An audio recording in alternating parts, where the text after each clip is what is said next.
Lincoln, how you doing? I never did my apology letter. Sorry, but if I upset you at all, I was kind of in the middle of chatting with her, and I'll explain a few things to you as to why it went a little more than normal. Doing okay. How are you doing, Lincoln?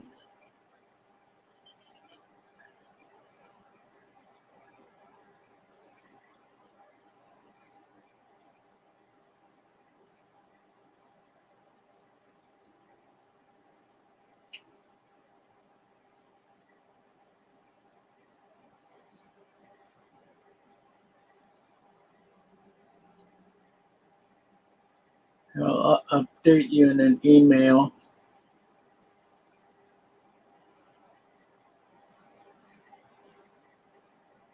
Probably explain a lot.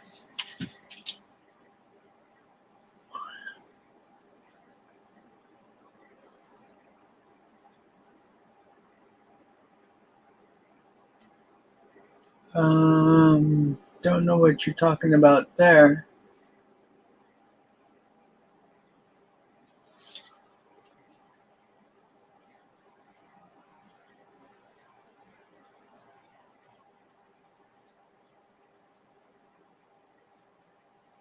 I've never done anything behind your back. It's actually about my health,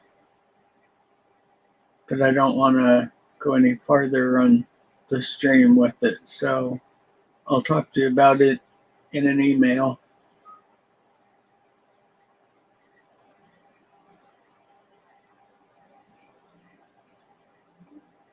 Well, your name is never mentioned by me.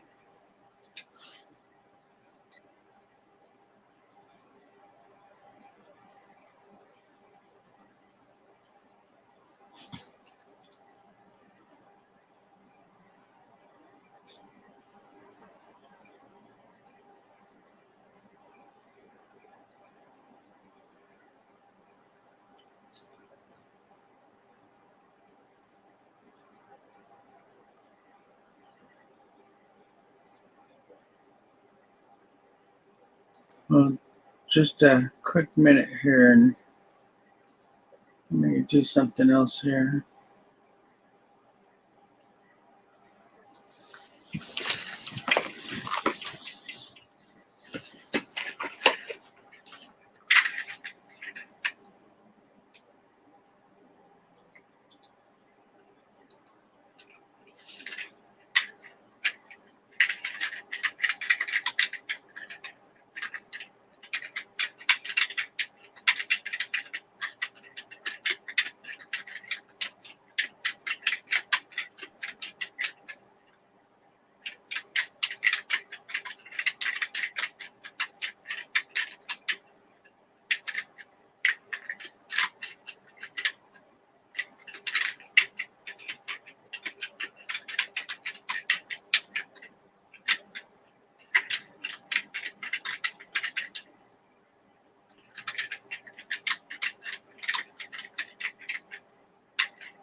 Hi, guys. Give me just a half a second. I'll start moving on here.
Okay.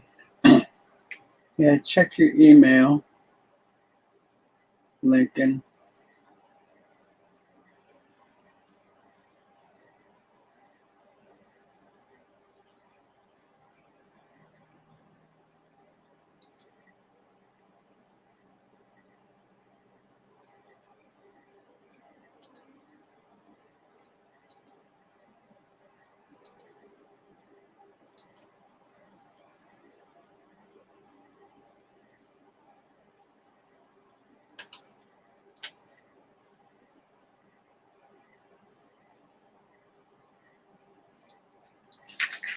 So let's see here.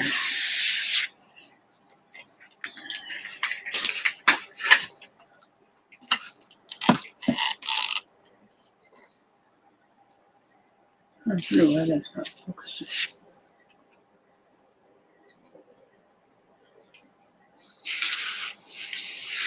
There we go.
It's not in very good shape, but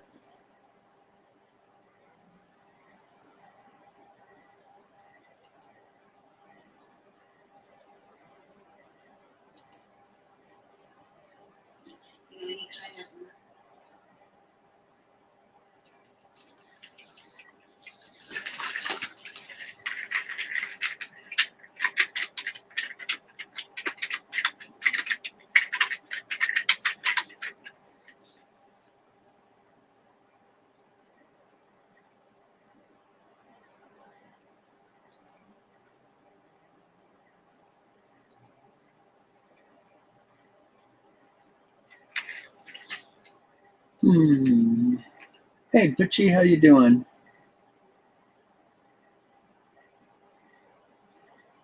Yes, they do. Yeah, I got lucky. Mine showed up on Friday, but I did forget to get to the P.O. box.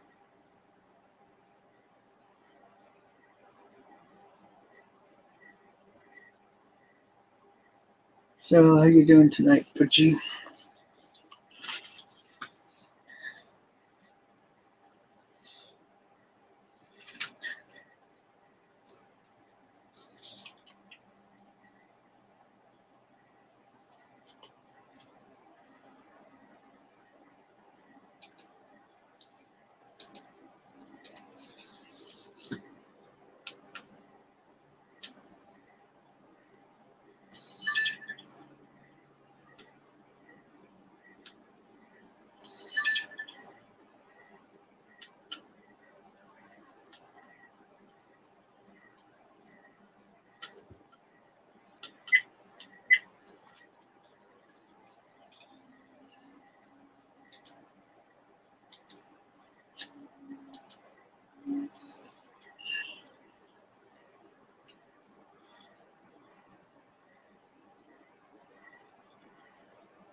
Hey, Cajun.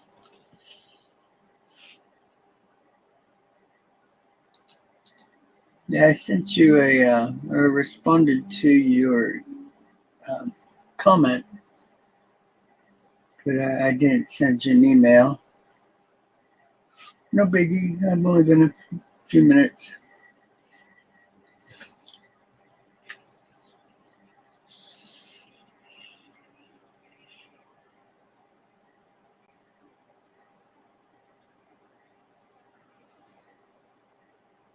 Yeah, I know that feeling, Butchie.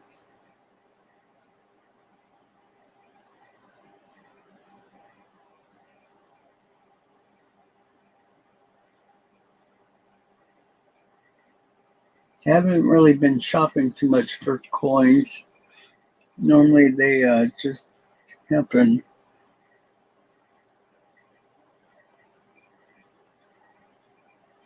Okay.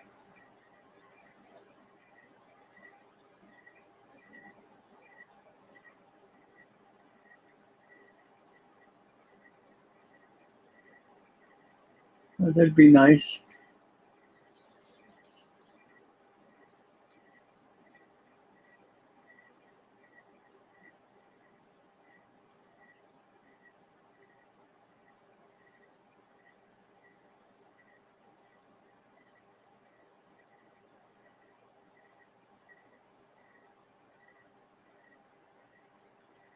Now, at least you're picking up something, Butchie.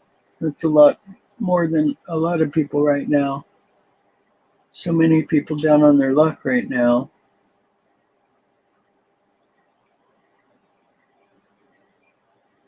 Losing jobs, poor health. And I know you're in a somewhat similar situation. Hey, we do have somebody. Sheldon, how you doing?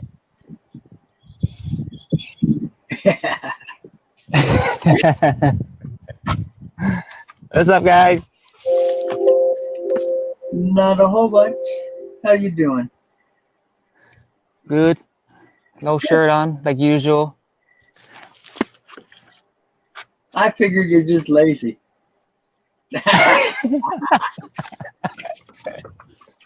Yeah, it must be nice to be able to Uh, always have your shirt off. Spoiled. That's what it really is. uh, Hey, is this Rhoda. the coin that has the J in it? Yeah, it doesn't have a J no more. What? So I really went to town on it and tried to figure it out. And there's some type of little metal stuff in there, but it started moving around. So it was postment something. Oh, Yo, what's good? Hey, how you doing? CC. Hey, what's up, Sheldon? Oh, bro. See, I didn't know you were going to join panels like that, bro. Oh, bro. I've been on panels, bro, for like a couple weeks. Yeah, I think mine was the first one, wasn't it, Sheldon? Yep. Yeah. Which was the first one I jumped on top. Exactly. Oh, come on, CCO bro. is in the house. What was that? The CCO is in the house. CCO.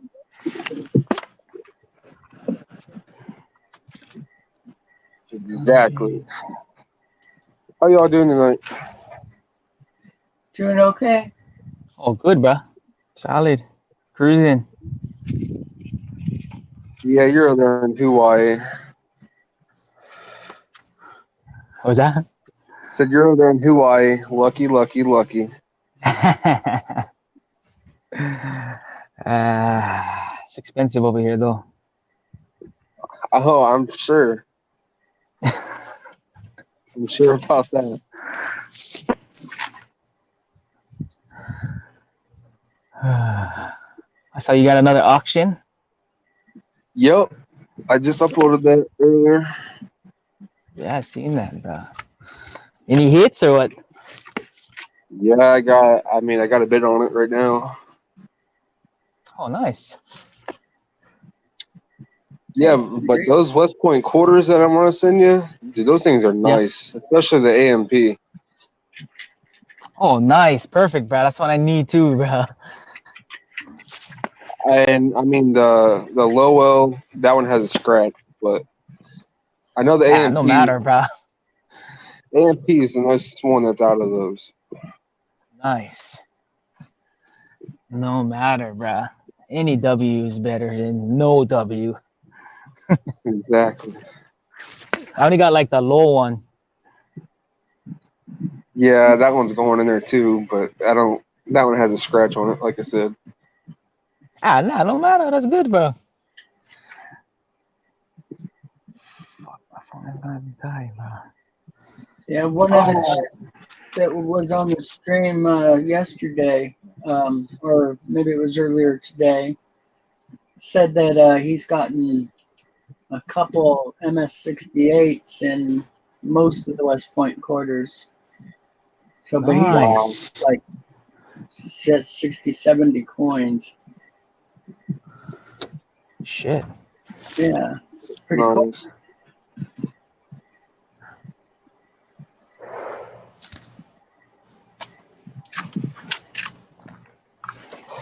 Do you Man, have that any hurricane. W's, Rich?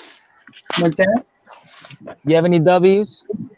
Yeah, I got one from a friend sent me one, just the lull, but you know, the new stuff doesn't mean that much to me, even though there's high values and stuff. California, not many people have been finding them, so I didn't even try to look for them. So I'm too busy with my pennies and nickels. Right on. What were you saying about the hurricane, Dallas? Yeah, that's terrible. Over in the Bahamas, we're getting slammed. Bruh, that's what Cajun just told me, bruh. Yeah, Say like they're getting destroyed. yeah, I just watched the news. They got 178 miles per hour wind that got reported over there. Damn. Yeah, it's a Category 5 over there right now. That's what we were saying, yeah. Yeah. Hey Alden, how you doing? Yeah, that's scary to realize that Mother Nature can be that strong. That's You know, yeah. hey, do you guys know the Hurricane Matthew? Yeah. Yeah, I was over there in the Carolina when that hurricane came through there. Man, that stuff is no joke. Oh, I bet. Yeah, that stuff is terrible.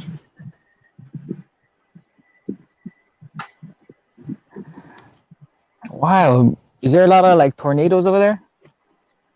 I don't know. I didn't live there. I was just over there visiting. No, in Ohio. No. Nope, not at all.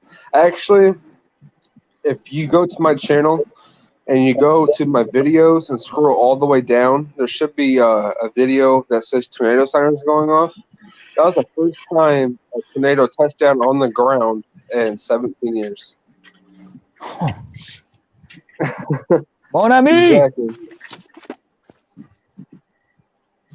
He don't have his earbuds in.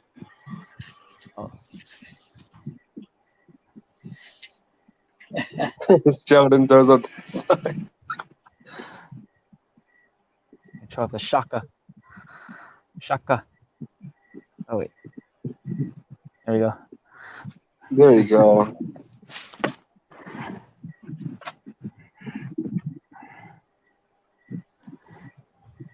Hey, you're muted. Yeah, but I say you're muted, Cajun.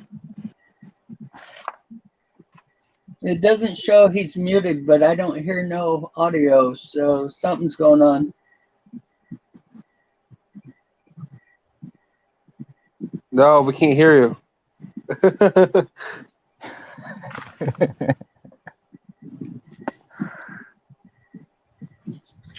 Huh.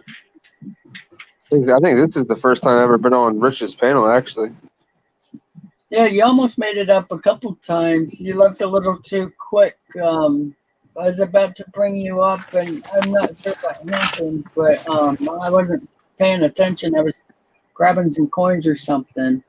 No, you're cool. I'm all over the place. I can be here 1 minute and next minute I'm gone. Like I'm like boom. Was it you that was having the loud computer issue? Yeah, probably. Yeah. You know, that's normally a sign of a computer gasping for air. Well, I mean, I'm on the computer right now. That's why my camera's turned off because my camera's not connected up. I have my mic connected. Well, when the fans all kick up like that, that means it's overheating. Oh, Yeah, that too. So be real careful because, you know, you overheat the motherboard too much if it's the processor doing it. Yeah, but it shouldn't be that because me and my uncle, I mean, we build the computers that we have, but to be honest, I mean, we have a thing that shows us, what the temperature is in there, but to be honest, it's really not that. I believe it was the Wi-Fi because it kept on going up and down because I mean we got two fans inside the tower. What cools your processor? Oh man, I forget. Because there could be a fan just for the CPU, and if that one has died, the other two will just zoom trying to cool it off, but they won't be able to. so Yeah, we'll have. I mean, me and him, we'll look at it tomorrow and see what's up. Yeah, good idea. Gotta be careful. It happens quick. See that? Yep, for sure. Happens to me is that instant $1,600 gunner.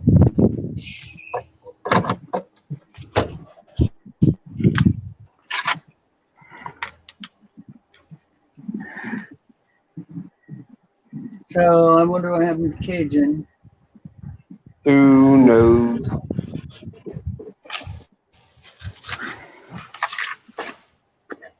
maybe his mic. That's why. Yeah. I think he runs a secondary microphone, so it might have been unplugged or battery issue or something. Hey, Sheldon, Hey, how's the hold weather on over there? real fast. Yo, huh? I said, how's the weather over there? Oh, nice, bro. It's hot. Actually, just recently, it kind of got like more wind now, but I think it's in like the, I don't know, 80s, high 80s or whatever. Oh, What yeah, about you, Rich? that wind must be horrible. It was 95 today. Yeah, it got pretty hot. You guys are all lucky. It was 60, 62 here all day today. Now it's down to 55. Ah, that's pretty cool, huh? Yeah, that's really cool. I wish it was. Nah, I don't know about that cool. I mean, you can always move, That's Sheldon, right? All right, Cajun, you working this I think the time? coldest it gets is like 60s, like low 60s. No, we cannot hear Hold on, you, I'm gonna try to grab me a Cajun. charger. Hold on real fast. Huh. We Cajun, cannot hear you. a secondary microphone. Cajun's gonna end up getting mad on your screen, Nick. Yep, we cannot hear you. Hmm.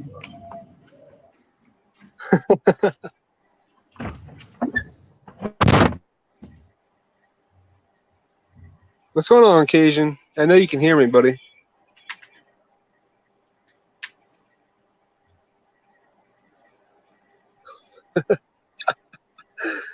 We can't hear you though. Oh, hey, you're muted. Yeah, he's just muted, but I think he's going to switch over to. Sometimes he'll do a secondary. I think his phone to listen to it. I forget which way he does it. I see. He's got a really weak signal upload, so sometimes it affects him a lot.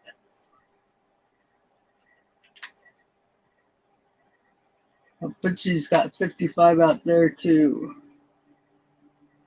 Oh yeah, it's cold up here. Like, phew.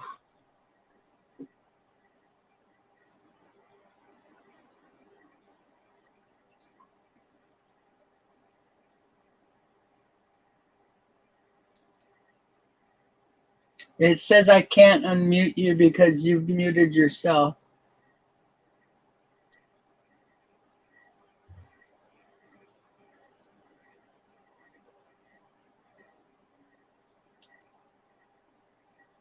I read his lips. He said, "Yup."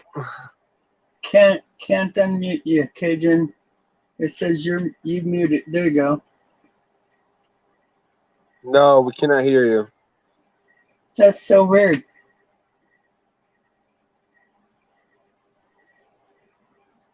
That is weird. Cajun, go to the settings and see if you have a secondary mic that's on right now that's not normally on. Because in settings, it'll show you your options for microphones. Hey, Roadrunner. Guess I have to add him before he can talk. Hey, Roadrunner. How's it going? Pretty good.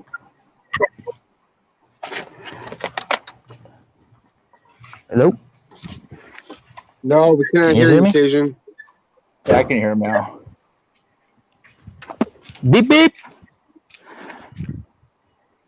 Oh, and Missy was going to join. That's Right, fine. something. I screwed my leg up bad. I don't know what the hell happened. Uh-oh.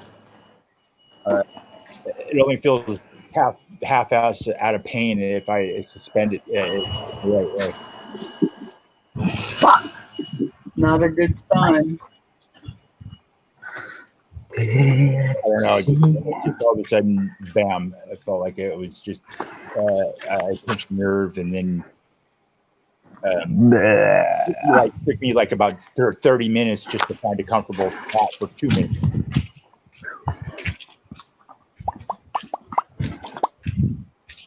Oh shit. Sheldon goes, "Holy." So you're muted again, Cajun, on your side. I heard that. Sheldon goes, "Holy blank." That's funny. Oh, sorry. Sorry. I have to get my battery pack, bro. I haven't felt that kind of pain since when I was blown up. Cool. So you're blown up. What do you mean? I've been blown up. Like, flash fire, a flash explosion, then a secondary shrapnel. what the I didn't know that. Well, not right now. This happened before. No, yeah, but I still didn't know that. Damn. Is that in the military? Obviously. Not something I want to talk about. Okay. Change subject. So, what are you guys doing for Labor Day weekend? Trying to do everything I do every day. Try to take over the world.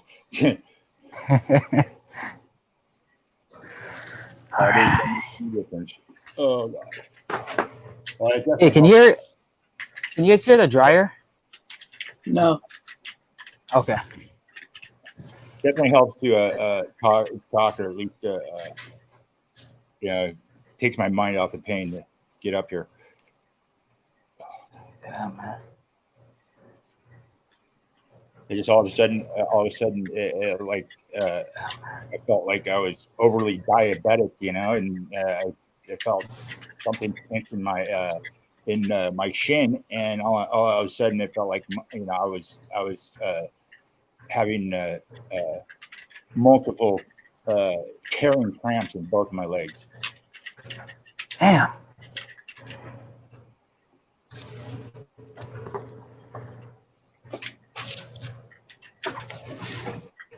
Close the door.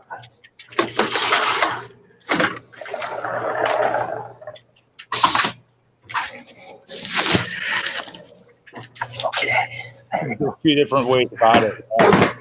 Yeah, it's mostly anxiety, I think, again. Well, that's too bad.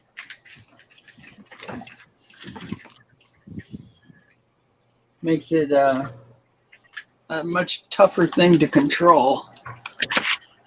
Well, I don't normally like to take tranquilizers and I can't smoke pot. I'm allergic to that stuff. To weed, unfortunately.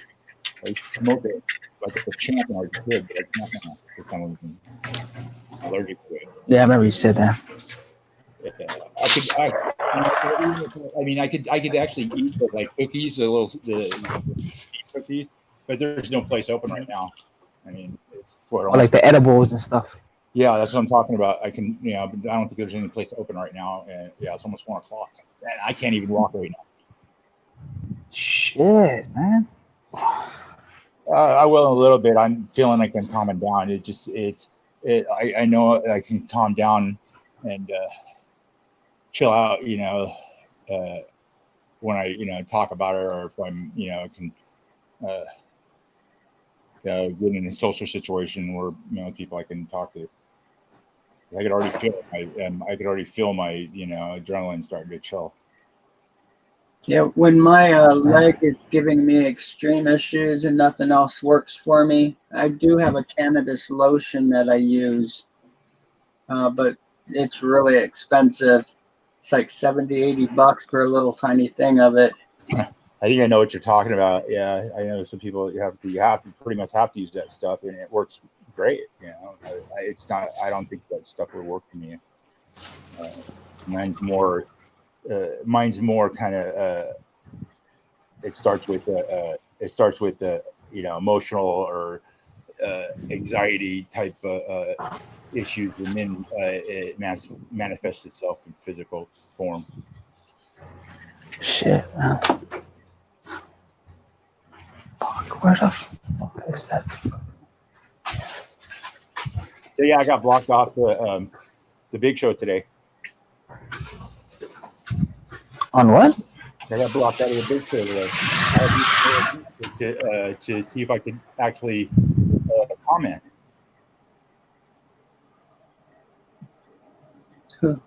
And they blocked you? Not they, someone blocked me. I don't know who yet. I don't know why yet. But I can probably guess why. So that's the reason I put up that post earlier. I'm going to take care of this now, not at all, because this is ridiculous.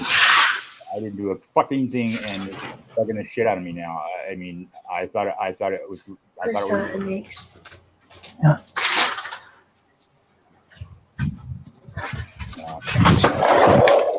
I'm going to take. What channel were you on? What? I'm What on my channel own. were you on? I'm on my own right now, but before I had to change up with my old accounts to actually make any comment on Ken's Big Show. And I did send him an email earlier. I think it was yesterday, though. It might have been today, about putting a leash on his dog. What Like the I said, heck? I didn't do anything wrong at all. I guarantee you that. Occasion, we cannot hear you still. Oh, so someone just blocked you for no reason? That's kind of messed up.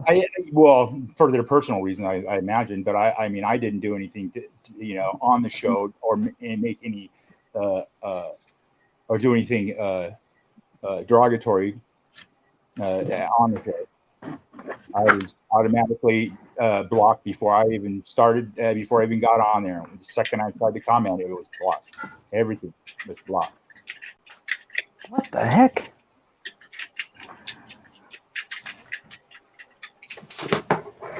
And they may be watching me right now. That's how they've been getting their personal peeve up and getting pissed off at me because I would comment on something or about somebody that they are associated with. But you know, they got to take it out of context and push their little peeve on me. And this isn't the first time. So I know exactly who it is and what's going on. So I'm going to take all the characters involved. I'm going to say, let's get to a private chat and we'll hash this out, or there is going to be a problem legally. Just go outside. Go a So couple rounds. You know, I have no other choice. Otherwise, I'm bailing out, and I won't be Roadrunner coins, and I'm over it. I'm through with it. Because you know, I can't work like this. You know, I cannot be, you know, what I wanted to be with somebody hounding me, you know, for their personal problems with, you know, with me. You know, I don't want to engage with anybody privately because they have a peeve about something that has nothing to do with them and none of their business. So you know, What the heck? So I'm gonna have a little powwow, and if that doesn't work out, then there will be no more Roadrunner coins. Well, Roadrunner, Oh man. keep in mind, don't let one person keep you from doing what you enjoy. They're using their powers of being a moderator too. So that in itself is it needs to be addressed. Yeah, I definitely address it, but don't let it change what you do. I mean, Well, as long as that person has that kind of power, I will not function, and I will not try to function unless they are suspended or have a leash put on them. well, unfortunately, that kind of thing is always going to happen, especially with the Hey, variety of age and I didn't start it. I didn't. You know, their issue with me because of what they have. They're pissed off about my personal actions. Okay, that's my business, and my personal actions, my business, are my business. Hey, they want to voice it, they did, but they kept going, and they haven't stopped. And I asked them to, and I said, "Don't push it." And it's, hey, I was trying to be the big man and the gentleman about it. The niceness is over. It's going to be a legal problem this time. Oh, Assuming that I don't person sounds like take care of it like I want to. I told myself, okay, I'll give it to the end of this week, maybe, but at the very least, this week. You know, and we'll take it all. You know, everybody that's supposedly involved. As far as I am concerned, it's just me. But you know, apparently, other names are brought up, and I don't know why. So it's not. You know, it has nothing to do with you know, as far as I am concerned, it's a dead issue, but it keeps coming right back up the second, you know, the next day or within a couple hours. You know, I don't know what else to do. boom. well, It's kind of messed up, man. It is, yeah, but hey, I'm trying to do things right and not be a complete asshole because I can get down and dirty and I don't want to. Nah, I don't think you'd be that. You know, that's not what I'm about. But I'm trying to go through the channels and deal with this right, and I'm making it public. The person that you know basically started this little war with me. You know, they don't deserve a private forum because they are getting into business they never should have gotten into in the first place. Put them on blast. Nah. God, I almost want to get like you know, one of those TV arbitrators. Yeah, Larry King, somebody, I don't know, but geez. I'm even willing to let Ken handle it if he's going to be, you know, which I do believe he would be, you know, better for it than my next choice. I guarantee that.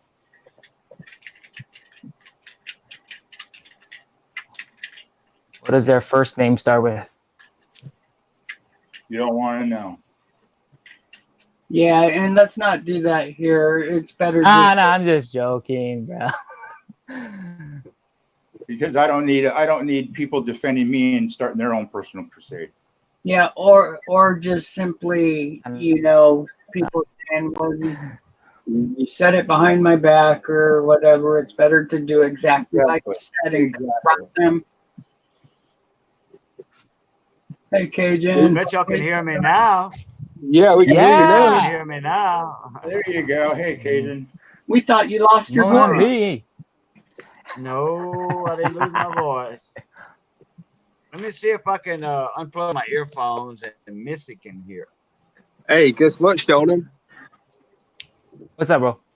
So you know how Saka, he's doing his stream later on tonight, and yeah?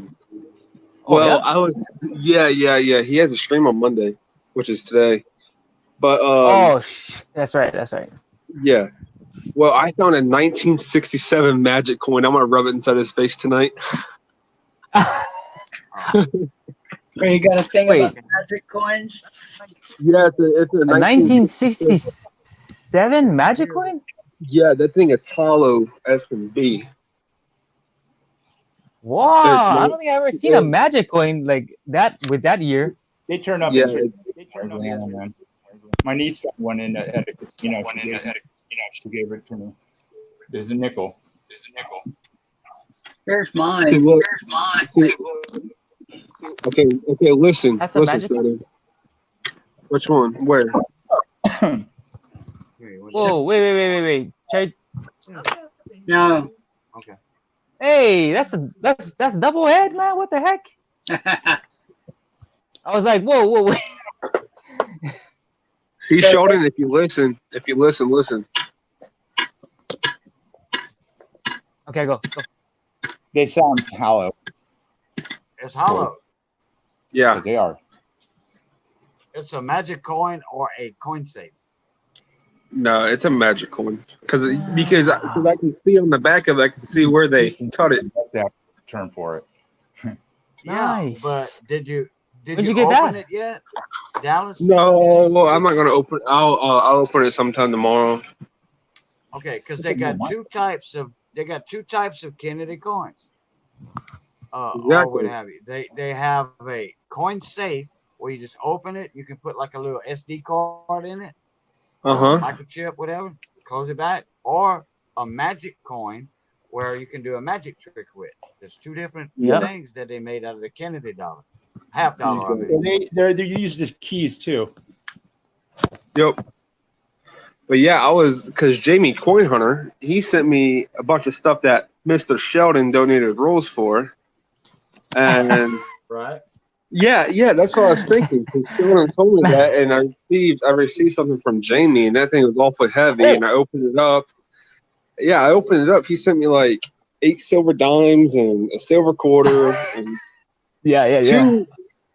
two 1967 half dollars, but one of the half dollars was awfully heavy, and it appears this one right here must be the magic one. Nice. Yeah, because that day you left like right before I bought the box, and then after where he's going through it and he's like, okay, you got this, and I was like, okay, give this much rolls to CCO, and then after when at the end I had like all these dimes or whatever, quarters, and then after I told him, hey, if anything, like the only thing I took from there was the Benji, and I said, oh, just give everything else to CCO. But I was like, hey, I want that Benji though. Yeah, I don't collect those Benjis anyways.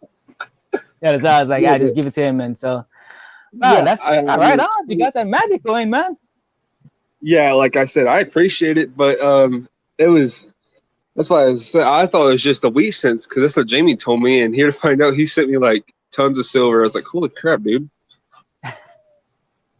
No, because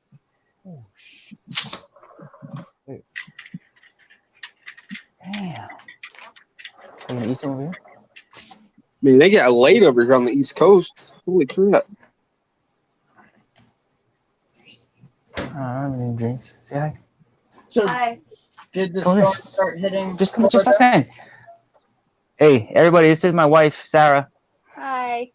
Hi, Sarah. Hey. Bro, look, bruh. Let's try to get my Might wife, eat. bruh. She just made me something to eat, bruh. Look at that. Oh, nice. Oh, here we go. Come on, Cajun. You can't be grabbing food now. Cajun always Yeah, bruh. does So that. when I I forgot how much stuff it was. It was kind of a lot of silver coins, you know. I think it was like, I know there's a lot of dimes. I forgot. I don't know. I forgot how much stuff was in that package. It was But yeah, when eight I told you, I dimes. was all like,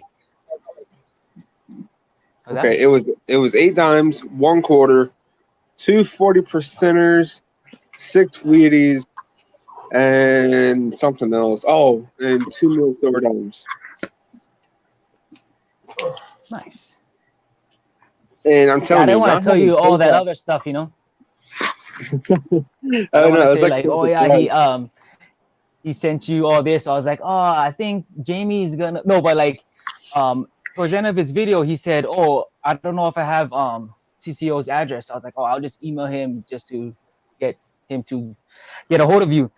And then Yeah. like when I told you, I was like, oh yeah, he's gonna be sending you like a few coins and stuff. Did you get my email from earlier or no? Oh yeah, Okay, I think I I'll check my responded to it. email. Okay, I'll check in a little bit. Yeah.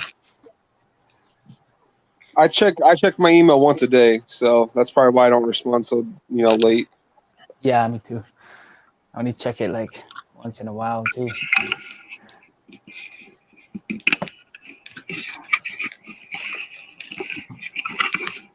Yeah, but I mean, I'm getting PayPal next year, so Yeah. No worries, bro. Give it to you. And if anything, let me say it now. Or if anything, bro, you can just wait. Like, if you want to send it like a couple months, if you want, bro. You don't gotta send it like right away, bro. No, I'll forget.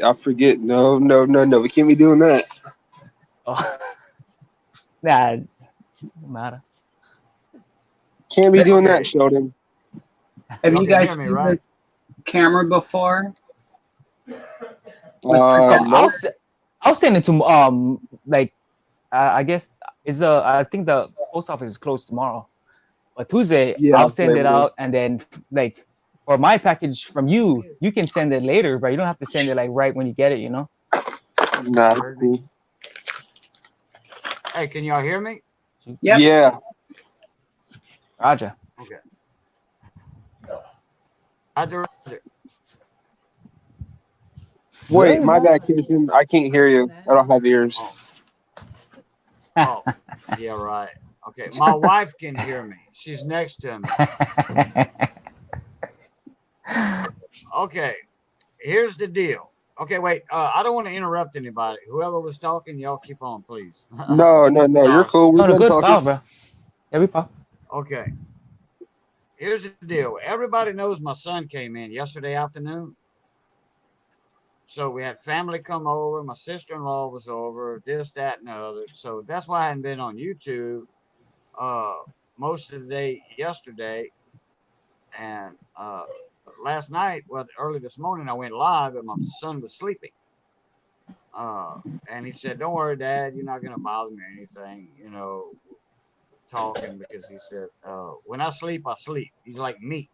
When I sleep, I sleep. Nothing wakes me up. A tornado can come through or hit next door, and I won't hear it. Well, maybe that, yeah. But so anyway, so I got some rest today. My son got up at 12 o'clock at noon because me and him stayed up a while. And then I went live, and me and Rich was on here. Hey, Stacking D, how you doing? Seven Wonders, D Reese. I forgot to say hi to a bunch of people. Road, beep beep, Road Runner. Okay, Butch. I'll be back in a minute. All right, I think I got everybody. Sheldon, I talked to tonight. Dallas, Rich. Okay. So anyway, so my son left at around noon. He had to go get him a pair of pants. He left his papa's house yesterday in about an hour and a half drive, but got his pants over back. And so he came here and visited us and all that. So he left at noon today, got him a pair of pants and I think a shirt at Walmart. And he came back home with a laptop for Missy. And he set it up for her and all that. I'm like, wow, man. She hugged him, kissed him, all that and everything. And he set it up for her. And she said, I want to see you go live on this, with Rich or whatever. So nobody could hear me. I don't know. Maybe it's That's weird or something. That's weird. Yeah, I could hear everybody, but nobody could hear me. You know what, Cajun? If I were you, go down into the settings on that computer and look up and see if you have like microphone access like turned on or off or something like that. Because, I mean, I'm not no expert or anything, but from experience from building computers and stuff, on mine anyways, we got to go down to the setting and allow the microphone, because if not, it won't go. Yeah. Well, it did say something about your microphone is not allowed or something. So I went to click here or whatever. I clicked there, and I went to settings on. It didn't show YouTube, but it showed everything else. Cortana, that girl that comes on there. Yeah. So anyway, but this is Missy's laptop, and she wanted to just see me go live to see how the quality was and all that. That was our anniversary present from my son to her, because our anniversary is on the 15th of this month, Sunday. Oh, happy almost anniversary. Yeah. Thank you for that happy anniversary. Thank you for wishing this happy anniversary. So anyway, I don't know. Hey, where is settings on the thing anyway? Man, what kind of laptop is it? What kind of laptop is that? HP? Ooh, I would say it's probably down there in the bottom left, down there in the corner. Oh, yeah, it is an HP. I don't know why my son took the things off. It's 500 gigs of hard drive and two RAM, I think, or 4 gigs of RAM. 4 gigs of RAM. It's got what I've got on my old computer, and this thing's pretty fast. You talking about that startup menu button for settings? Yeah, it should be down in there somewhere. Lower left-hand corner. Yeah, the startup menu. Okay.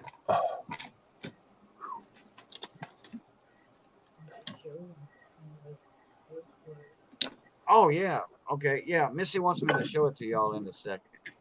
I'll show it to y'all in a second. I'm off my soapbox now about my son, and then we had company all night. My son left about, what time Dustin left? 11? He didn't say bye or anything. I just thought he was going to the store. 15 to 1. He left some stuff over here, so I guess he's coming back. 15 to 1. 15 to 1? He left? That's when he got back with Oh, no, I'm talking about what time he left. Oh, he left at 9:30 or so. Oh, yeah, a little after 9, because I missed the big show with Ken PV. I missed Coin Hunting Couple. I guess a little family Cajun time. Everybody needs that every now and then. Does that Even on you. Does it have Go Windows? ahead, Rich. Windows 10. You can go when you go to the start menu, you can go to microphone or let's see here.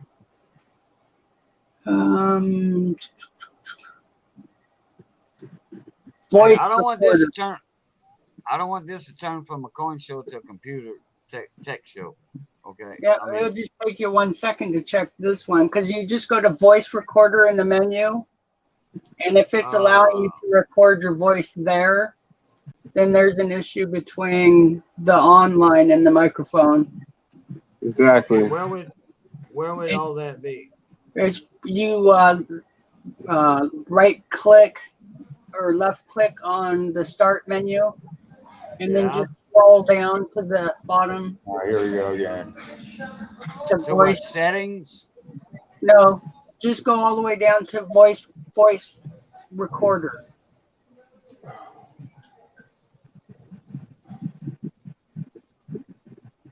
You should see Oh, things like I see that. I see. Yeah. I see voice recorder. Yeah.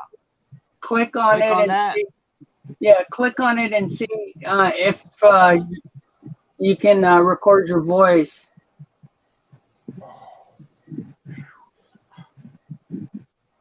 Let voice recorder access your microphone. Yeah. It's on Yeah. no Hit right wow. Hit yes. Hello. Let me see. I'm still waiting on it. Thank you for the warning. Yeah, sometimes that's all it takes, and it No, activates your microphone. I hear you.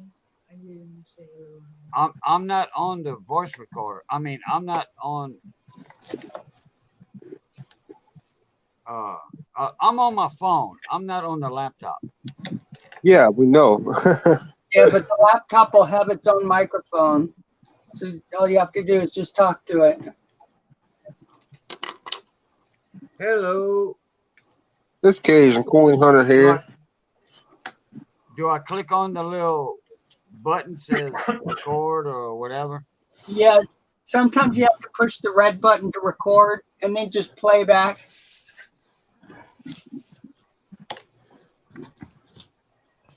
Look at who's back.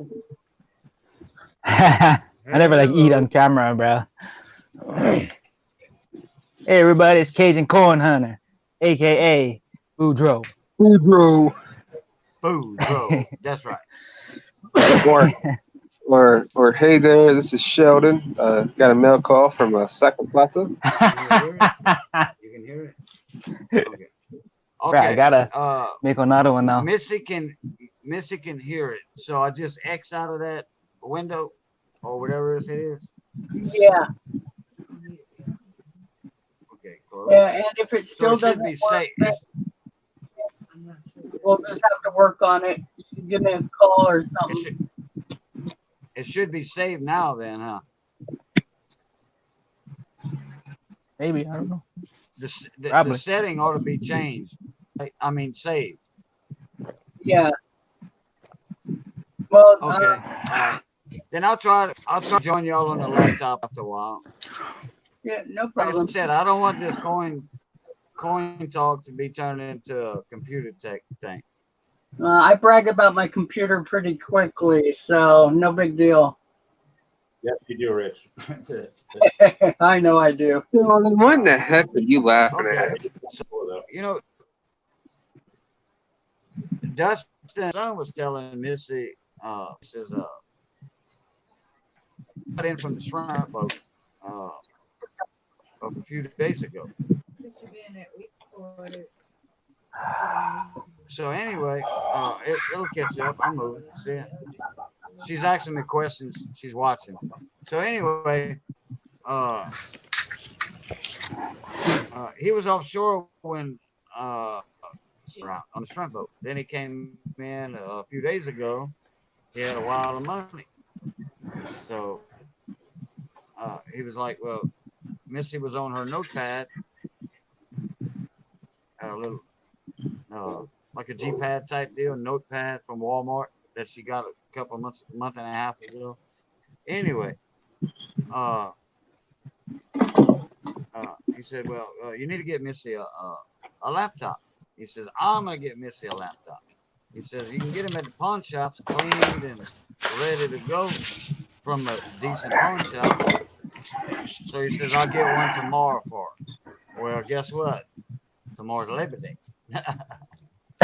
So he surprised her by going to Walmart and getting her that. The thing was $299. I'm like, wow, I didn't know laptops were that expensive. Yeah, they get pricey. Yeah, and that's at the lower end. They can go Unlock up them. to $2,000. Yeah, pawn shops always make you unlock them, make sure that they can get into them and have full access.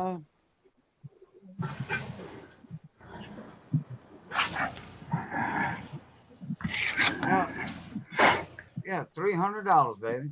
$299, and then he bought you the mouse. The mouse, $30. Then he bought him a pair of pants and buy everything with $400. Yeah, but he bought some clothes. It's 4 o'clock in the morning over here. 3. Only one here. 3. Oh, Rich, you're over there in Cali? Yeah, Sheldon's not even. It's not even midnight for him. No, it's still 11:08 p.m. over there. 1 o'clock in California. Oh, well, you know what? You know, $300 with 10% tax over here. That's $30 worth of tax. Yeah. Nice gift. That's what I. Fuck yeah, bro. That's what our tax runs. Yep. Oh, Sheldon lives in Honolulu, Hawaii. Yeah.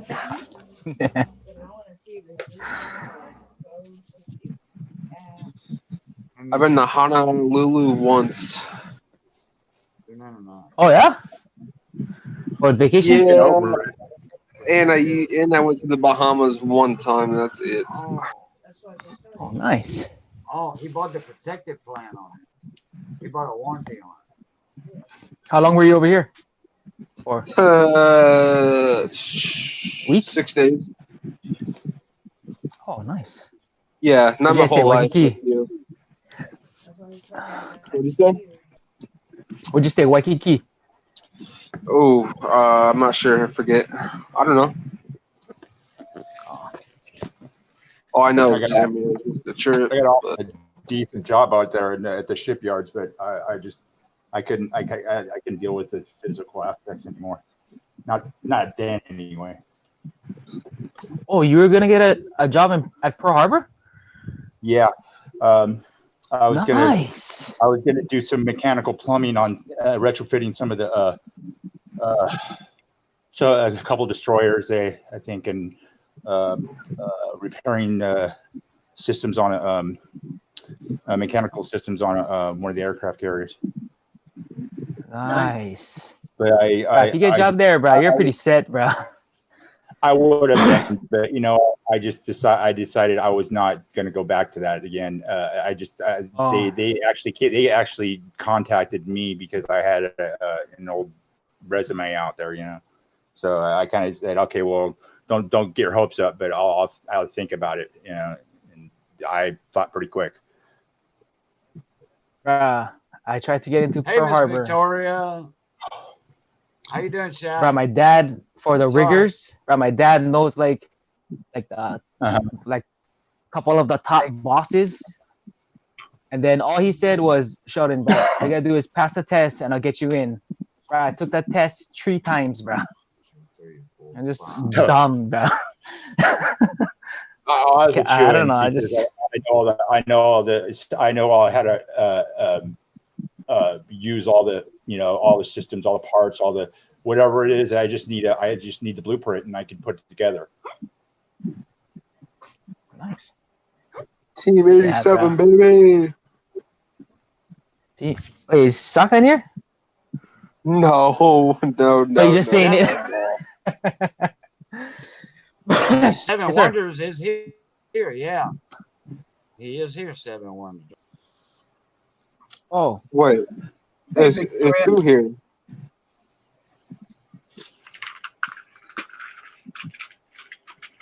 It's part of my family right there. Hey Sheldon, Yeah, did you win that? Sheldon, did you win that box battle the other night? Yeah, I did. You got a lot of silver, dude. I think it was more NIFCs. Well, I'm talking about how he added on, 40%ers per box. Oh yeah. I told this last time too, bro. I feel bummed, bro, because they didn't find anything, man. You got Mad six. and I can You got try. 6 90%ers. I think eight 40%ers, if I'm not mistaken, and like I forget how much it 15, was. 15 NIFCs. I don't know, Yeah, that's kind of plenty. dude. I thought Matt 83 was gonna get you.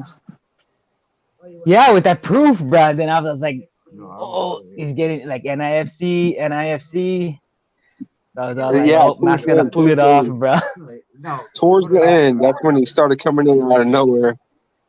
Yeah. I might just to check it. Last week when we did a battle box, I won that one, and then I forgot like what I got, but I think this past Monday Matt bought another. I think he bought like 2 boxes, bro. And then I told Saka, if Matt gets a skunk box, then I'm gonna give him like my winnings from Friday, you know what I mean? But he already sent it, so I gotta send that to Matt. Right on. Was that Roadrunner? Yeah, I got to do something to get my mind out. I think I'm probably going to get a box tomorrow. I mean, today. Shoo. Nice. Did you see that off-centered penny I found that Saka showed? Oh no. You didn't? Oh man, I'm gonna have to let him show you tomorrow on his stream. Did he show that on Friday? I think it was a 1999 off-centered penny. Fuck, I must have missed it maybe. I think it's 30% off-centered. Nice. Yeah. Yeah, tell him to show it. I want to see it. Yeah, I'll tell him to show it tomorrow. A little later on. Shoot. Huh? Okay. Ow. Hit my lip.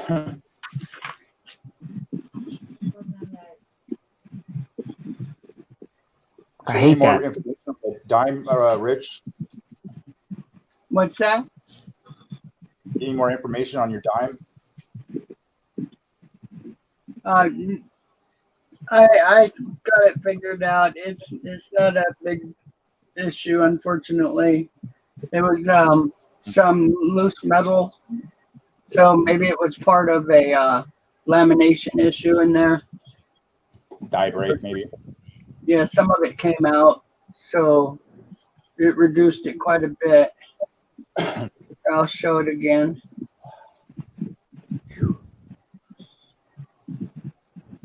See, it's not as strong now because a bunch of it actually came out. No, at least you got to document it. I mean, is it apparent that it's part of the die, or is it just poop? Yeah, I'm not really sure. It's so small with the half dime. I had to sharpen a toothpick just to get in there and move stuff around, and it moved. So unfortunate because it was really interesting before I messed with it. Yeah, no. Yeah, that's life's full of disappointments. I'd rather know the truth. Yeah, totally. I hear that.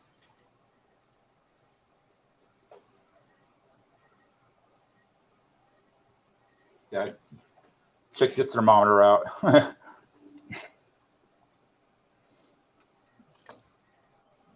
Whoa.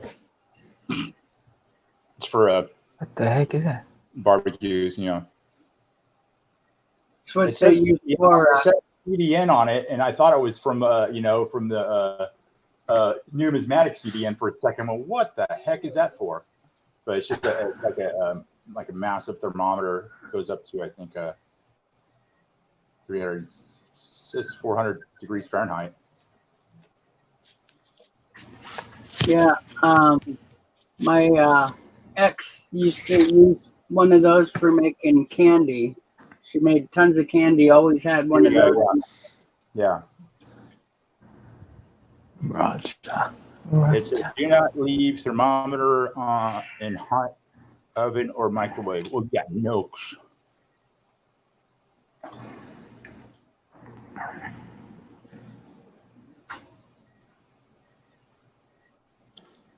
Whoa. Everybody left. I think No, they didn't leave. They just wanted to make sure that you thought you were alone. No, nobody loves me anymore. Nobody loves me. try the laptop. See if he can get on again. Is that your parents, Roadrunner? Yeah, confectioners. It says hard, cracked, caramel, soft. Yeah. Soft caramel. Yeah. Caramel. Yeah, it's a confectioner's thermometer. Is it caramel or caramel? Potato. You asked. Caramel. All right. I'll meet you in the middle there. I mean, is that your parents in the picture? My brother-in-law, my sister, my nephews, and my brother's in the back. Oh. That sergeant major there is probably one of the toughest hombres I've ever seen or heard of. He was an advisor before the U.S. committed to Vietnam. Oh. He stayed with and armed the local tribes out there between Vietnam and Laos. And those people were pretty badass to begin with. And when they got modern weaponry, man, they just tore it up, man.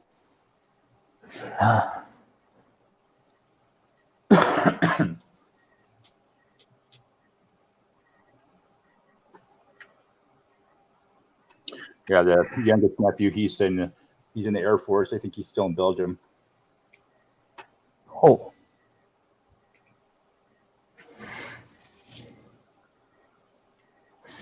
You got into special services like I did. Hey, what happened to your stream earlier today?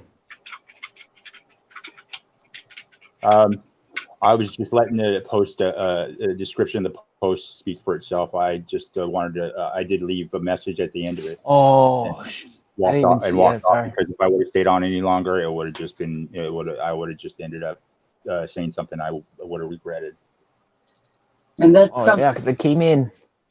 I just wanted to get across that I'm not gonna sit still and let some petty bull crap arbitrate my own situation. Somebody wants to play games, I just take it right back at them and make sure that they'll never play those kind of games again. Mm-hmm. I'll do it the right way too. Yeah, my bad. I didn't even read the description. I just came in and I was like, oh, beep beep.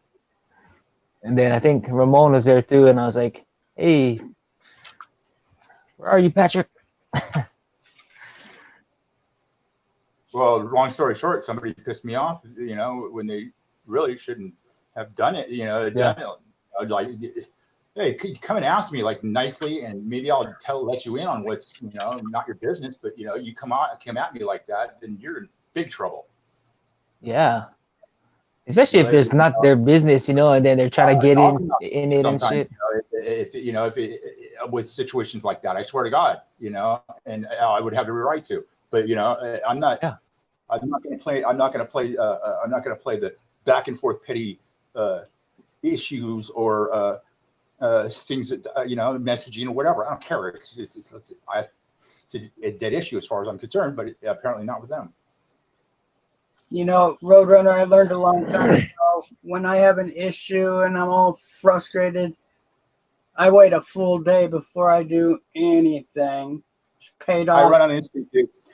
You know, sometimes I wait. Yeah, sometimes I do wait, or sometimes it's something. It's best to, but I run on instinct, and if I come up with a plausible, you know, situation where I think it's better to just go with it, I will.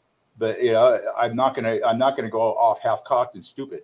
I do not do that. I never have. Yeah, well, I mean, I have. Of course, I have. But I mean, I don't walk into situations where I know I'm not gonna have at least a set of cards in my hands. You know, I'm not gonna go in, you know, bluffing. I don't bluff.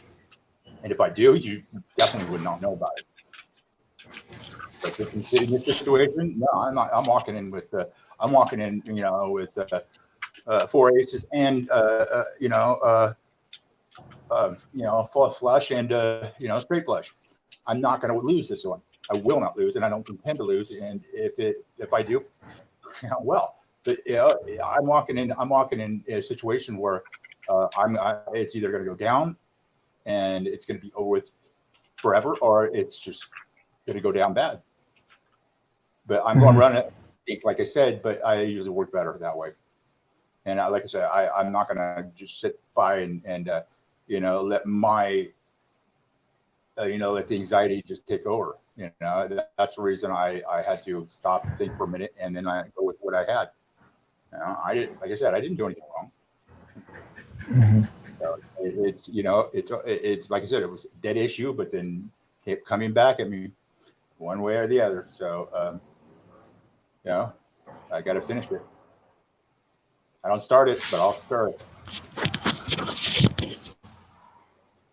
So, long story short, anybody got a better subject right now? Because I'm kind of over it. Yeah, I was gonna say, we'll do you a favor, Roadrunner, and won't bring it up. Yeah, I didn't know that was about that. I wouldn't have brought that up if it was about that. I thought you had like problems with your internet or something, so that's why I asked about the. No. Sheldon, I do the same thing. I don't always the topic or the, you know, I always just see somebody's on and shoot on over. Yeah. So. All right. Well, I was trying to show you guys something earlier. Let me go back to it for a second. Hey, we can't hear you, Cajun. Still muted.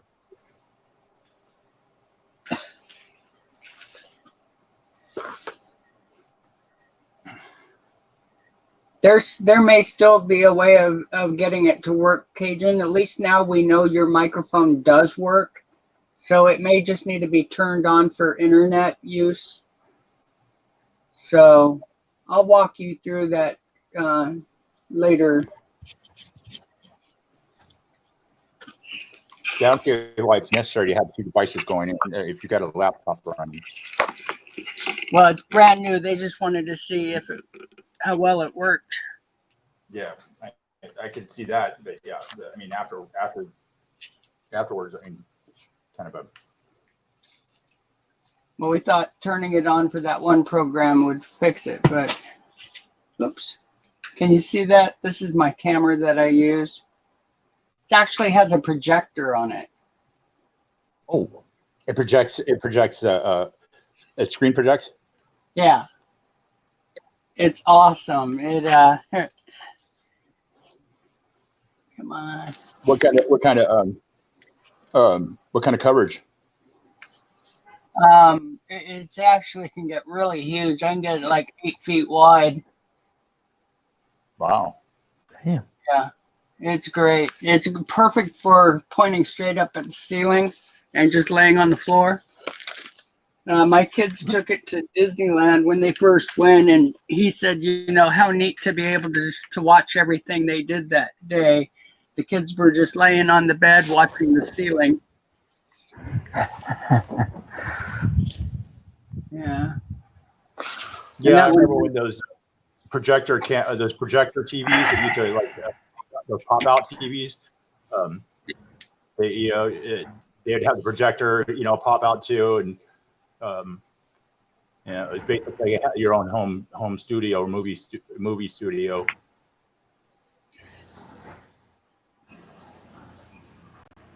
I think one of the first movies I watched on that was the Conan the Barbarian. Arnold Schwarzenegger. Whoa.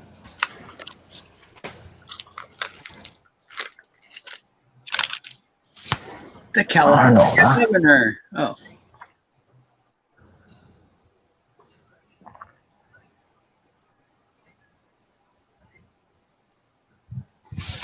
All right, take it easy, Seven Wonders. Thanks for stopping. Yeah, I just got my phone. Take care, Seven. Okay.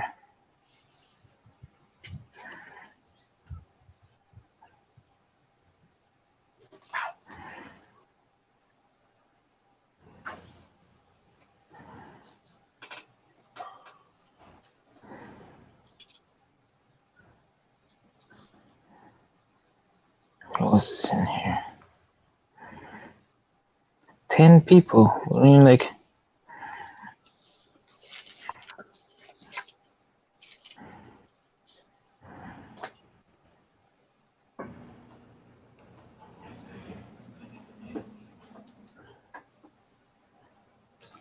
All right.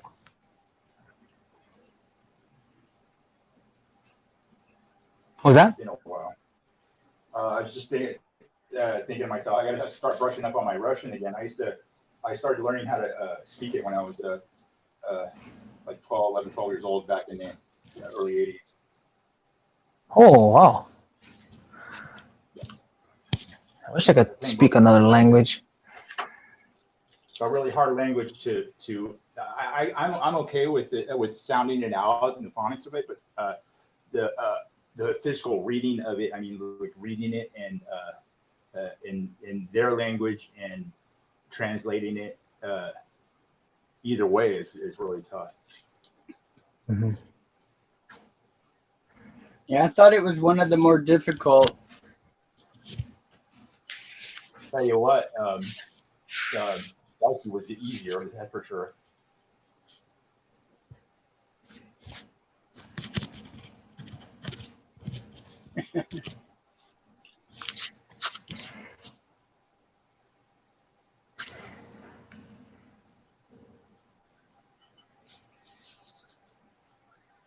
Kind of got interested in it when I saw that movie Firefox with Clint Eastwood. Firefox. I don't think I ever watched that one.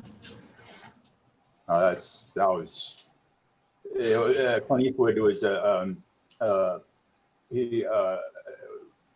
he portrayed an ex what they called iron driver or basically he was used to fly or learn how to fly old Russian fighter jets, especially the more advanced technically advanced ones, and the U.S. government went back at him because they figured out that the Russians put together something a little bit more advanced than we had. So they called it the MiG-31 at the time, but with a ceiling of well over 100,000 feet and over Mach 5 afterburners. So they wanted him to steal it, which he did. I mean, it was a movie. IMDb it. It was pretty cool. All right, IMDb. Is it Firefox?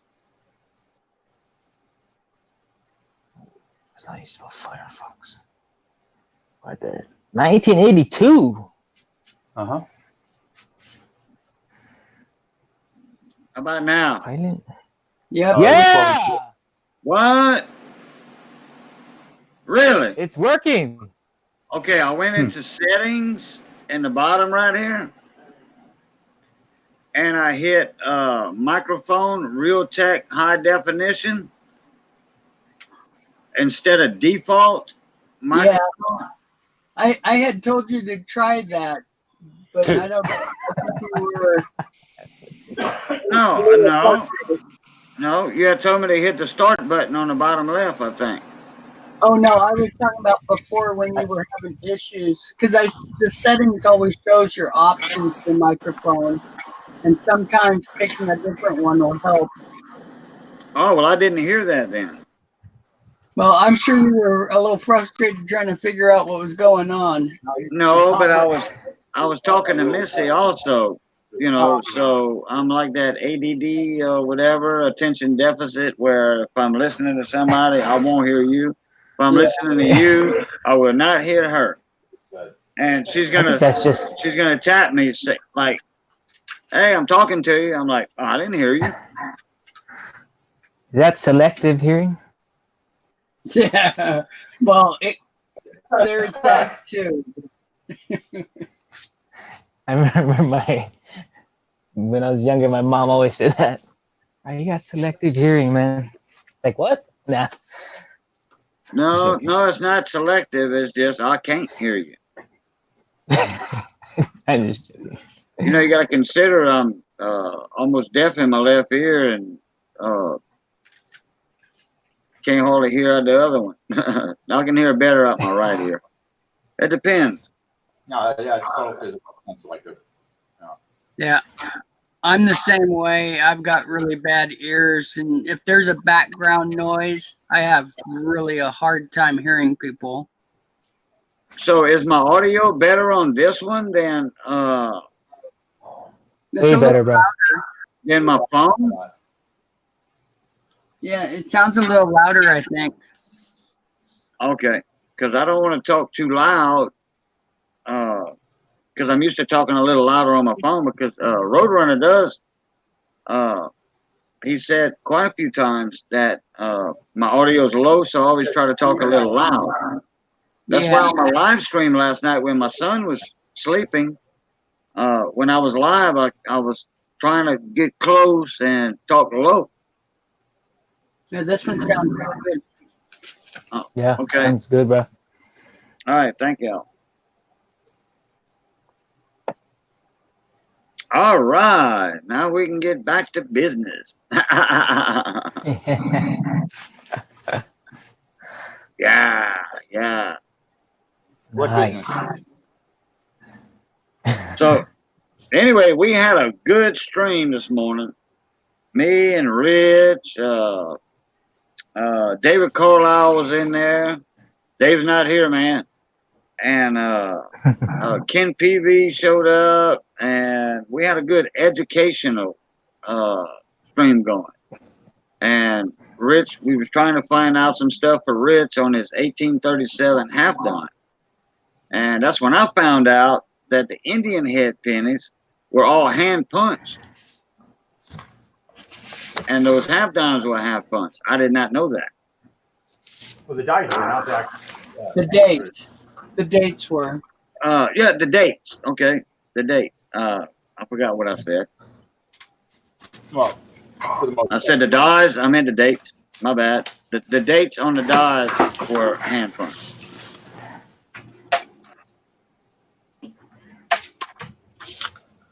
And I think my audio is a little better on here than my phone because once there's 4 or 5 people in a panel, the audio goes south on my phone, and it does it to David Carlisle too.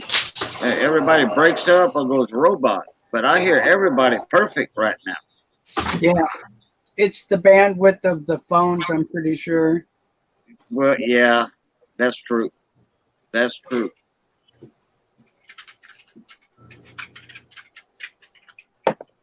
Then what I have to do now, I have to switch over to the chat in a different tab because on this one it says private chat or something, and I don't see chat in this tab I'm in. But if I switch over to the actual YouTube side, there's the chat. Yeah. Nice to have it up there. Yeah. But I don't need to see myself, you know. So I'm gonna just pay attention to chat. Oh, Miss Victoria is like me. Yeah, no camera or mic, just using an old desktop. Yep. I bet you mine's probably older than hers, though. Yeah, I bet you do have her beat on that one. Let's see, Yeah. what Windows are you using, Victoria, on your old desktop? I had a computer that had Windows Millennium. In 1999, I had Windows Millennium. A lot of people never heard of them Windows. Millennium was pretty cool, actually. Had a lot of improvements.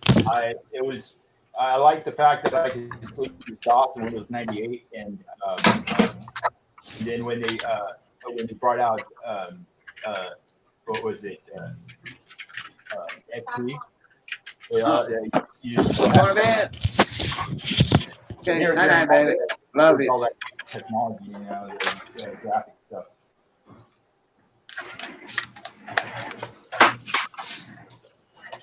Love you. I like the fact that I was doing XP through DOS. Well, right there. Whatever is there. Sofa. Okay.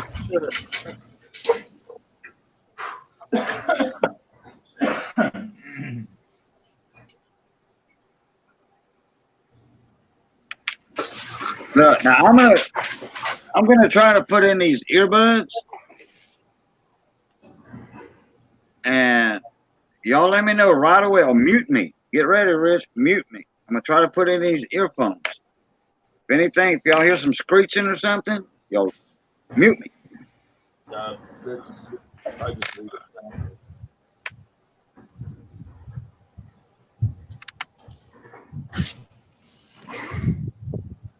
I'll mute them before.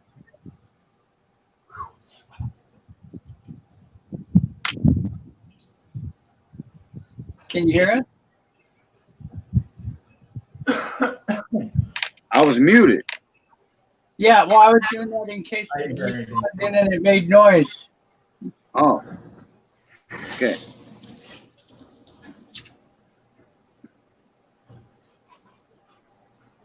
Can you hear us?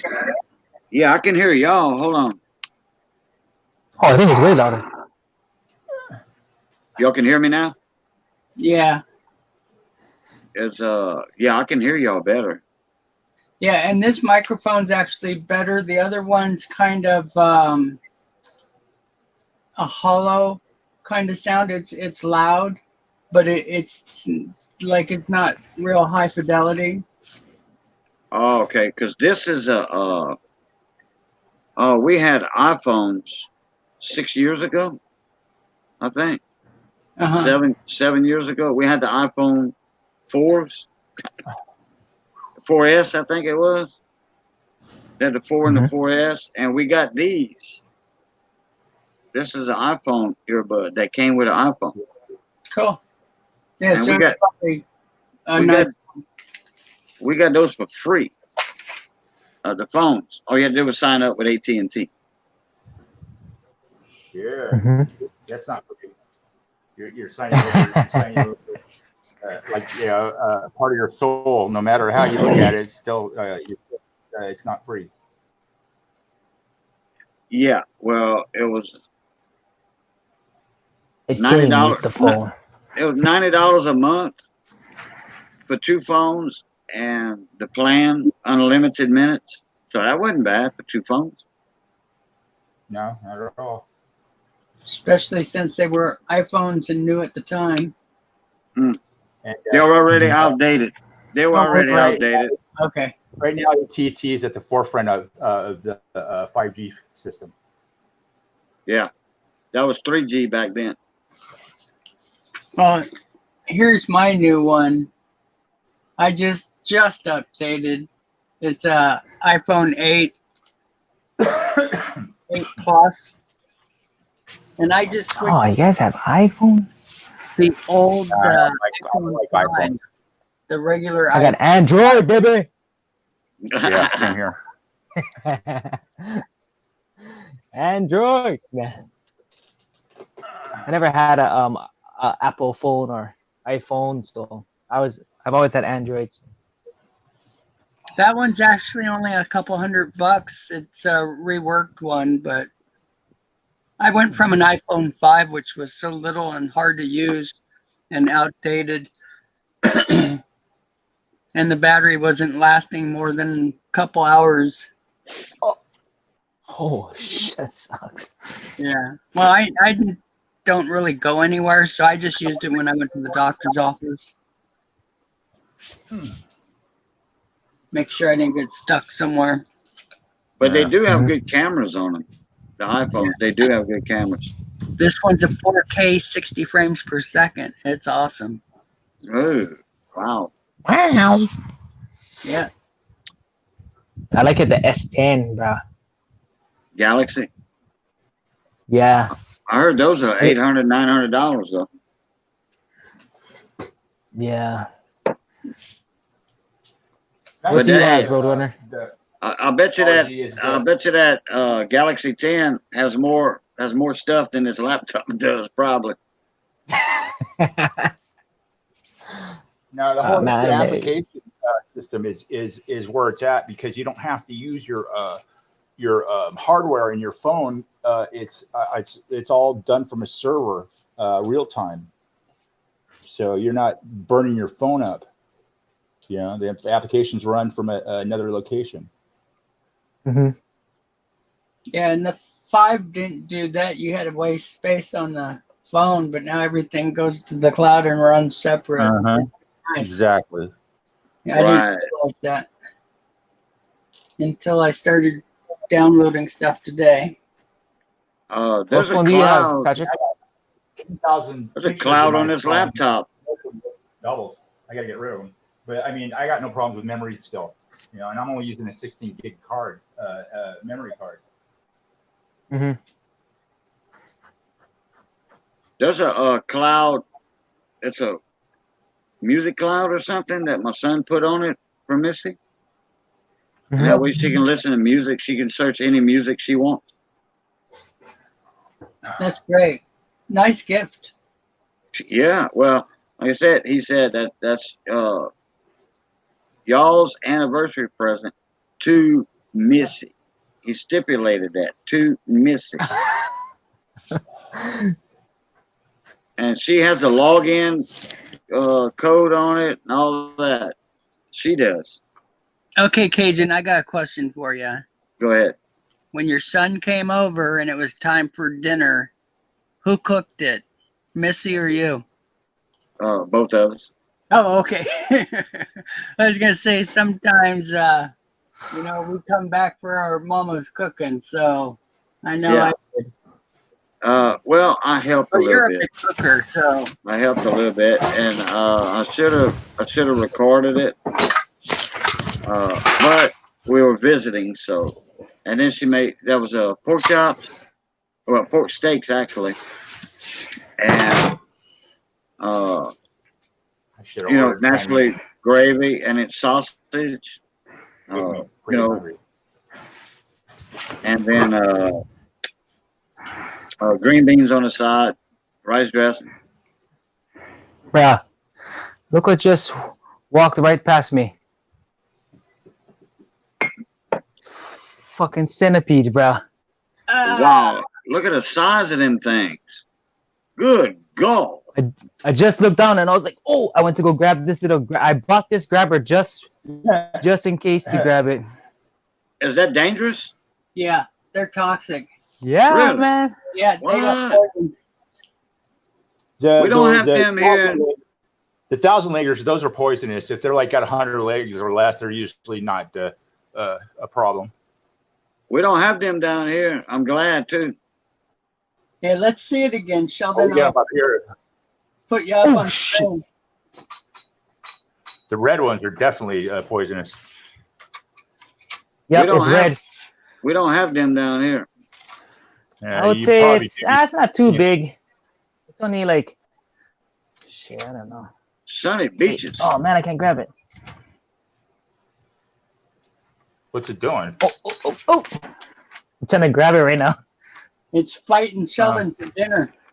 Well, if it's dead, I don't think you want to grab it if it's starting to get aggressive. I wonder if they're good eating. Oh hell no! Oh, Kill that thing. They're totally Yeah. toxic. is it?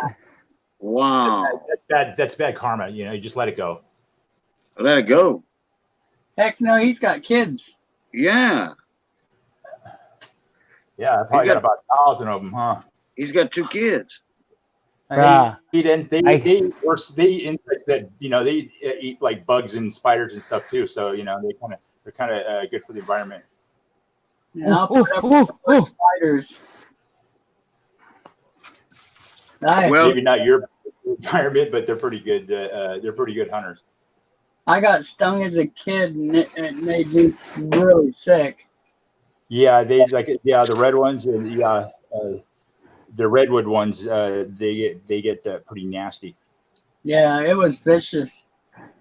And all you have to do is handle some of the ones here in California, and they'll make you sick. Yeah, but if that thing can kill an adult, what it would do to his 2-year-old? I don't think it can kill an adult. I guess if you're allergic.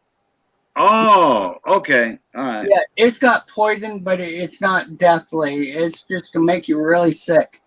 Oh, They Yeah, kill they- small they- animals. They kind of have milk, like a white milky substance, which is poison. That's kind of a self-defense mechanism. oh, okay. I Yeah, thought they they were poisonous. From being aggressive, in self-defense, yeah, but normally they're pretty docile. Oh, okay. I can't speak for other ones, in like Africa, but the ones here in California aren't that bad. Well, he was sure scared of it when he saw it. Well, they are pretty scary. Yeah, bro. Woo. Okay, Sheldon. So if that would bite your 2-year-old boy, what would it do to him?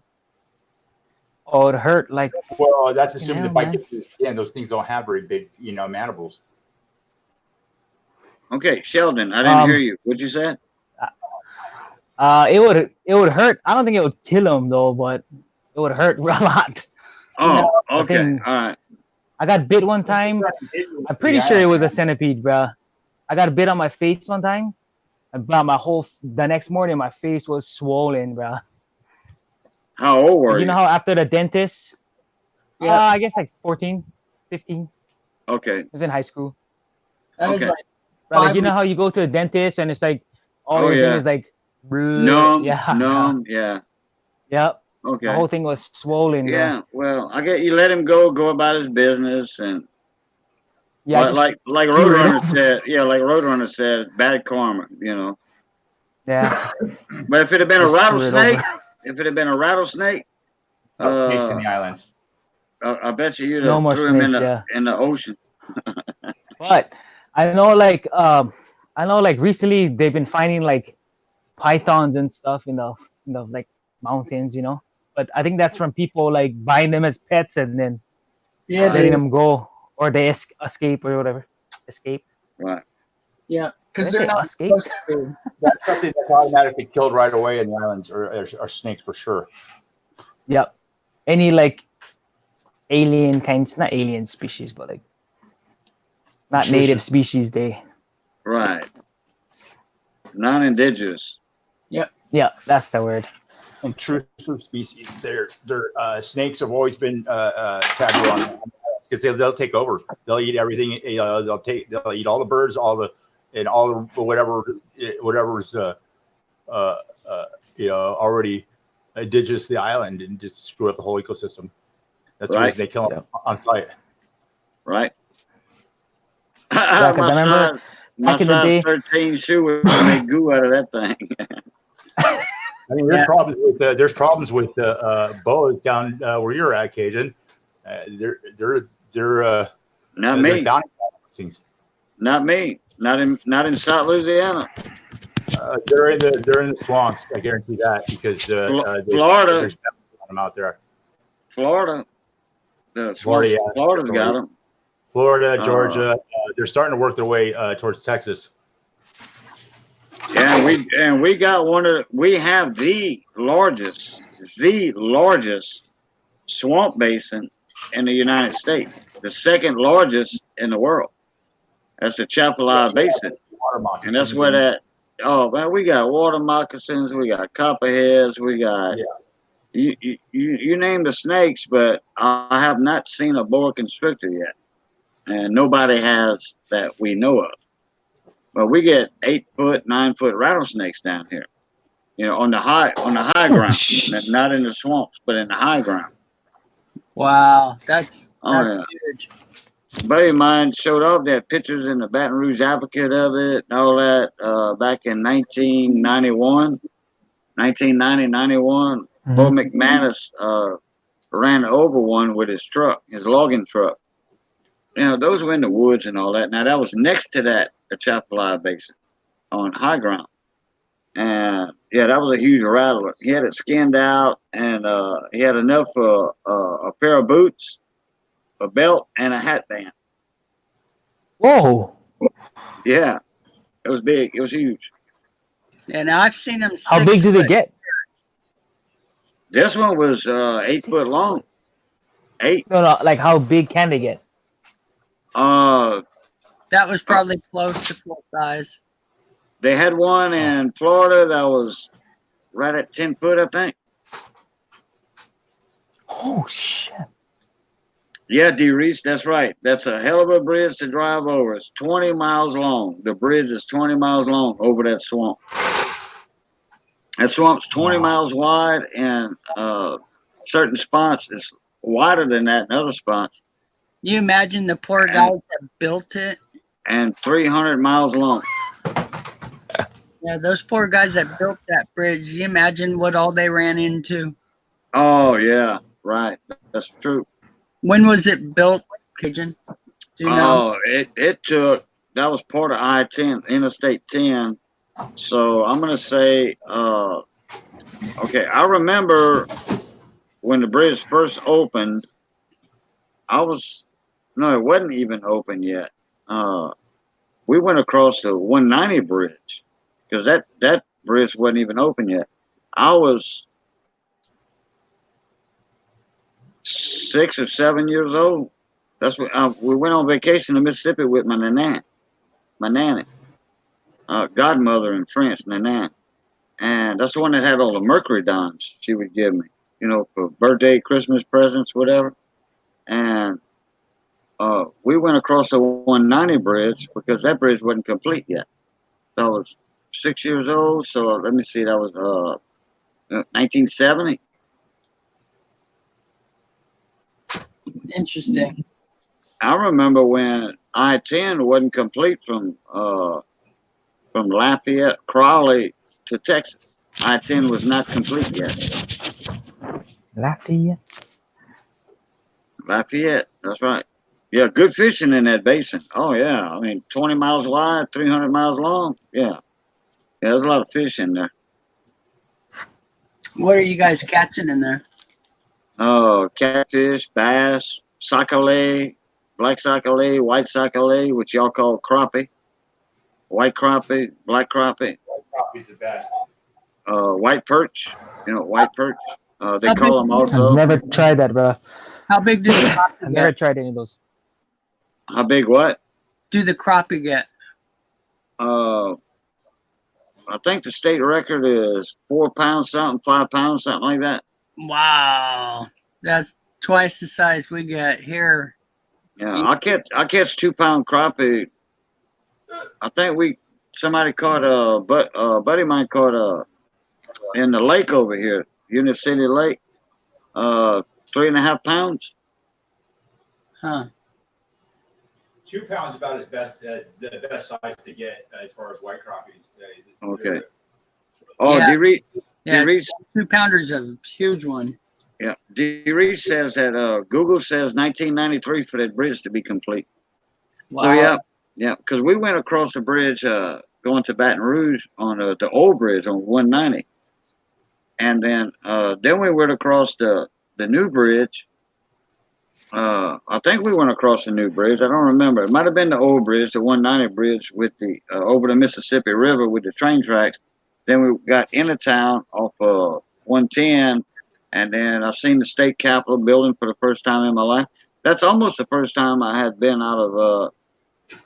Well, no, it's because we went to Texas a few times before that, but that's the first time I've been that far east in the state of Louisiana.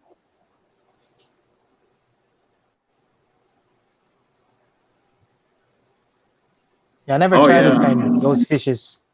Oh, white perch. Crappie, Yeah, and there's white crappie, perch. white perch. That's the same name for them. We call them sac-a-lait down here. In French, is sack of milk. You don't have the ocean perch? I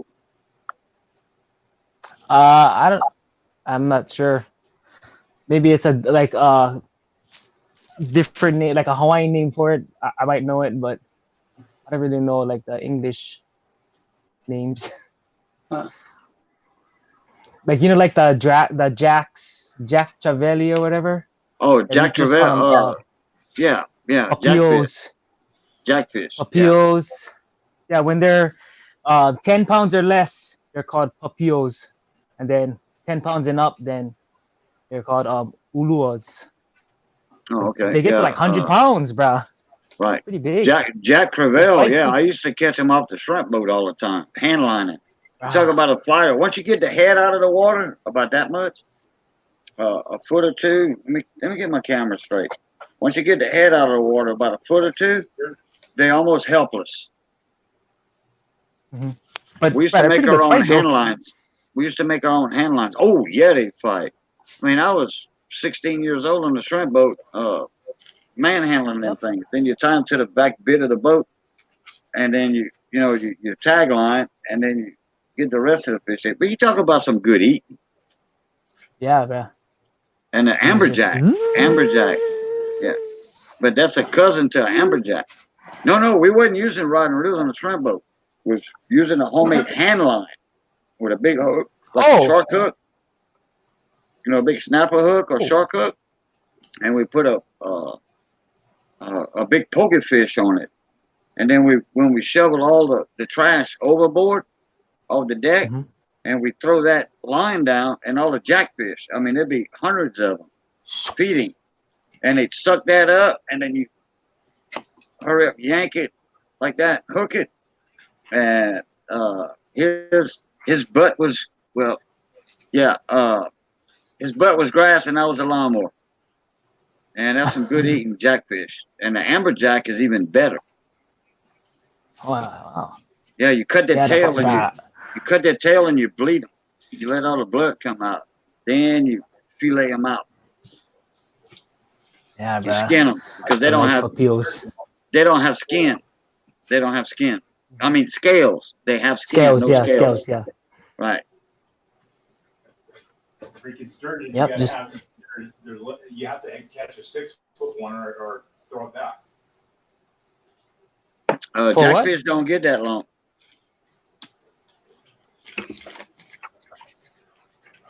I heard Roadrunner say something about 6 foot. Yeah. You have to catch at least a 6-footer sturgeon, or else you got to throw it back. Oh, sturgeon. Oh, okay. Yeah, sturgeons are illegal in Louisiana to catch. You can't catch sturgeon in Louisiana. Because people use them for the rope, the eggs to make caviar. Yeah. Yeah. Not here. We just eat them. Oh, yeah, is it good? Okay. Smoking them, really good. Yeah. Right. Ooh. Just like jacks and salmon, smoked salmons. Salmon's a pretty oily fish, though. Yeah, 2 of my uncles spent the last 20 years of their life. That's all they did was fishing for the big. Let's see, what are they called? Diamondbacks. It's been so long since I've been doing the sturgeon, but yeah, that's all they did was smoke them. Constantly go over to their place and grab a bag full. Diamondbacks. Yeah, that's not right. But it has something to do with the pattern on their backs. Yeah, I thought so. I'm not sure. Because the sturgeon, they have that on their back, on top, all the way across, on top of their back, on their spine. They have a rough, I don't know, little bitty mini fins. Yeah, they look like a damn dinosaur. They really do. Yeah, right. Yeah, like a Trapezosaurus or something like that. Dorsal. I don't know if I even said that right, Trapezosaurus. Yeah, give me a second. I'm going to see if I can find my Audubon book and I can show pictures of that one. Oh, okay. Yeah. Sturgeons are prehistoric animals that survive. Like the garfish. We got them big alligator gar down here in Louisiana. Texas has them. Florida has them. Oh, yeah, bro. We got them 8 foot long from the garfish. Dang. Real Talking about good eating. No, garfish caviar, garfish eggs are poisonous.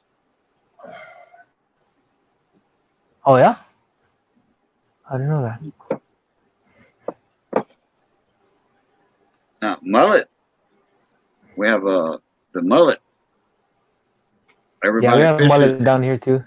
Everybody fishes for that, for the rope, for the eggs. That's caviar. They make caviar with that. And then So we use mullet for bait too. Yeah, in Louisiana, to the west of the Mississippi, the water's more muddy than to the east of the Mississippi. So over there, the mullet is good eating. You can smoke them or fry them or whatever. Mm-hmm.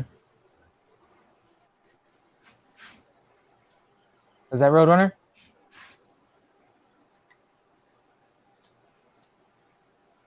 Real gourmet caviar is from sturgeons. Usually the real channel sturgeons. That's the gourmet type of fish eggs that all the rich people love. Yeah, that's the ones that like the Russians and the Germans use. That's where you get the real caviar over there. And the Russian caviar, I think that's supposed to be some of the best caviar ever. Did you never fish for specific fish? They called them. They had names for them.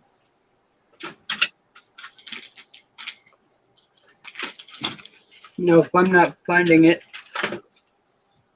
I know the Atlantic sturgeon was known for its rope, its eggs. Yep. And they'd make caviar with that. Oh, the Russians, the Russians have a different type of, and that one is a big delicacy, the black caviar. Okay. I tasted some of the real expensive stuff at one of the parties I helped at, but yeah, I didn't like it. Well, maybe it's like smoked oysters. Yeah, acquired taste. Right. Smoked oysters are an acquired taste. I love smoked oysters. Some people eat it raw. Some people eat it with crackers. It depends. Oh, bro, I can't eat it raw, bro. I tried it one time, like straight from the ocean kind. Oh, I couldn't eat it, bro. Sorry. Yeah. What, fish or rope? Fish eggs? Oyster. No, the oysters. Oh. I knew what he was talking about. I'm the same way. Well, it depends on what kind of oyster it is. Is it the No, same like, oyster as the Gulf of Mexico oysters, or I don't the know. It was just oysters in the. around the East Coast, around Maryland and all that, Virginia? It was a texture thing for me. Oh, I love raw oysters. Yeah, I can't eat them raw. I gotta cook them. New England clam chowder. Yeah, we don't swallow them whole. We just chew them. The best way to eat a raw oyster is put it on a cracker. One of them long crackers, I forget what they call them. A captain's wafer cracker or a regular saltine cracker. Put on that. Put a little bit of cocktail sauce on it, and eat the whole thing and chew it. And that way, you get the acquired taste and you get the real flavor of the oyster. You just don't. People that just put an oyster in their mouth and swallow it, oh no, no. Yeah, that's what I did. Like in Washington, at my cousin's house, but she lives about right next to the water. So we filled up like 2 5-gallon buckets of oysters, and then she's like, "Oh, you want to try one?" I was like, "Yeah, I'll try it." Opened it, ate it, and I was like, I spit So it you right just back out. you just swallowed the whole thing instead of chewing it. No, I chewed it. I tried to chew it, but I couldn't swallow it, so I spit it out. Oh, well, you should have tried it on a cracker. I go right off the house shell with a little Tabasco sauce. That's good enough for me. There you go. Yeah, that's right. Some McElhenney Tabasco sauce. Okay. But if I break in somebody that never ate an oyster before, I'm gonna put it on a captain's wafer cracker with a little horseradish, if they like horseradish, and then let them have that cracker taste also with that oyster, and they're gonna like, oh, this is good. And sometimes the cream cheese helps too. A little what? Cream cheese. Cream cheese? Yeah, just a little, with cracker and oyster, bam. Never thought about that. Every time I eat oysters and stuff, like cooked oysters, I just put Tabasco and shoyu on top, or soy sauce. Yep. Yeah, soy sauce. That's it. Just that. Yep. Soy sauce and Tabasco. I'll just bam, I'm over it.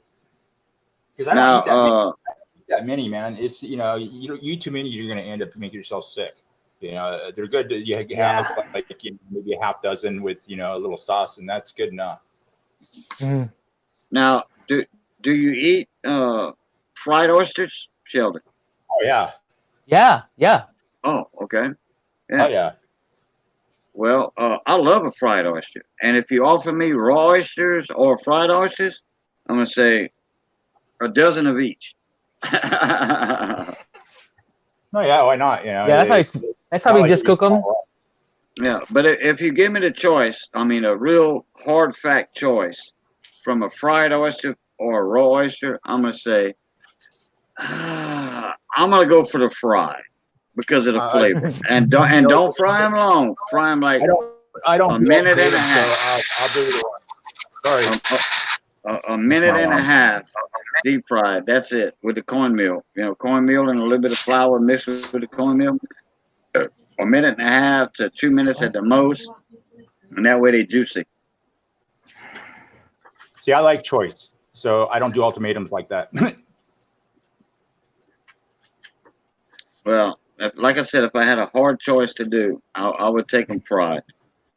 But that's like I also wouldn't call that a hard choice either. No. Now there's our choice. That would be pretty. Oh, what you got there, Rich? I found my book. So here's the fish that we ate the most of. That's flounder. Yeah. Yeah. Good stuff. Right outside of the bay. Let me find that. Oh yeah. Sturgeon. We got some flounder down here that we call welcome mats. They're big as your welcome mat on your doorstep. Now you got to see ones in Alaska, man. Those things are tough. Oh yeah, but they call those halibut. And we were also eating a lot of the California skate. Skate. Oh, I love skate. I love hake too. Hake fish. Yep. The hake and the skates, man. You talk about some flaky white meat. Just about everything. Just about everything out of the Gulf of Mexico is edible.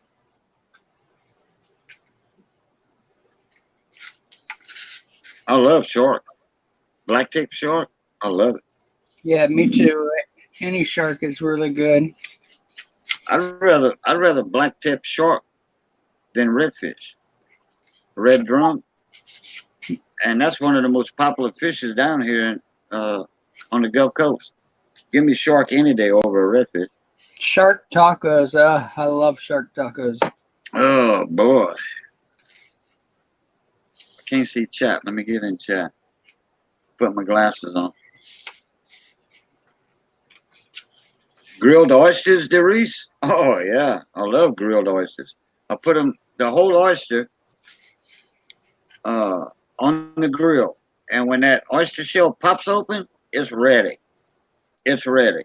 Then I pop it open, I help it open, or you can just pop it like that, and then throw some Italian dressing or whatever you want on it, or some horseradish. It's done. So another indication that it's dead too.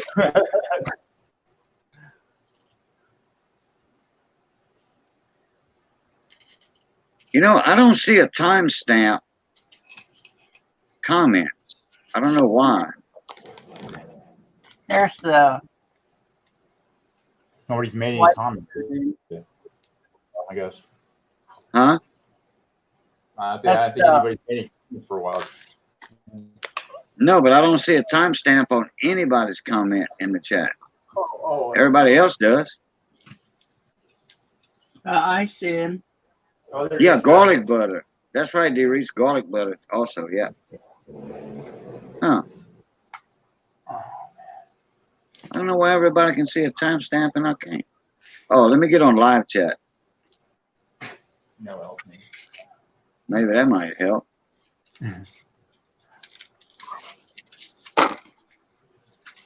Nope.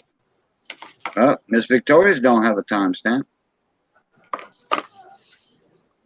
That's strange. Derice said you have to toggle it. You got me at a loss. I don't know how to.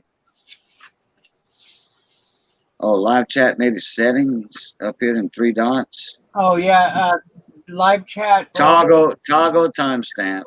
I see. I got it. Okay. Thank you, Derice. Yeah, another disaster diverted. Yep. Another learning lesson on the laptop. Learning the laptop. Okay. We can hashtag that. Hashtag learning the laptop. Or laptop learning. I got it. 3 dots on the right to the right of live chat. Click on that. Timestamp. Yeah, which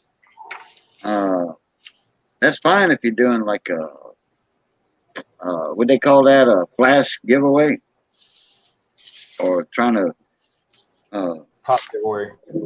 guess the number thing or whatever, like Richo does. In fact, I even missed Richo's yesterday because I had, my son was here. I haven't been on YouTube all day, just about. Yeah, I didn't see it at all. Right. Yep. I got your comment saying I didn't see you. You all right? I'm like, yep. Thank you very much. Oh, found it, Barry. Hey, what's up, mon ami? Hey, Ed.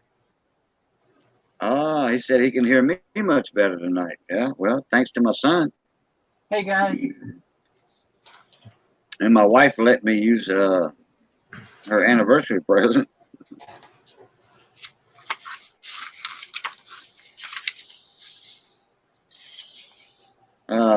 Rich, found it buried, sent you an email a couple days ago. Wants to know if you saw it. Oh, I thought I answered you. Let me double check, see what happened. Because I do that too. I'll be typing somebody and in there, and then somebody will call or something, or that boom, guess what? I'll forget about it. Yeah, I did answer you today. Check your check your spam. Maybe mine went to your spam. That's where yours went.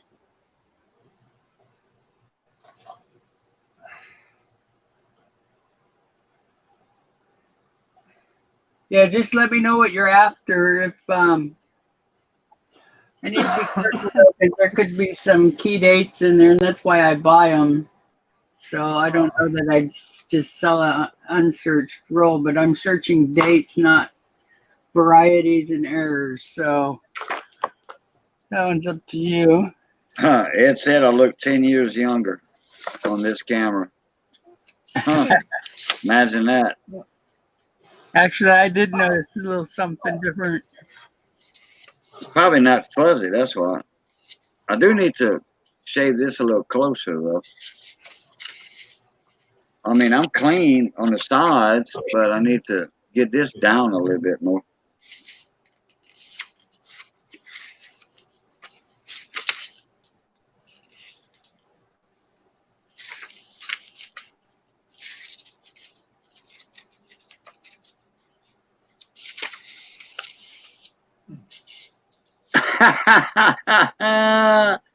Oh, Miss Victoria, that's funny. She said, "Send that laptop to me." She wants to look 10 years younger too.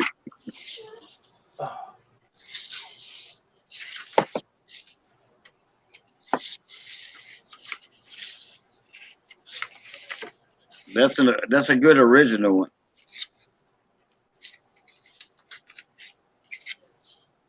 Sorry, I'm not keeping up here. It's trying to.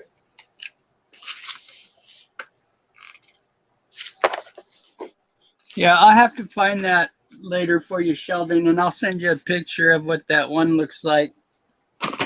They're good to eat, good eating if you got them. D. Reese said, Right. Probably Hawaiian name. D. Reese said, "I'm looking like a beginner hippie."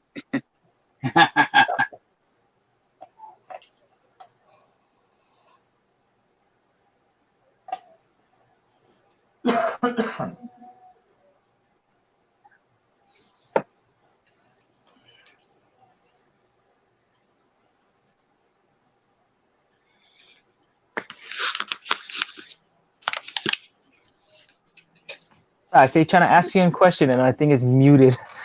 Rich, what was the fish called again? The ocean perch or the Ocean perch. That's right. Yeah, it's good eating. Yeah. So something you could always depend on catching around the coastline here. Let me see if I can see like a picture of it or something. Yeah, I was trying to find it. I couldn't find it in my book. They're small, but around here they get about like that, 10 inches long, about like that. They look like a perch, a brim. Yeah, 4 or 5 pounds. Ocean perch. That's what a lot of your fish are. When you buy little small fillets or fish sticks or something.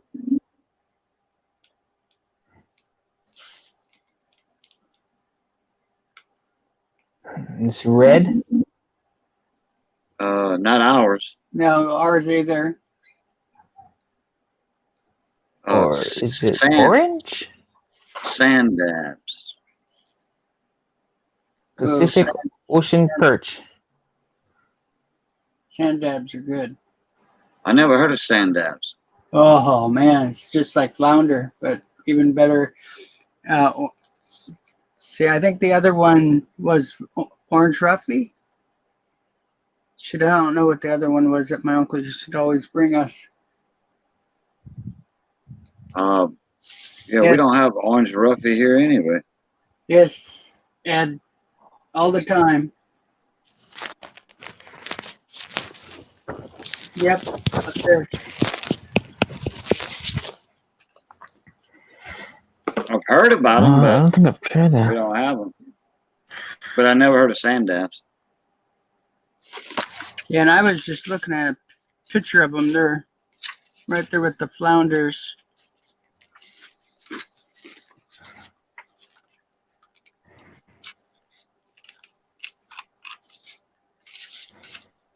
Who won the big show tonight? Who was on there?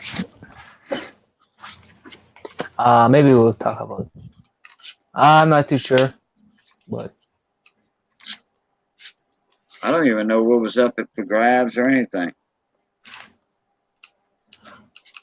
I don't think we were talking about the big show.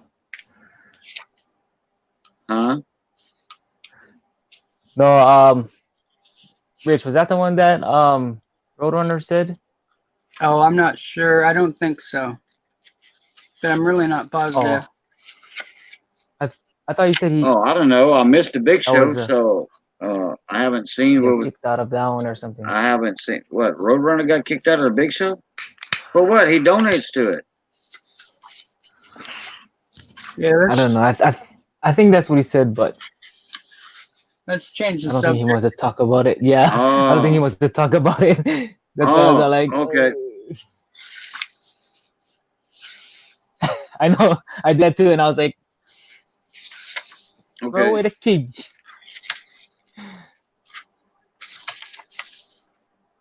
Oh, bro, I bought this.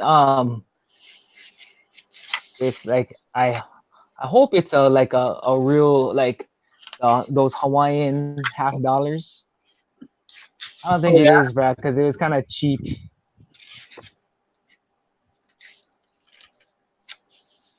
You know the one that what you call Mr. Monkey Swag bought? The Yeah. $50, the Hawaii one. Yeah, I Yeah, got me one, or I bought one, but then I don't know. I think it was kind of cheap, bruh. So I don't know if it's real or not. Well, I think on the low end, they're not that bad. It's just they go up in price really fast. Yeah, it wasn't no like high end one. Well, even his was only a XF45, I think, or 35. Mhm. And it was several $100s. Yeah, I think he said like, yeah, no, I think it was like two something. Yeah, two something. Yeah, I think so. And what was that for? It was the Hawaiian $50, 1883. Extra fine. I'm not familiar with that. Okay, her name is Sherry Ward. That was the winner of the big show. Oh, okay. I'm pretty sure, because she won my first giveaway, and I was when I was up in the mountains. Okay. Okay, I'm Yeah, out the of Hawaii. here later. I'm just too much. I can't stand the pain anymore. I gotta go. All right, Roadrunner. Yeah, I'll Okay. come back. Hey, I'll come back when hey. it's feel. I have no idea what's going on about. So look. Anyway, sorry to bring it up. No worries. No. I think it was because his leg was sore or something. Yeah. Oh, okay. So the pain is getting too much. So he said he's gonna Okay. go. But yeah, the Hawaii quarter. I mean, the Hawaii coins. They had like that guy, Mr. Monkey Swag, but I think it was like a couple weeks ago. He bought the Hawaiian $50. I think it's nice, man. I only got the From- quarter. He bought that from where? I guess his LCS. I guess. It was a great Okay. coin he picked up. I think he Oh, does yeah. auctions and stuff. Oh, okay. Yeah, They Guys, put glass. I was talking about, yeah, it's it kind of on its side, but it's flattened out through time. Has a mouth that points the opposite direction. Has both eyes on one side. Has 4 fillets. So is That's it a the rare? ocean perch. That's the flounder, the flatfish they were talking about. Oh, okay. Yeah, they're really good. Well, flounder has both his eyes on one side. Yep. That's on the brown side. The white side, he doesn't have his eyes. Right, that's where his mouth is. Don't they Well, like, our when flounder they're has his mouth straight, just like a regular fish, but his eyes are on one side because he lays in the sand. And down here in Louisiana, the sand's not white. And he's in the sand and you can't see him. We used to gig flounder at night with a lantern or a light, and then you gig them with a gig. You know, a three-prong gig. You gig him like that, and then you pick him. You got to pick him up because he'll get off and swim away. He'll die eventually, more than likely, if you gig him right. And then you throw him in your basket. But when the fish or whatever come swim over him, he'll come up like that because they don't see him laying in the sand.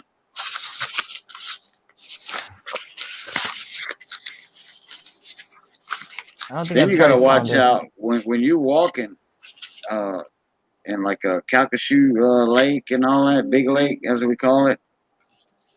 It has to be kind of still water. It can't be rough water. You know, big waves crashing over the beach and that. It has to be still water where you can see, you know, and clear. And you can do it in Grand Isle, Louisiana, you know, all like East Louisiana and then Texas, off the coast of Texas. You can do it in like Galveston Bay, as long as that water is calm. And you see him laying there, and sometimes you get a ghost flounder. It's where he was laying at, but he's already gone. He already got his snack there and moved on to another spot. Oh, what is that? 1911 to 1939. Oh yeah. Okay. Are you fixing to open that? Yeah. Okay, let's do it. Let's do it. Oh yeah. Wow, might have a 14D. I doubt it, since it was a coin collector that you bought it from. So, Well, keep in mind the graded or the air was in a total. It was in a airtight and it was marked. I think he picked it up. None of his stuff was marked correctly. Even the steel pennies were marked silver. So he wasn't much of a coin collector. Oh, okay. So I'm hoping, because then I found quite a few 24Ds in this. Right. At least 2 of them, I think 3. So, you know, those ones are like $40 from the start, G4. Oh, okay. Nice. I think. You know what? Hey, Sheldon, man, we had a good, how long was it, Rich? 2-3 hours? When we were live with Ken PV? Yeah. And I found out some good information I didn't know. Oh, like about coins and stuff? Yeah. Like Indian head pennies and the seated dimes, seated Liberty dimes, half dimes. And he showed a 38/7 Buffalo that was like MS66. It was gorgeous. Oh shit. Yeah. Man, of course. $200. Yeah, we had like 30, 28 people, 30 people in there at one time. Oh wow. That's kind of a lot, yeah.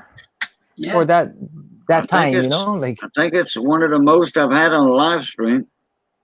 26. Yeah.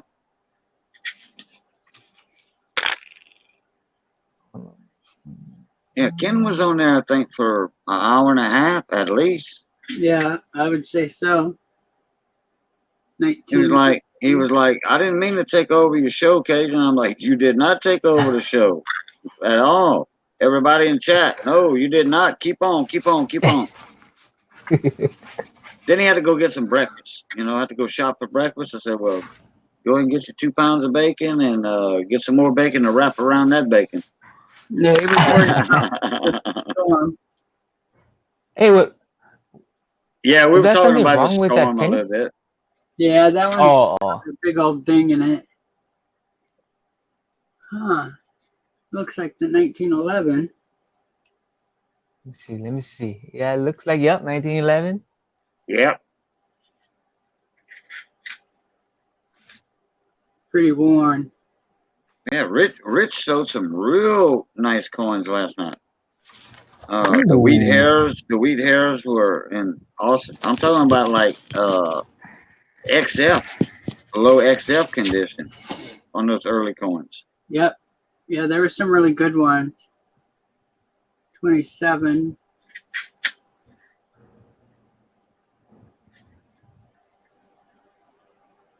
Nice. Got a little cacao on that one, but that's all right. Yeah, and these ones haven't been too bad. Normally these collections that are put back in wrappers don't do really good, but the Brandt wrappers are pretty good, so. Oh, I should have showed Ken them wrappers. Oh, I thought you did. I think he was in the chat when you were showing those. I think it was right before. Yeah, see, this is a nice one. Are there like that's within a nice one. these years? Strike through. See the strike through? I see something on top of the O. Is that by the O? Yeah. Looks like there's some post damage on that O, but that other one should be a strike through. Let's see the other side. So that's right where it is. So yeah, that looks pretty good. Oh, okay, yeah. Interesting. That's where you got to look on the other side also. Yeah, make sure that's not damage. Right. No, this looks like it might be a Woody. Oh, it is. 1925. Where's Frank when you need him? Oh. That's a Woody. That one is. That's a Woody. Oh, that's what they call it because the thing looks like the wood grain. Yeah, right. And this isn't my favorite type. I like the lace look. This is what I call the tight grain. Tight grain's okay when it's this full, but sometimes it's really sparse. And you can tell it is a Woody, but it's just not much there. This one's great. Yeah, it's on the back a little bit too. So only between these years have that like that woody look. Actually, or it could be anything right through all the copper Lincolns, all the way up. Huh. Yeah, they're not as normal like in the 50s. They're not as normal. Yeah, but I found them, just not many. Right. I say not as normal, not as common is the word I was looking for. Mm-hmm. So I even have an Indian that has the wood grain, and that's what Ken Peavy said last night was, well, here's a Indian that's a Woody. How many of you have one of those? It's like, I do. Yeah. And the thing was, when he was asking everybody what they thought the grade was on that Buffalo nickel, I called out. Yeah, you hit it spot on. MS-66 at the same time Ken Peavy said it. That's right. At the same exact time. He said, what grade is this? And then everybody paused a little bit. Then Rich and Ken at the same time said 66. Simultaneously, yep. You gotta say jinx. Yeah, Jinx, you owe me a Coke. Jinx, you owe me a Coke. That one's not a jinx. That one's good luck. No, we're talking about the old saying. No. I When you know. say I something know. that is, oh, okay. But to be able to call the same grade as someone like Ken on a coin that I don't specialize in, that's pretty cool. Yeah. Yeah, Jinx, you owe me that buffalo nickel. And Roadrunner said 66 plus, and somebody else said 67.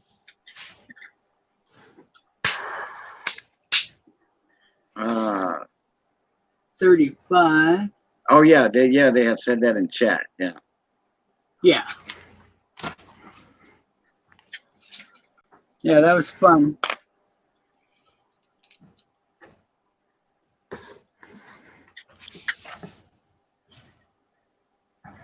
Ooh, what's this one? 18. Oh, I think I think. I have good luck turning them upside down sometimes. Oh, it's got a mint mark too. Yeah, D. Looks like D. Yeah, it's a D. Oh, 16? Okay. D. Oh, I'm not sure. Isn't that what you had thought? No, it's an 18. I think it's 18. I see it. Yeah, it's an 18. I see it. 18D. You know, when you get the mint marks on them earlier coins like that, they a little more valuable than no mint mark. Yeah. 36.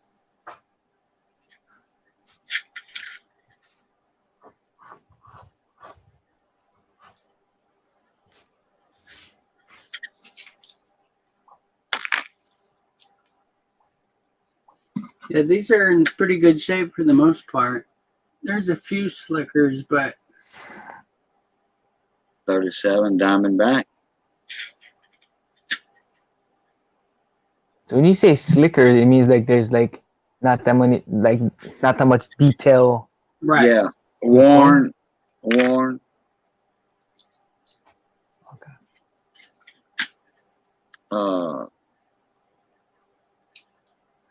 30D. Is there any like errors in like in these years? Yeah. Yeah. Roadrunner was going over some of them with me when I was going through the last time. Oh. So, and it was fun too because we had a little bit of time. We were waiting for somebody or something. I forget what we were waiting for, and Roadrunner was up on the panel, and I told him, okay. He was trying to look for errors. I said, pick a roll. Pick a date. Tell me what date you want. And he did 68D. And then I teased him and said I didn't have one, but I pulled one out. I had a bunch of them, actually. 68D, I have like 50 of them. Yeah, I think it was and those 68Ds were, look, I'm talking about immaculate condition. A bunch of them didn't have a bag mark on them at all. They were extremely like 67s, 66s. Yeah. Pretty nice. Nice. Yeah, Rich. I think it was like maybe last week or a couple of weeks ago. Stacking Silver with D. He did a video of like him showing like these little tickets or something. Like there's like a set of 12 of them that he's trying to get, and I was like, bruh, I guarantee Rich has all 12 of them, bruh. And he's like, oh yeah, I'm gonna try email him if he has it or whatever. But I don't know if he emailed you or anything. But and I was like, bruh, that would be the person. I think it was like some kind of ticket or some kind of ticket thing. I don't know. Huh. And let me try to see if I can find it before my phone dies. Stack. 1910. Ed, yeah, we found out. Well, actually, we didn't find out anything about that 1837 half dime, but we learned some information on it, and there's going to be more research done in it or something like that later on. That's when Rich showed it to Ken Peavy last night.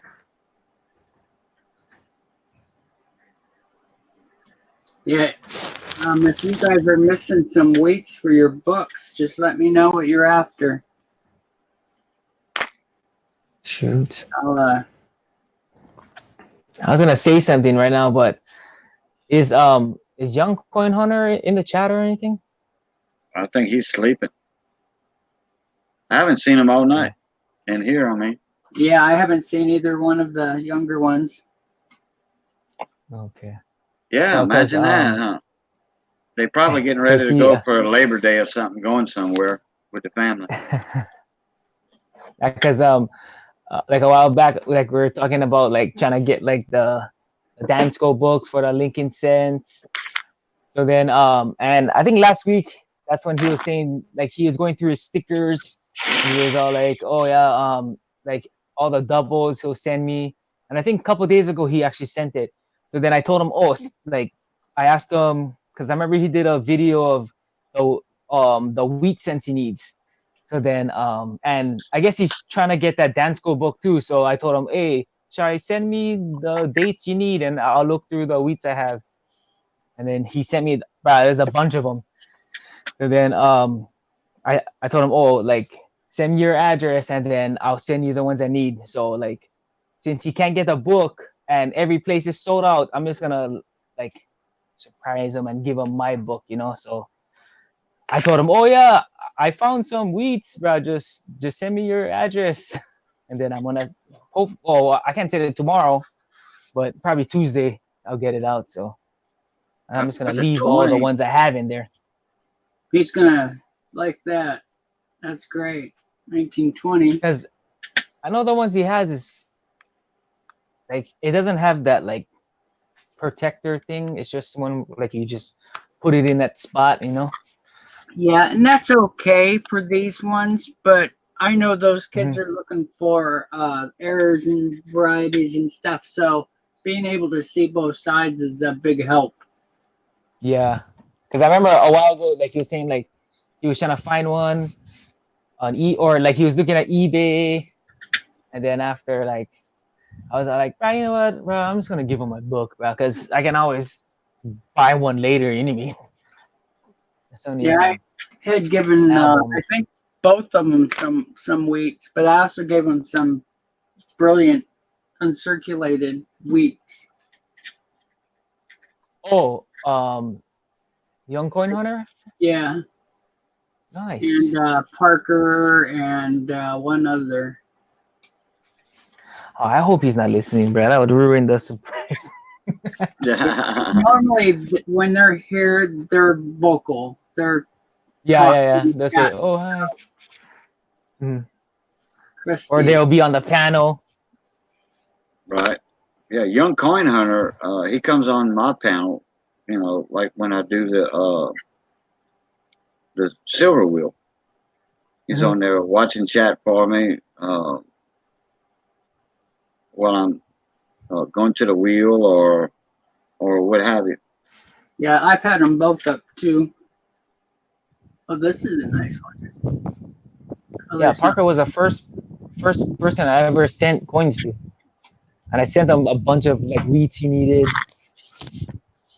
Yeah, it wasn't no like BU kind, but it's just this bag I bought. I bought like it's like a bag from Robert Lawson. He sells like I don't know the pounds, but it was like $50 or something for like so much wheeze.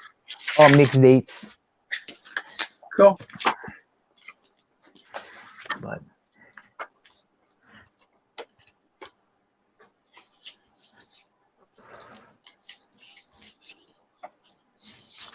man, I'm on. Okay, wait, hold on. Let's see if this is on.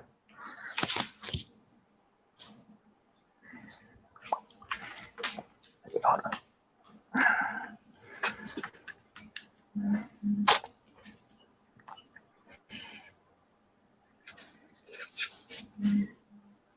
Have y'all ever seen this before? Let me show y'all this.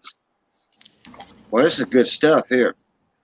Shasta, cherry. Yeah. Berry cherry twist. No, I haven't seen that. It's cherry 7-Up. Huh. I've heard of That's good stuff. the Shasta brand. Yeah, Shasta. Yeah, that's the older. It's like a cheaper brand. Yeah, right. But well, this has got vitamin C. Well, it's Sprite, 7-Up Sprite, caffeine free. Mhm. Which 7-Up and Sprite has always been caffeine free, all the time. Mhm.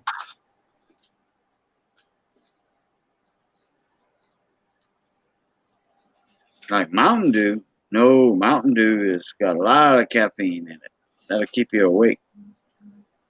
Yeah.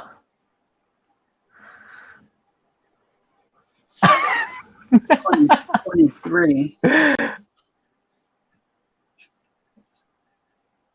Sorry. What? Hey, Roy. Oh yeah, let me get in the chat. Hey, Matt. Hey, how you doing, Mon ami? Yeah, I was watching the coins and not in chat. Oh, Mountain Dew's his favorite drink. Yeah, it's got a lot of caffeine in it. Yeah, I drink Mountain Dew. I like Mountain Dew too. It's like I'm a coffee. Coke guy though. I I think like my Coke. I think Mountain Dew has more caffeine than coffee.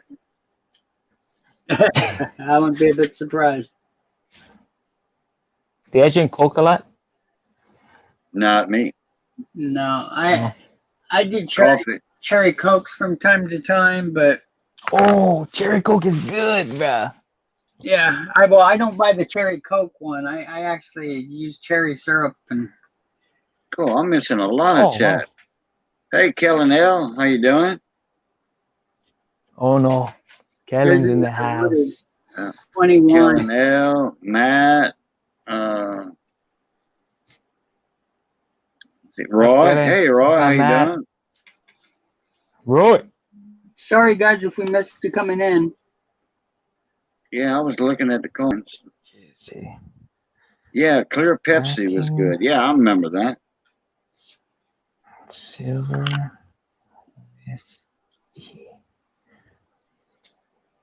Hey, Michael, how you doing? Michael Kittle, how you doing? I just watched his Michael video before I jumped in here earlier. Yeah. Sheldon told me the video was up. I didn't Yep. even get a notice for that. You didn't get an email from him? I got a notice about the Buffalo nickel and the 1909 penny, but I didn't get a notice about the announcement, the giveaway announcement. I'll be doing. Yeah. Yep. And then I got the email before the announcement giveaway came out.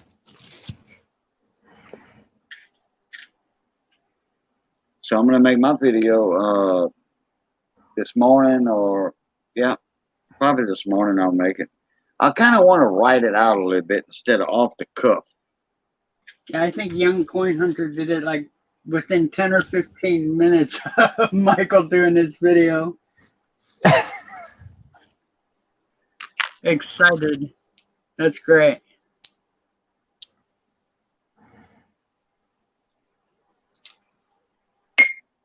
Yeah, and the neat thing is they can enter for it. That's great.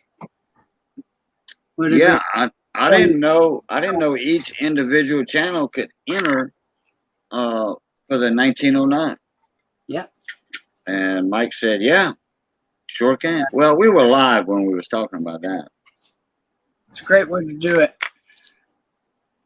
I still had company though when I was when I saw that video. 23. That makes 2 of those. Matt said, "Oh snap! I gotta go check that out." Yeah, serious coin. Can you see it, Rich? I think Wait. this is the one he was talking about. Hey, let me pick you up. Oh, we're talking about the video that Mike put out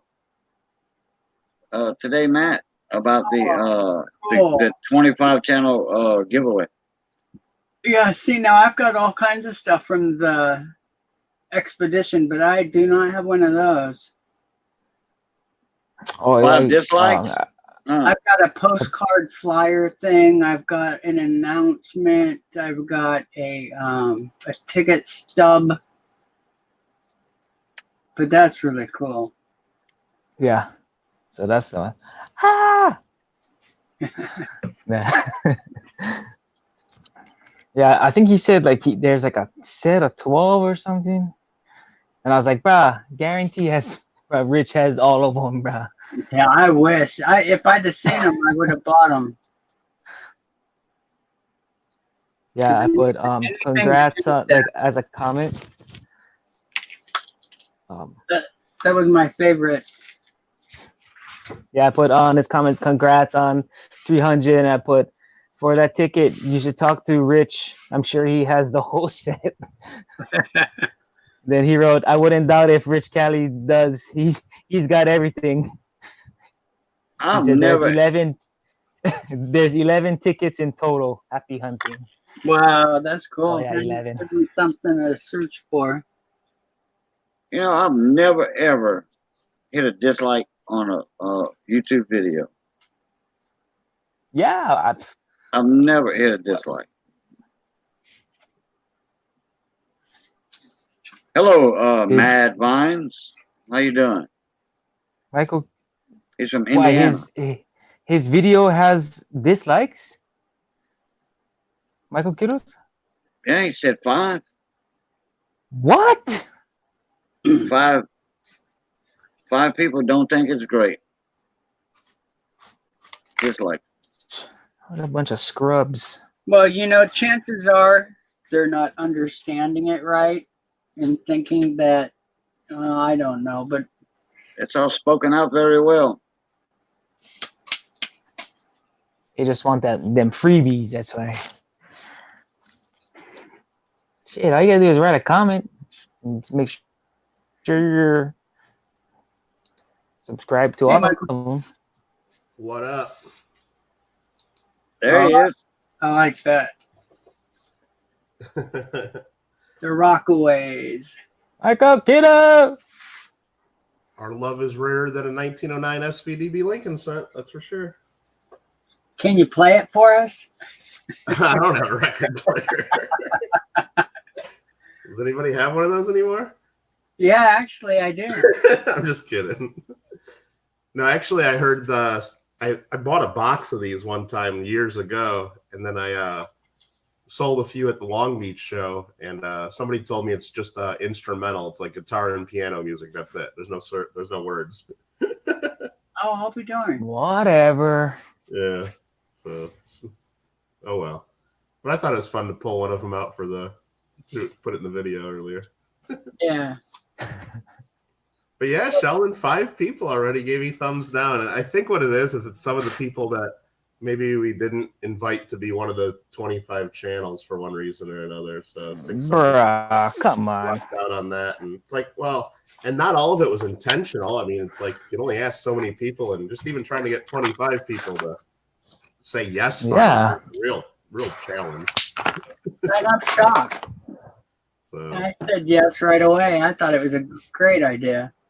Believe me, there's a couple people on that list that still haven't technically said yes. They said, oh, yeah, we think we're in. I'm going to have some questions. And I'm like, you know what? Eventually, I just got to put them on the list and kind of drag them into it. And if they say no, then I'll take them off the next list. I guess I don't know. Mike, I think I mentioned cheapskate coins to you at one time. Is that right? Oh. Yeah, I think I did. I seen him comment. Well, and the thing is I think I might have sent them an email. I can't remember. I know you said VC Coins was in, and I sent a couple emails and just you never got back to me, so I couldn't put him on there. Oh, okay. So I mean, like I said, I'm not trying to leave people out or anything, but at some point, I just gotta pick the channels. Yeah, and it's hard to get everybody. You know what? If someone that I know, like if I know that, oh shoot, we really just missed somebody, or somebody says, oh, they tried to get a hold of me, could always add someone right now still. I mean, but it's just right. Correct. I mean, I got correct. people in the comments already. Like, I know one guy is like all upset that he didn't get invited, but it's like, you know what? I can't invite everybody. Can't make it 100 channels. Right. Yeah. But yeah, Cheapskate was like, I think he had said I forget what exactly the wordage he put in the comments, but he said, yeah, hey, that's a great idea and stuff like that. Yeah. Well, hey, how you doing, Blackie? Doing Alistair. Oh, Mad Vine. 96 likes, 5 dislikes. You better undislike it, Sheldon. You better click like. Nah, I'll show you, bro. That thing is blue, bro. Oh, no, Look at that. That thing is blue. Oh, okay. No, that's good. When I seen the video. Got some new subscribers already. I know like several people have told me they've gotten like 30, 40 people just from me posting that video up so far. So I was all like, oh, right on. but it'll be I know I've gotten some even just new people coming across, but so I mean it'll get pretty big once. Like I said, just me and I think Parker so far have posted videos about it, and Parker didn't even get the links right because he just copied from the video instead of the email. So yeah, the link's wrong, but hopefully he'll fix that eventually. But yeah, I thought it was Young Coin Collector. It was Parker that did it like 10 minutes after you did. yeah. Oh, he's quick on the draw. Yeah, he is. I didn't waste any time, but that wasn't enough time to read it. Oh yeah. I think my video was still playing in the background when he was filming it. Yeah. But no, if like I said, if every channel does a quick video like that right now, even before they do their giveaway, then it'll start growing super fast. But even if some don't do that and wait until they do their giveaway rounds later, I mean, it's still going to get pretty crazy. Yeah. Yeah, that's what I was going to do this morning. Just make a quick 3-minute video. Right. Hey, here it is, the 25 channel, super epic, giveaway. Right. You got it titled. It's going to be, it's on like a pecan right now.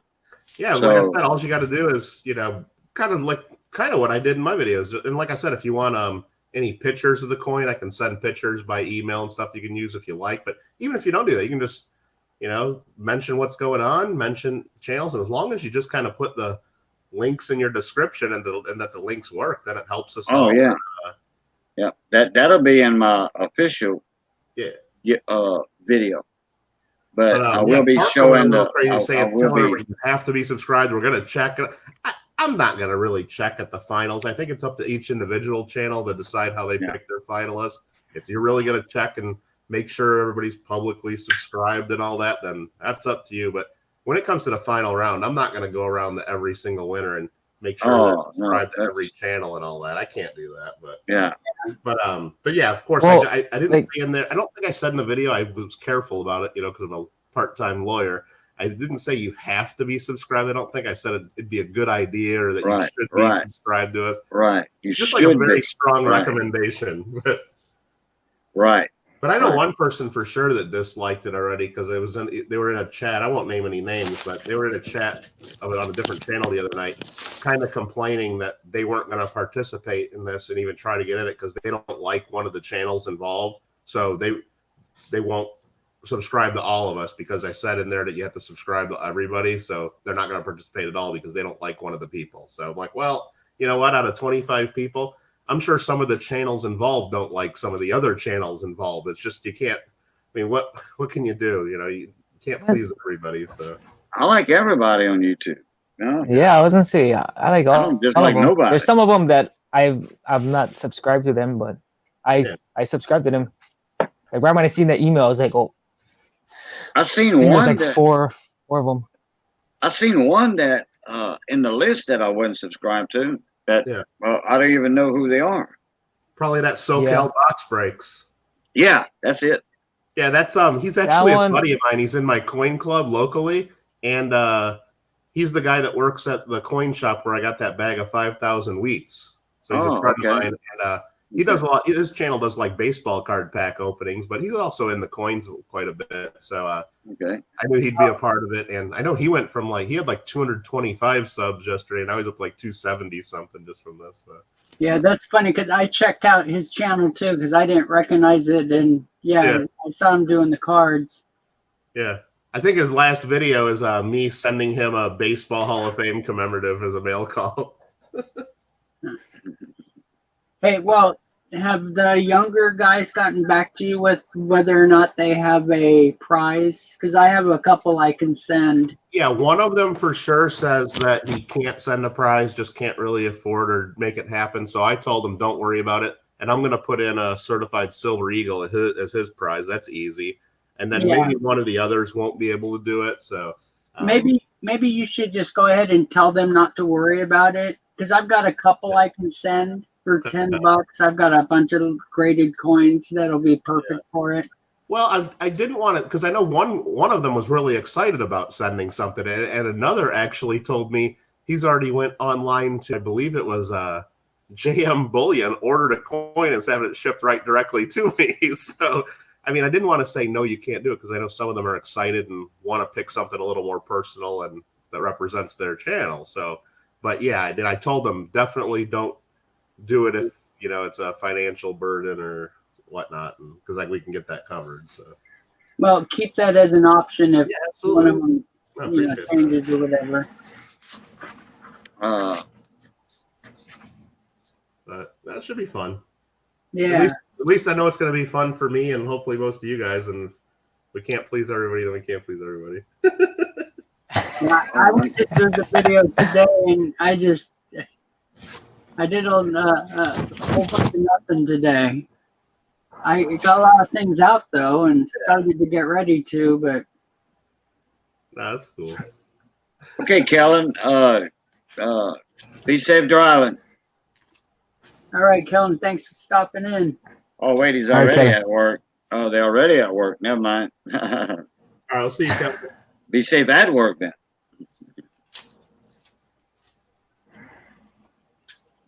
Yeah, the video you did was perfect. I think you presented the coin really well and showed it really well. Nice coin. Well, I mean, believe me, I thought about doing a little more, and maybe I'll do a separate video later, just more about the history of the coin. And I could have made it like a 20-minute video just talking all about SVDB and how the Lincoln cent was made and why they got rid of the VDB initials and all that, but I didn't want it to get too crazy, Yeah, I think you're better keeping it simple. I mean, I'm sure half the people didn't even know we already know, and I just put out about it, the whole thing. But so that's not your actual entry video then? No, and I tried to make that clear in there. Yeah, you did. Yeah, you did say this is not my entry video. And I know there's some people that are confused about that, like asking if they do a video now, is that going to be their entry video? No, I'm like, if you do a video this week, then now that's just kind of hyping it up and spreading. Just like that preview. Yeah, just letting everybody know, hey, I'm part of this. You should check out all these channels because sometime around September 7th, 8th, somewhere around there, sometime around next weekend, they're going to post their entry video. So it's just a way to get everybody excited about it. And like I said, I posted this one, and I know everybody's, just my video with, my lowly 1,000 people that watch it, got a bunch of people some action. So, I mean, if everybody does that, then it's going to start blowing up. I know mine is not going to just be like one coin, valued at like $10 or whatever. It's going to be multiple coins. Whatever you want to send in. I mean, that's what's going to be cool about this, because it'll be like, it'll be a little bit personal to the channels. Like, who knows what people will send in. Yeah.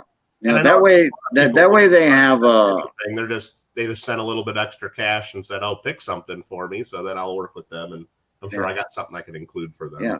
Yeah, when you throw multiple coins, it's more of a like a variety.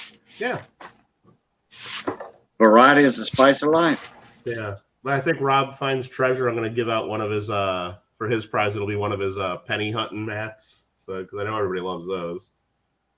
Yeah. So. Yeah. In fact, I was going to do. Well, I'm not saying nothing right now. Okay. It can be a surprise. No, it was a video that I made and I deleted because I didn't like the way I did it. It's some help for one of our younger coin guys, younger collectors. That's cool. And it was about a week and a half, 2 weeks ago, I think it was.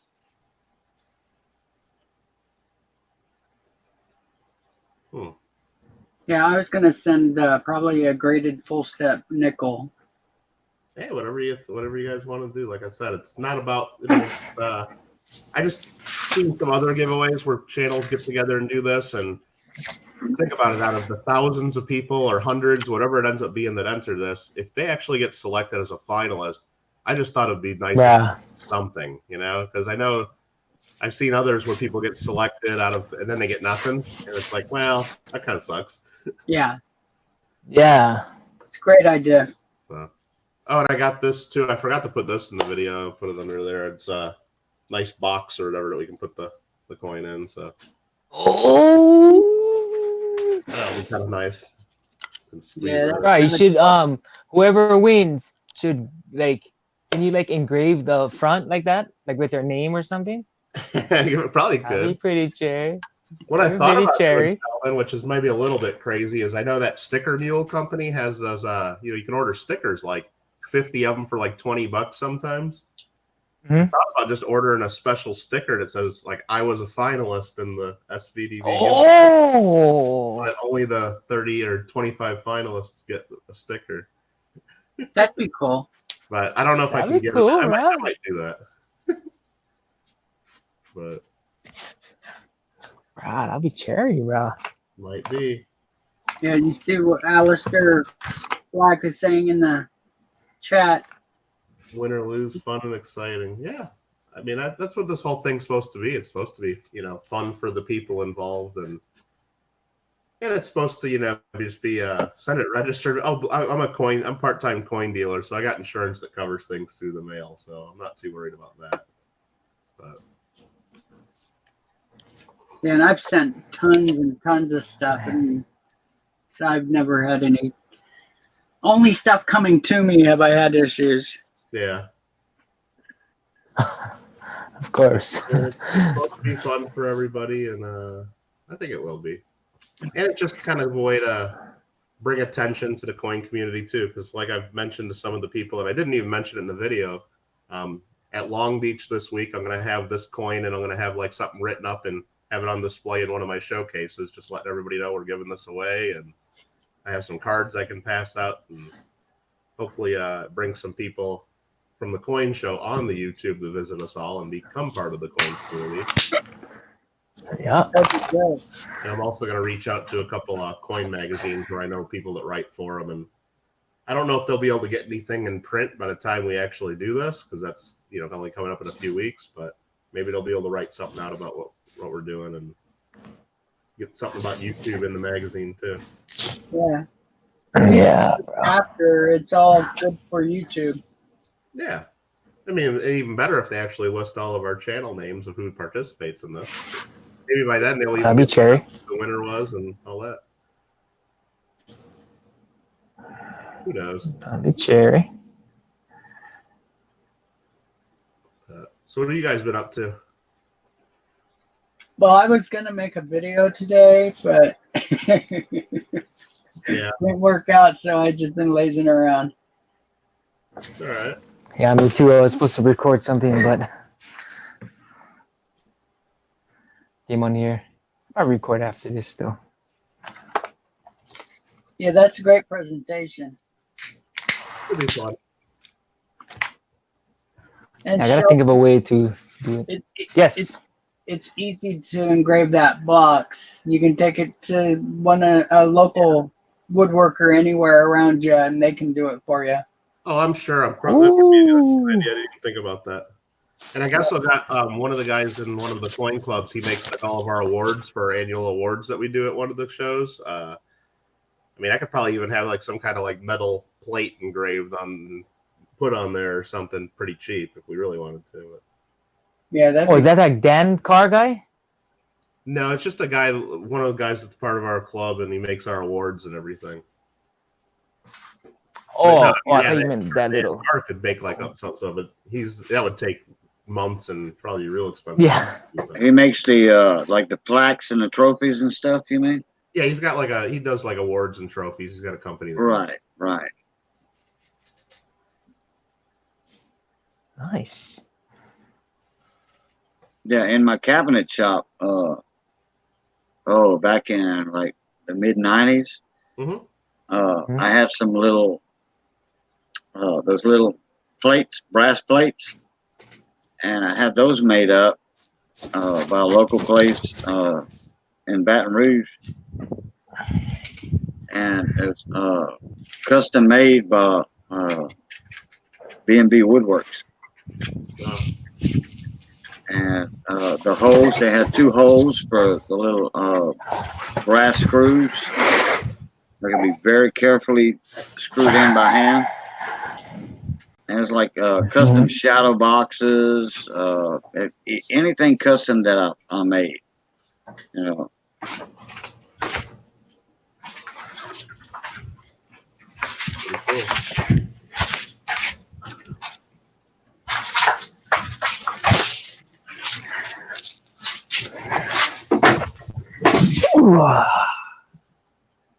Okay, Alistair, take it easy, bud.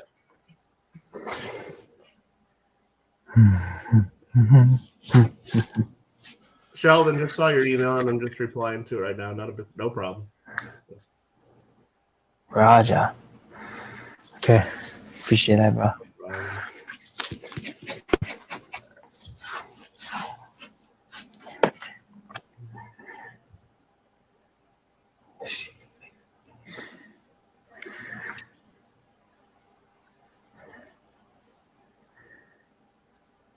Finding any more cool Lincolns in those rolls or anything, Chris? I've only opened one more. I was hoping it was a 1911 to 32 or 4 or something like that, but no. A couple 1910s, a couple 1920s, and none of the dates I was hoping for, but no biggie. Just starting, still got like 69 rolls or something. Oh, cool. Look what Matt wrote.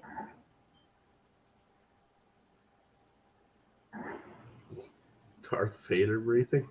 Yeah, what's up with the Darth Vader breathing, Sheldon? Is that Sheldon doing that? Yeah. What's that? They're teasing you Am I about breathing hard? you vaping. Oh no, I guess I was just breathing hard, I guess. Yeah. I was wondering what's up with the Darth Vader breathing, Sheldon.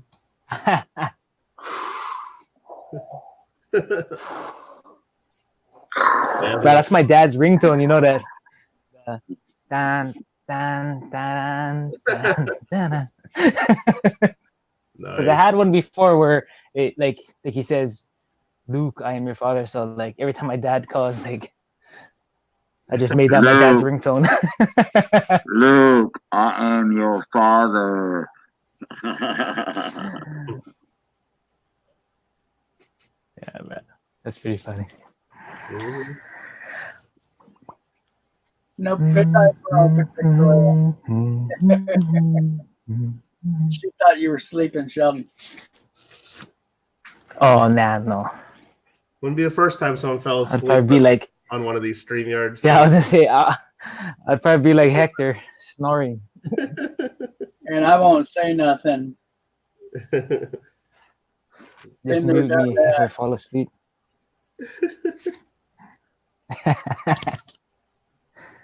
Oh wow. I think I might.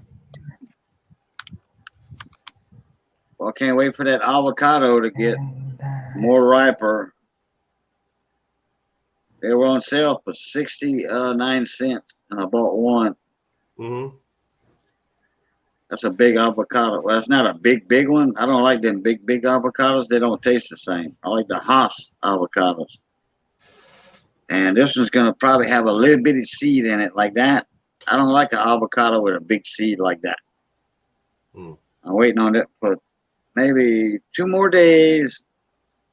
Be cutting it open just like this, like that, and then it pops open. Take the little seed out, and then I take a spoon and I eat it like that. I love avocados. Oh, Have you ever ate it with sugar? Nope. Huh. Nope. Never tried it with that. I haven't heard of that one. Yeah, my friend eats it like that. Got avocados grow right on the side of the road here in California where I'm at. There's farms all over for them. Yeah. Oh wow. Oh man. Hey. Yeah, right where I'm at, it's a bunch of oranges and avocados and a couple other things. They go strawberries and all kinds of stuff on the right in this area. And all the restaurants do guacamole on the side or on just about anything you want. Pretty much, yeah, it's everywhere. Yeah, over here they have like a lot of people have mango trees. Mm-hmm.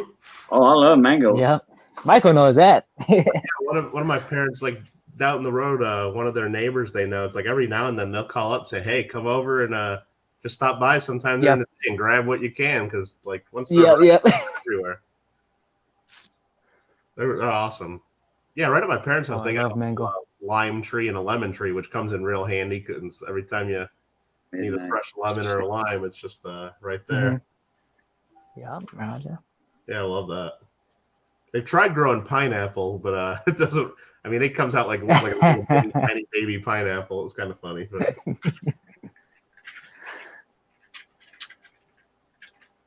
Okay, Matt. That's right. Yeah, y'all had y'all were nosed up to the bank or something. Oh, is Matt leaving? The locks. And yeah, Matt, he's they doing a swap out. The pilot. They're doing a swap out. So anyway, he's gonna be changing his hours. So yeah, okay, Matt, get some rest. Just call me tomorrow afternoon or whatever. Or text me, when you're free. When you're up and free and got your rest. All right? Need to holler at you anyway. All right, Matt. Yep, I'm stuck at the locks. Yeah. Oh, I know how that goes when you're waiting at the lock. All right. Pluton, man. Pluton.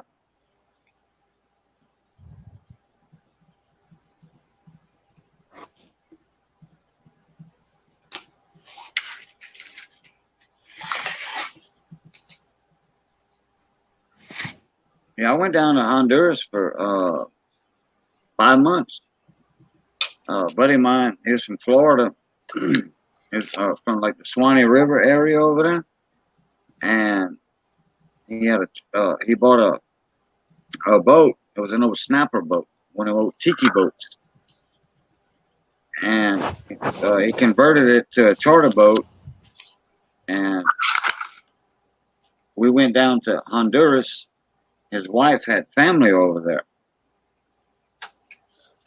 His wife was like originally from there, and then she moved to the United States, and she was in some big business or whatever, and her company brought her there, and so anyway, they got married. So I guess naturally she had citizenship like that. So he had bought that boat, and we stopped in Cuba on the way down there to refuel. Then we went down to Honduras and used it as a charter boat. And let me tell you something, like the mangoes, the avocados, beer was even cheap back then. Beer was cheap. And they had a little boy that would come around, hey, do y'all need anything? Some fruits, what have you. Yeah, he'd come back, we give him $1 a piece. He come back with a little Red Ryder wagon, pulling a wagon full. And we just picked what we needed. You know, we didn't want the whole wagon. If the whole wagon was for us, we didn't want the whole wagon. You know, I mean, fresh eggs too. Fresh eggs, fruit. You know, avocado, mango. Like, yeah, you know, all of that stuff grows down there. They just go pick it off the trees.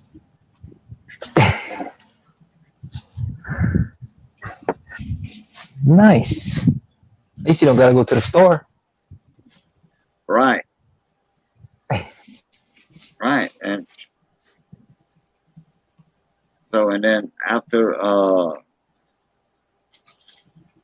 about 6 months, you know, I just came back to the States because he was coming back. So I just, you know, we took the boat back, you know, and I came back to Louisiana. Louisiana. Got paid real good too. Because all Americans, just about, that was on the boat, the charter boat, all Americans.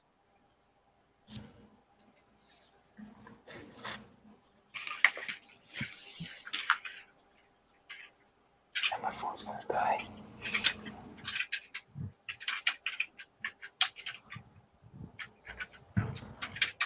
$19.40. $19.40. Look at that nickel. Jinx. Yeah, Jinx, you owe me a Coke. Or you owe me a, no, you owe me a Shasta. Very Shasta. cherry. You owe me a very cherry Shasta.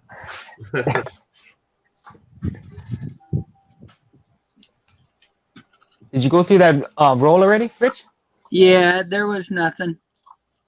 Ah. Well, No, there was next roll. actually some good dates, but 1910, a couple 24s, and a few in better condition. 30s. Gotcha.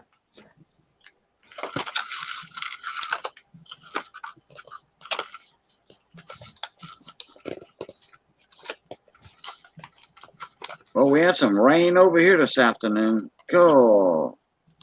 At 5 and 6 o'clock, 7 o'clock. We had some bad storms come through. Well, not bad storms, but there's some thunderstorms.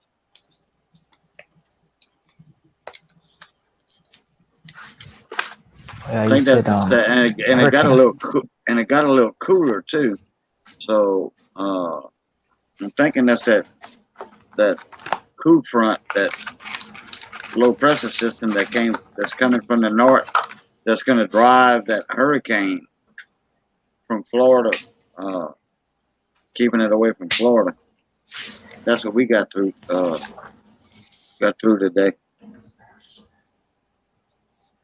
Are these some nickels you've had for a while, Rich? Or What's that? are these nickels you've had for a while, or something you got recently? They're some of the ones that I got in a Raymond Waite Okay. a long time ago. I just don't normally pull them out. Yeah. So I pulled out most of the full steppers and had them graded. Got a couple good ones, 67s. Sure. But these ones are just really flared. They're not full steps.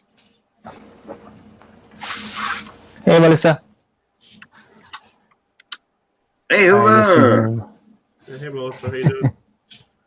Hector is in here too. Oh, and Hector's here. Hector's in the house.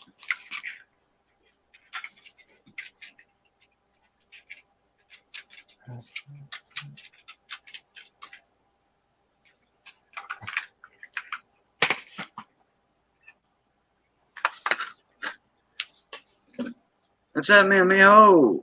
How you doing, Hector? And Hubert?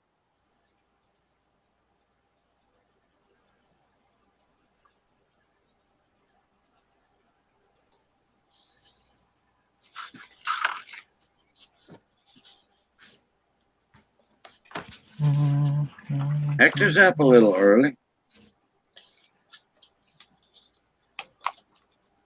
Oh, Mike, that's good that Rick G was in for the giveaway.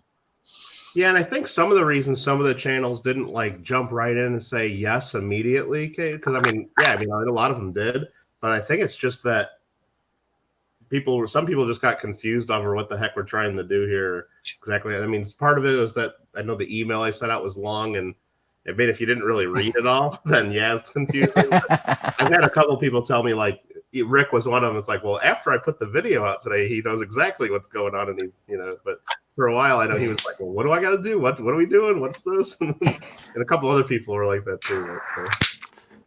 Yeah, I knew he would be game. Well, and then not only that, some of the kids that are involved, it's just, it's harder for them to figure out what we were doing. It seemed like, for some of them at least. It's like, I don't know if it's just that they didn't read it all, or or maybe they just didn't. I guarantee they didn't read it all. Well, I'm pretty sure that too, but because I've had a couple of them ask so many questions. It's like, well, did you even read any of this? Did you read any of this? Like, do I have to do this, or what do I got to do here, or do I have to do this, or and when do I put a video out, or what do I? It's like, oh my! So out of 25 channels, I know at least a few are gonna probably screw it up, but we'll work with it. We'll figure it out. No, actually, if everybody gets me a finalist by the last show, that's fine. And I guess we should probably come up with a plan in case somebody doesn't get me their finalist. Maybe I'll just have to pick a name for them or something. That's fine. I don't know. Because that's a possibility. Actually, Mike, when me and you first started talking about it, a week and a half ago or what have you? Yeah. I was throwing some ideas out there to you, and this and that and the other, but about keeping our winners until you announce them, right. or during the show, everybody'd right. be surprised like that, Well, that's the way I hope it happens. I mean, I'm sure some people might leak theirs out or do it wrong, but I think most people are just going to tell me, and it's going to be a secret until right. The show. Yeah, that's the plan. Well, I think I remember. Go ahead, KJ. No, go ahead. No. It's all good. Somebody go. KJ, you can go. I'm waiting. Go ahead. I remember. I'm just kidding. I think it was Seeker, Rob finds treasure, and then Ravenhawk. Yeah.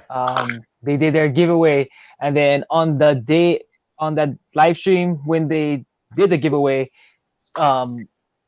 everybody found out if you got picked that day, and then right. at the end of the stream they had a video of each channel picking their names, so if you wanted to watch that video, right, to know if you actually got chosen, ours. And I kind of I didn't totally steal it from what they did, but I thought that was cool how they did, at least making the finalists secret until that time.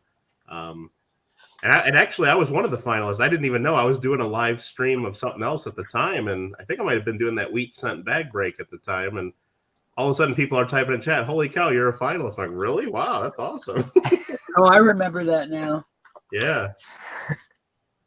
Yeah, I know Living Room Panner was a finalist too, and me and him, we actually won coins too. And that's one thing I saw. I mean, I'm not gonna, I like what they did and everything, but the thing I didn't like is they had 30 finalists, but not everybody got a prize. Only some of them actually won coins. So I'm like, you know what? If I do something like that, or if I organize something like that, if you make it through and actually become a finalist, I'd like you to at least get something. So right, yeah. Hence, my channel giveaway and the other 24 channels in their giveaway. Mm-hmm. Well, and that's the thing too. Some people said in their individual qualifier rounds that you guys do on your own, they said they're going to do a bunch of other prizes in there too. So yeah, first place will be a spot in the finals, but they might have a second prize, an 8th prize, a 10th prize, give away a whole bunch of stuff in their own thing if they want. I don't care. But others I know just are going to give only the finalist spot because they just don't have much else to give, or don't want to do it, or don't want to mess with it all. That's fine too. I'm sure I can dig something up.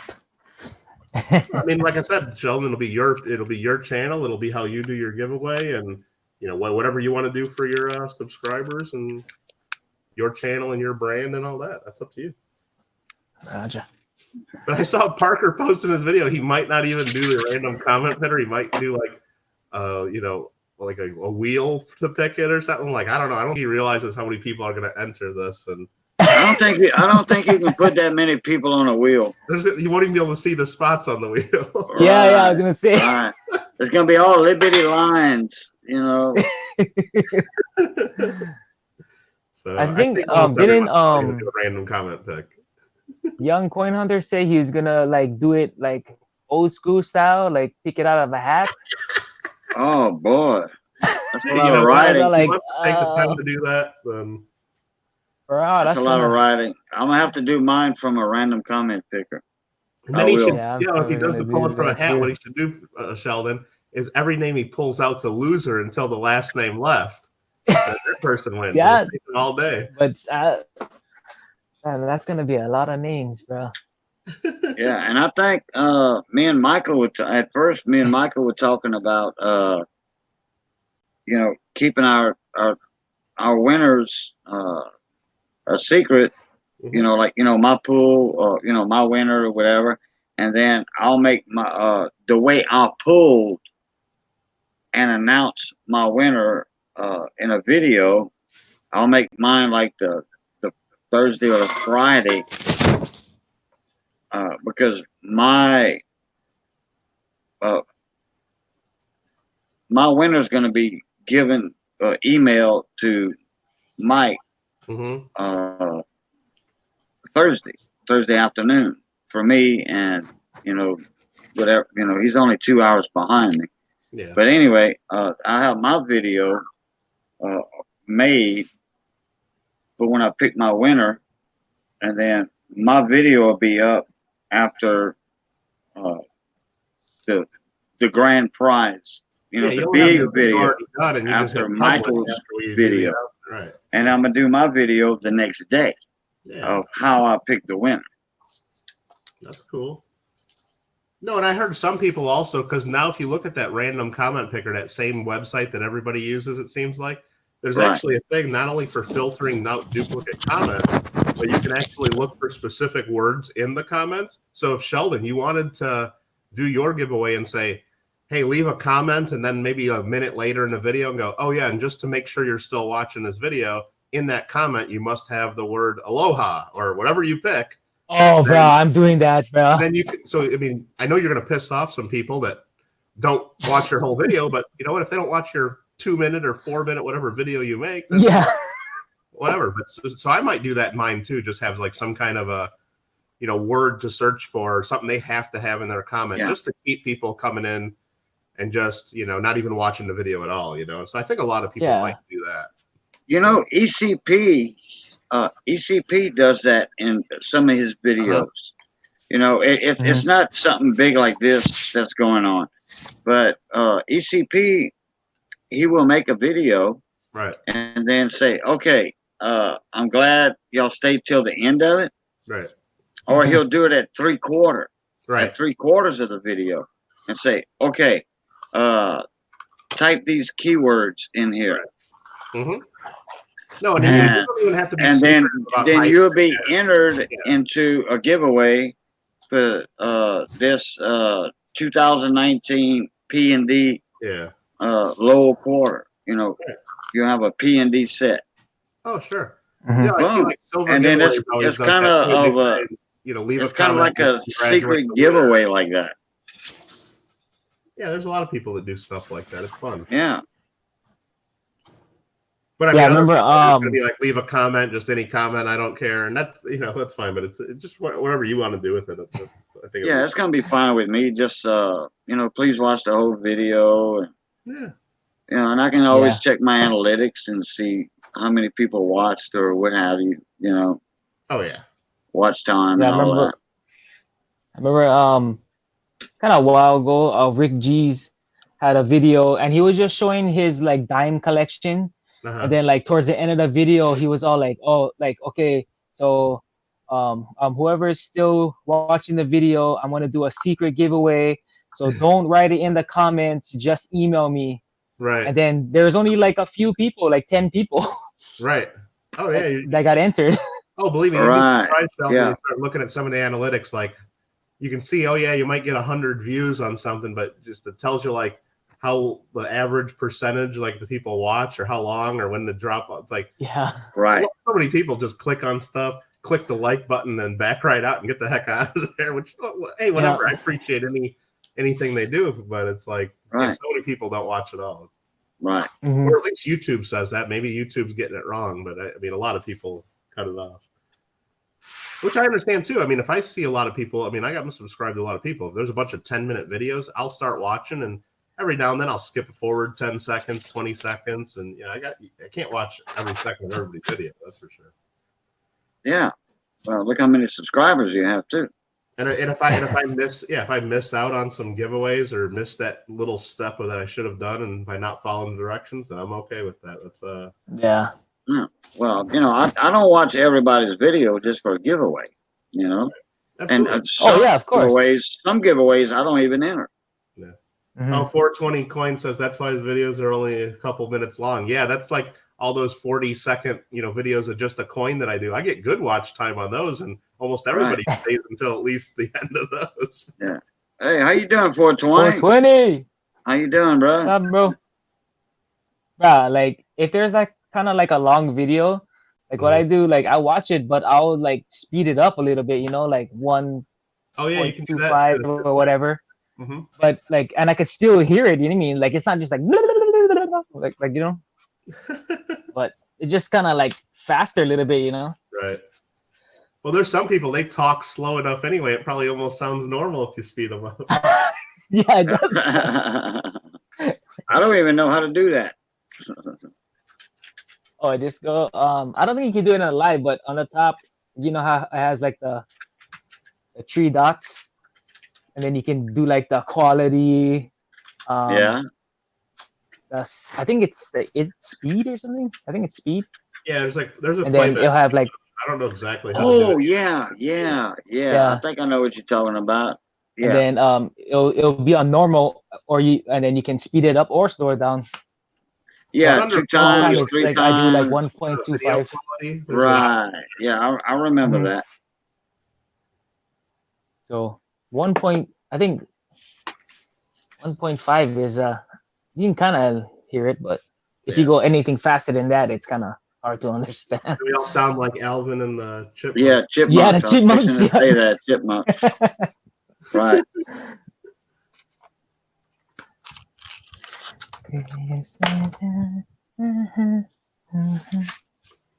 Wow, it's 5:40 already. 5:40. So 12:39. Oh yeah, it's getting almost 4 in the morning. And I'm actually not up late tonight. I'm actually just up really early today. Yeah, no. Well, I was just saying that the time was flying by. Oh yeah. It's always good when you got good company. Yep. Time flies when you're having fun, huh? Yeah, that's right. This is where all the cool people hang. I always say that. Very cool. 1950.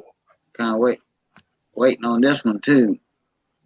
2 more days, baby. You're gonna be mine. Is that the 50D? No, I don't Is think. it a D or is it a P? Let's see. Probably be the Philadelphia. Yeah. Still pretty nice for a 50. Wow. Yeah, I've got some really neat ones, but they were collected in the 50s. That's why. Yeah. I was on the YouTube side. I wasn't on the StreamYard side, so I probably said that a little late. That's a nice nickel though. Uh-huh. Yeah, even though it doesn't have full steps, you got to keep your eyes open on them because a lot of them, if they hit 66 or 67, they're still worth fair money. Oh, absolutely. Yeah, but look at Monticello on that one, and that's that to me that's a weak strike. Now, a lot of them through these That's are fairly weak for most of them. So yeah, some are almost impossible to get the full steps on. depending Yeah, on. but look at the columns on it.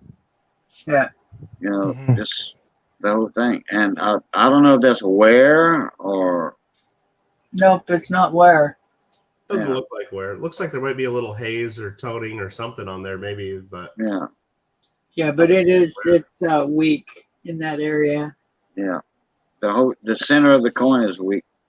yeah, it's easy to tell the difference between wear and weak strike a lot, which is especially when you have it in hand, because Right. if it's weak strike, it'll still have good luster, and when you do the cartwheel of the light around the coin, but yeah, if it's wear, you'll see that there's a dull spot or a break in the luster from it. But look in the center of the coin and to the top of my cello, you see a lot of those little bitty fine scratches. Mhm. Right where the pillars are, on, like to the left, huh? Yeah, in the center and to the top of the portico, there's a couple of scratches. To the left. Mhm. You know, that's just what I'm noticing. You know, but the fields look good. Yeah, a lot of that can be just the coin salt dumping in. Right. Yeah. That's where the other coins are going to hit. Yeah. Correct. Because look at And that. there's a little die wear too. Look to the right of Monticello.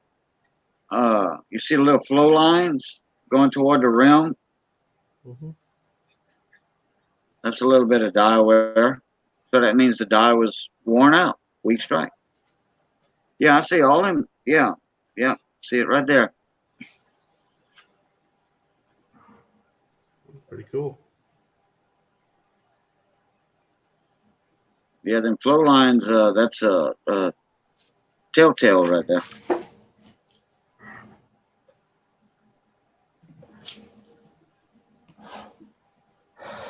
I mean, if I'm wrong, y'all just tell me, hey, look, you don't know what you're talking about, you know.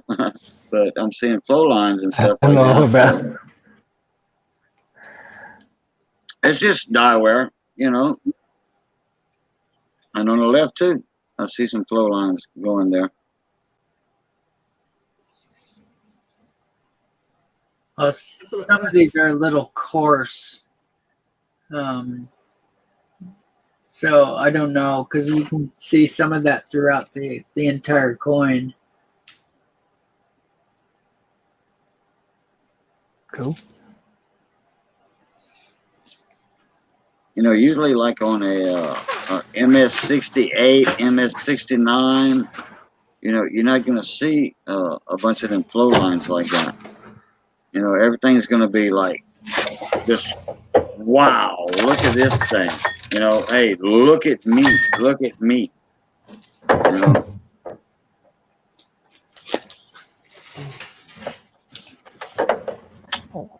Cool. Thanks, Hector. Thanks for watching that and saying that you liked it. Oh, I was on the StreamYard side instead of that in chat, so yeah, you did. And that's why I want to kind of write a script for my announcement video. Oh yeah, believe me, I just didn't do that. You know, I read it all written out. I was reading. Right. No. I mean, well, not write a script, but kind of like notations, little notes, you know. Yeah, I'm probably gonna do that too. In your video, I didn't hear any ums like I do a lot. I do I'm surprised because I do that a lot. I think we all do. Yeah. Yep, I say and like a lot. You know, like most all my videos are off the cuff. But if I've got Missy with me, like in our that new cooking video, new video cooking channel, in those videos, I'm talking to Missy, and I am concentrating on the food, talking about the food, instead of thinking of what to say next. Yeah.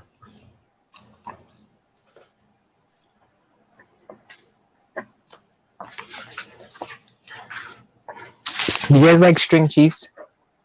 Oh, yeah. Cream cheese? No, string cheese. Oh, yeah, like mozzarella string cheese. Yeah, deep fried. Yeah. I love it deep fried. Yeah, I love it raw too. Bro, one time my coworker, like he was eating it and he just took like a big chunk out of it. I was like, bro, what are you doing? He's like, oh, I'm eating it. I was like, bro, you're supposed to eat it like pieces and stuff. Take a little bit at a time. That's why it's called string cheese, bro. Yeah. He's like, oh, I just eat it like this. And I was like, bro, you're weird, bro.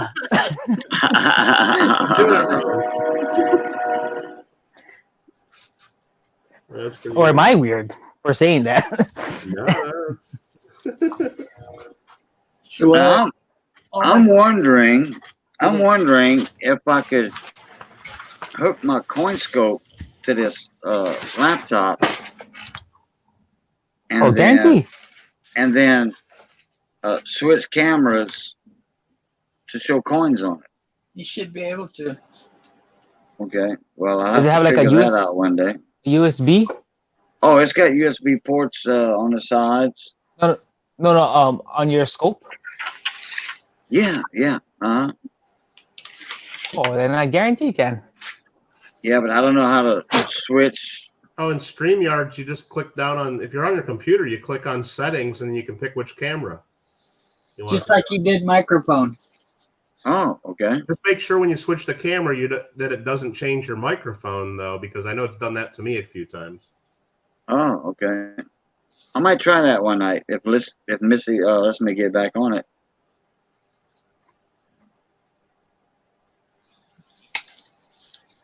I wonder what she'll rent it out to you for.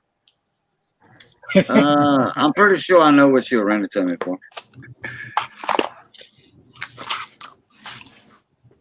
Whoa, what is that?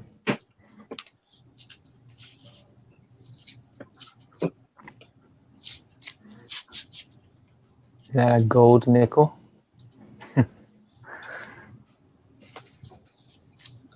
Nah, my lighting's just messed up on mine. Nah, I'm just joking. Sometimes it comes out all bright white and normal color, but sometimes, like, if I look at the background here, it changes to like a yellowish color. I don't know. I gotta figure that out. No, I saw Rich play with nickels, so I pulled some out that I got a while ago. The 38D, definitely not full steps.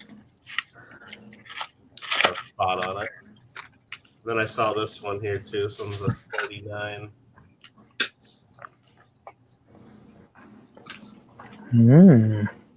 Well, I know what scope Mike's got. I recognize that. Yeah. That pad. See if I can show the steps on there at all. Yeah, lighting just doesn't want to get it too easily.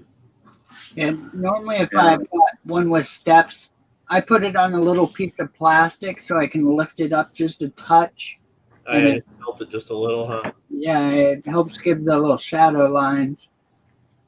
We're spinning around just enough to where it catches them. There you go. It's not all the way there, but I don't know, close. Yeah, real close. For a 39S, that's a good one. Yeah, I got a box of coins here that I bought years ago. This is from a bid board, like I showed before. They're all on the bid board tags. It's a shop that closed down in Van Nuys probably at least 5 years ago, but I still got them on the tags. Yeah, I remember you showed that video of them all going gung-ho on that place. Oh yeah, that one's at a shop that's still around actually. The one that, yeah, this one here, this is what the bid board tags look like. So this one here shows that, you know, it hangs on there. The owner was bidder number 124, and then on the other side would have had the bid sheet where you write down your bids. And this one, they started at 0, so you could bid anything you want on it. And I got this number here circled, so that means I probably paid $4 for it. So, and then the shop was City Coin and Van Nuys, and they closed down probably 5, 6, 7, 8 years ago. But I still got a bunch of these just sitting around, that stuff I bought at the shop. Like this one here was a 38D.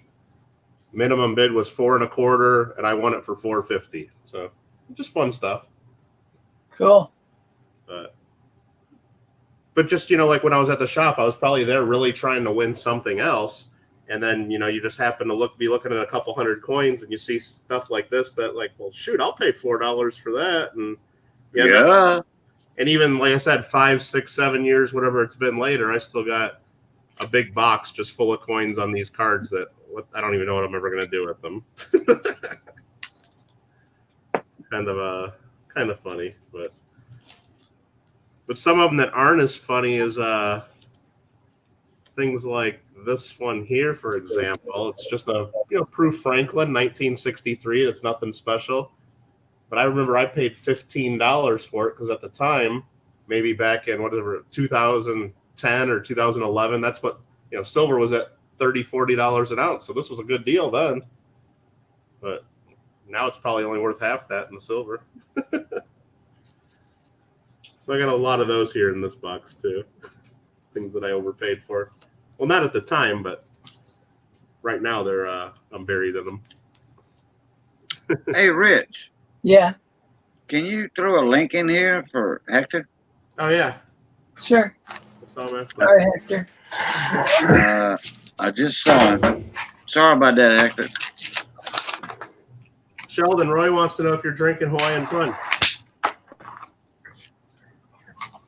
What was that? Roy wants to know if you're drinking Hawaiian Punch. No, not Hawaiian Punch. I don't. You know what? I've never think seen everyone is- anybody drink Hawaiian Punch in Hawaii. I haven't Bro, the only time I seen- drank that was in the mainland, bro. Yeah, exactly. No, everybody drinks Pog in Hawaii if they're drinking something. Pog, yeah. I haven't seen Hawaiian Punch in a long time. Yeah. I mean, that was a favorite when we was a Hector. kid, Man.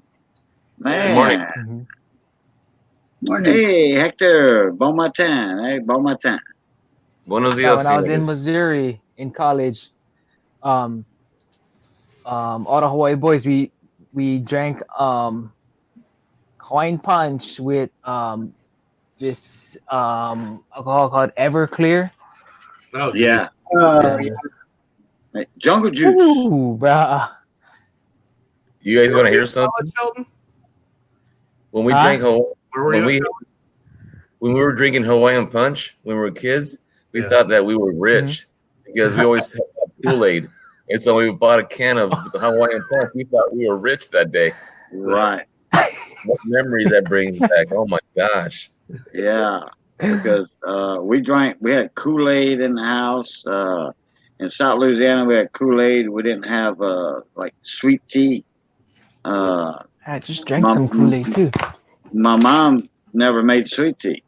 I don't know why. We just had Kool-Aid, coffee milk as a kid. Oh, I drank coffee as Just a drank kid, some but Kool-Aid. started off as coffee milk, coffee au lait, as we call it. But Hawaiian Punch, that was a treat. Man, we had them cans of it, the big cans of it like that. And you had to have the can open to open it. With no plastic bottles back then. Mm-hmm. Well, I tell you, when Dad brought home a can of Hawaiian Punch, we thought, okay, payday. That's the only Yeah, right, reason right, Hawaiian Punch. right. Kool-Aid was a lot cheaper. Oh yeah. We couldn't have sugar already inside the drink. We had to put sugar.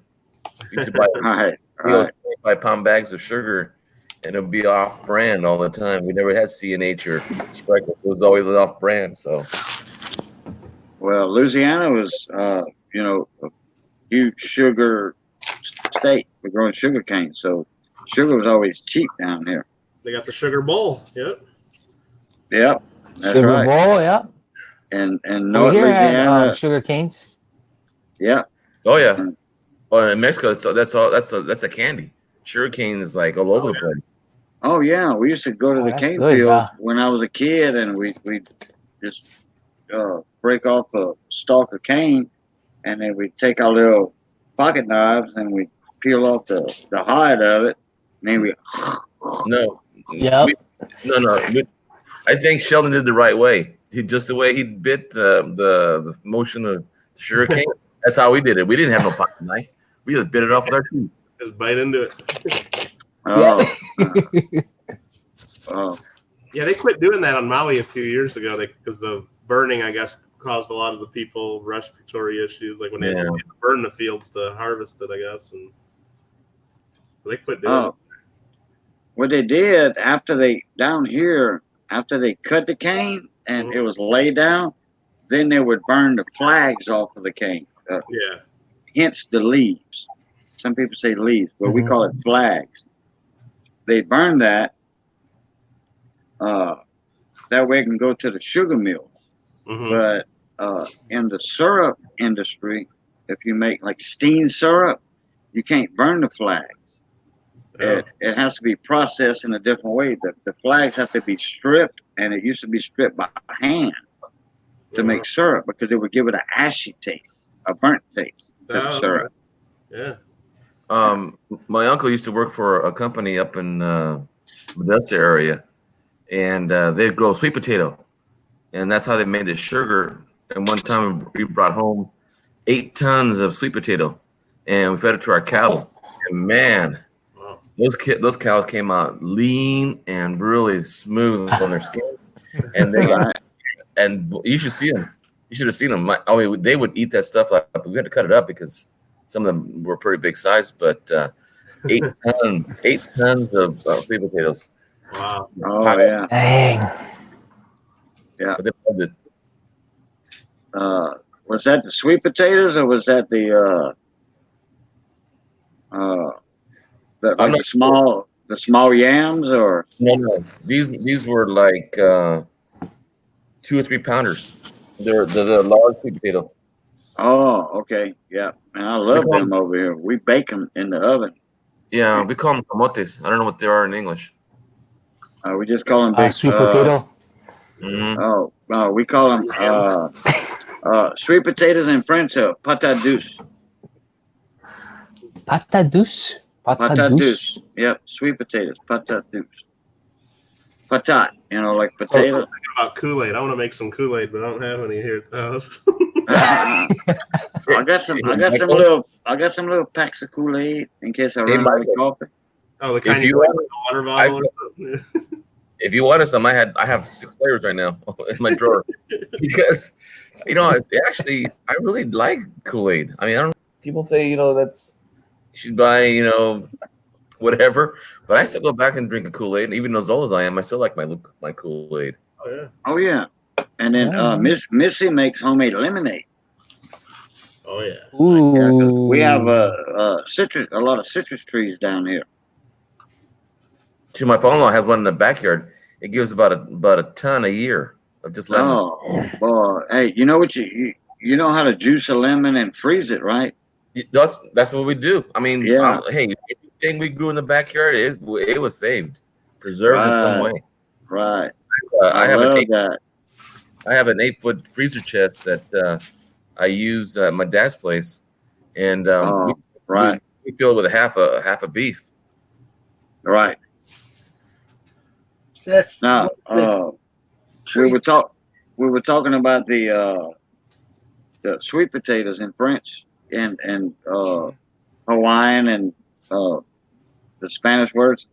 Like I was saying, sweet potatoes in French is patate douce, but the regular potatoes we call that pomme de terre. Pomme de terre. De terre. Yeah, you got to roll. It's TERRE. The tad, the earth. Tad, right. Pomme de terre. Hey, Sheldon, I've been to a luau with the deep pig and one style. So we were there for 10 days, and one of the guys wanted to know how we did it in California, Mexican style, and we did with the lava rocks sale, but they used lava rocks in Mexico too. And we heated them up, and we did it our style with banana leaves, which is basically the same thing as they do in Hawaii. But the taste was different, and they went crazy over hey, we got to do another one. So they went and got another hop. We did it the same day, that night. We did 2 in one night. It was almost 300 pounds. Damn. 300 pounds of meat. Had everything. And they went on it. Yeah, bro. That Kind was of a long process to do that Yeah, well, it was breakfast with one the emu and stuff. breakfast the next day. Dude. Yeah. But it's amazing how that stuff comes out. I mean, you just take like this garbage piece of a pig, you know, that like if you just cooked it normally, it would be so tough and you Right. couldn't eat it. But you cook it slow like that, and it just like tastes so good. Ah, Well, my we got wild boar around here. We have a lot of raw boar. We call them we culling. We go out there on the like Kalinga side, or we go up here to like going towards Yosemite. And I got a friend of mine who's got 100 acres up here in the mountains near Oakhurst, and he's got wild feral hogs, and he goes out at least once a month just to see if he can get one or two of them, and he'll come back with 3 or 4 because there's so many up there. Yeah, and then he sells. He dresses them, cleans them up, and he sells them on eBay. Not eBay, Craigslist, and he gets a buyer almost. I was gonna say eBay. Oh, wow. No, sorry, Craigslist. But yeah, it's good eating. I mean, especially deep pit. That's how we did our luau, was with the wild boar, with the sweet sauce that we made up. Still make it, but don't get to bury that big old pig anymore. Our family's kind of shrunk. Hey, Rich, I'm gonna send you a recipe to make picante. You were saying the other day that you enjoyed that kind of salsa, so I'm gonna send you a recipe on that. Sounds good to me. I'll trade a couple Spanish recipes with some Mexican recipes. Hey, were we talking about Mexican food the last time? Yeah. We did, I think Cajun and Young Conan. How much shipping is on a hog for eBay? A lot. A lot. Pound. Sorry about that. I meant Craigslist. Yeah, we were talking Mexican food last time. Kevin. Yeah, we're talking about the lengua, and then Young Coin Hunter was all like, I don't like he's grossed out by that.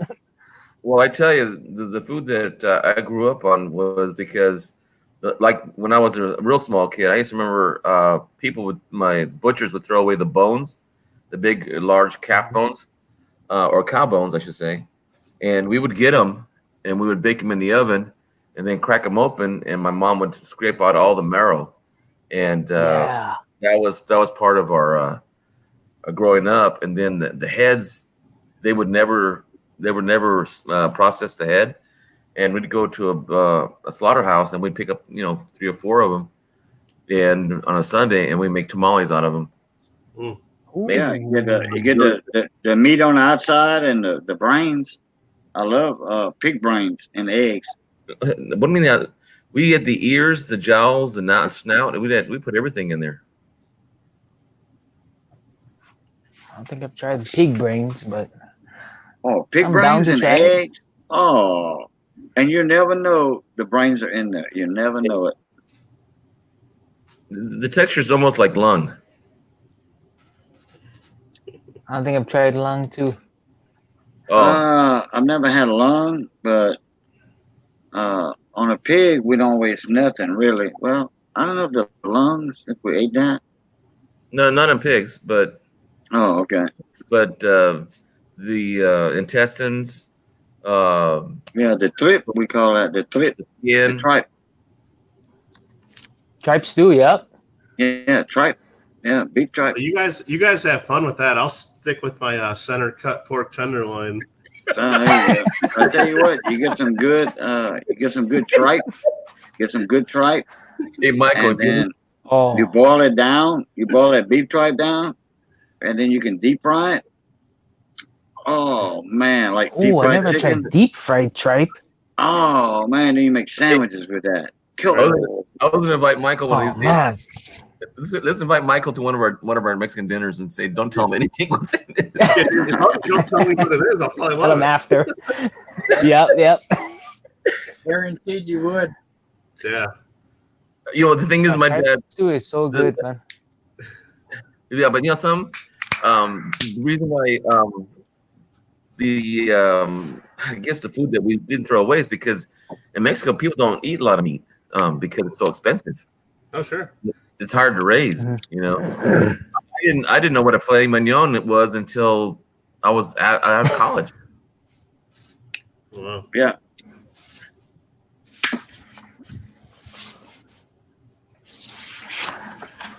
My family Hey, it's always good. had a cattle ranch, so we always had steaks. And I mean, even when I was really little, we were eating steaks really hard. Oh yeah, we had our own calves and stuff, so we'd bring that to the slaughterhouse. Pigs, you know, we'd have a but now calves we brought to the slaughterhouse. Pigs we'd butcher ourselves, Yeah. and there was a bunch of people that would come over, and then you know, everybody get a little share, you know, because a pig is more easily to handle than a cow.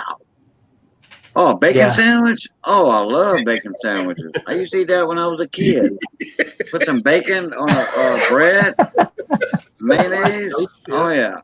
Hey, Sheldon, ever get back to Hawaii, we'll do a luau Mexican style. We'll combine two of them together. We'll do that. We'll do that at my brother-in-law's place in the ranch over in Maui. Sounds good, bro. That's fine. Because every time we go over there, he wants a little bit of home cooking, so we always take chorizo and we go to the market trying to find things. I love chorizo. Oh, you do? We have a homemade here. Oh yeah, bro. That's really good stuff.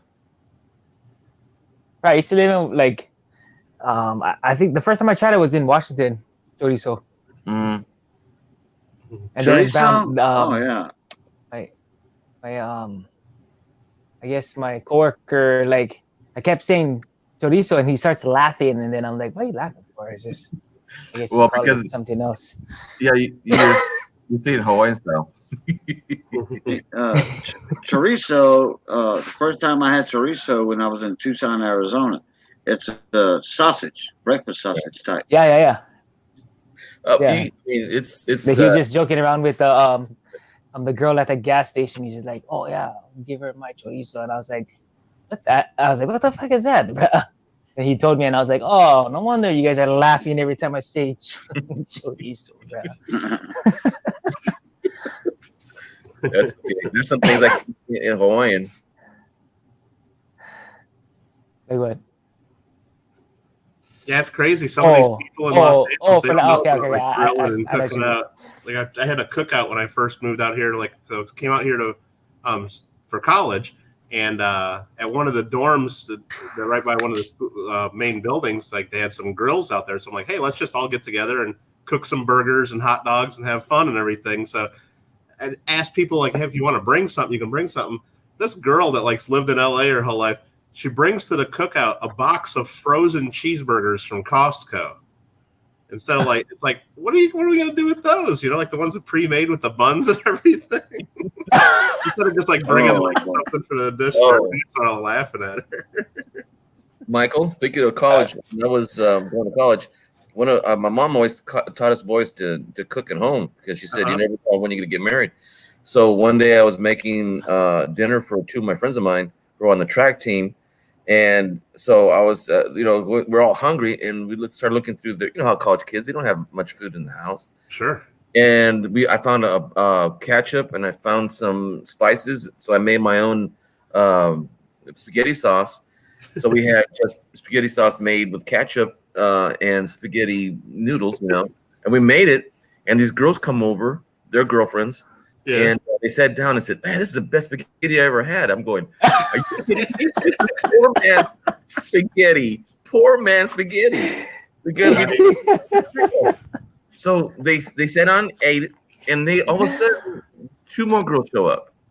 They're friends, so we feed them, right? So long story short, I never had a weekend where I didn't go out with the girls because the girls belonged to a sorority. There was 150 girls in a sorority, and I went and cooked for them. So when I was cooking for them, I made regular stuff with regular food, with the regular spices and all that kind of stuff.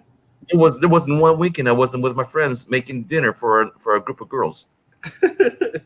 That was funny. That was even better than they were. You were popular. They must not have been feeding them in that sorority house. Well, the thing is, most of the girls Probably. were not from native to California. They've never really had Mexican food. This is back in this 1977. The first time I went to college. I was only 19 at the time. Wow. That was funny. Oh my gosh. I didn't have so much fun.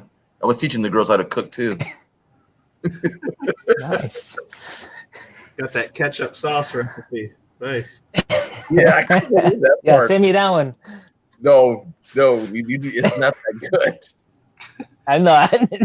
Because you're gonna send Rich some I'm sure recipes. anything tastes pretty good when you're in college too, and you haven't been eating good, or especially if you've had a few beers in you too. Yeah. Oh, geez. Top ramen was a big thing in my college days. It was Yeah. like 2 cents a Couple noodle. box, the package, and there was like 36 in a box. Yeah. Jeez, I mean, that was probably what kept my weight down in those days. But man, Those aren't the noodles you were using for your spaghetti, was it? Ramen noodles and no. I thought about it. I didn't even know ramen noodles existed back then. Oh yeah. Oh yeah. Uh, For I'll- college kids, that's that wasn't even available in our supermarkets Yeah. back Oh then. wow. well. I Yeah. remember. I remember when I worked for first at the grocery store when I was 15. There was no such thing as Mexican, items in a store. It was on a 4-foot shelf, and that was it. And back when I was working for a grocery store in the 70s, I think it went from a 4-foot shelf to a 4-foot section to an 8-foot section, and now you got it all over the place. They have, I mean, geez, it's almost like they even have stores now like Vallarta's Oh, yeah, and the whole Mexican grocery store, yeah. yeah. I mean, it's just Yeah. No, you're right though. I remember growing up, like even back in Illinois, it'd be like the Mexican section was just like basically some hard taco shells and some salsa, basically, like a little tiny area. Nothing. Yep. But yeah, even the rest of the country, it's like you almost get a full aisle now a lot of places. But yeah, here in California, there's I love going to like Vallarta, and they got like what is it like I don't know, like 5 or 6 different kinds of pork rinds you can buy at the thing. Yep. They got all kinds of crazy.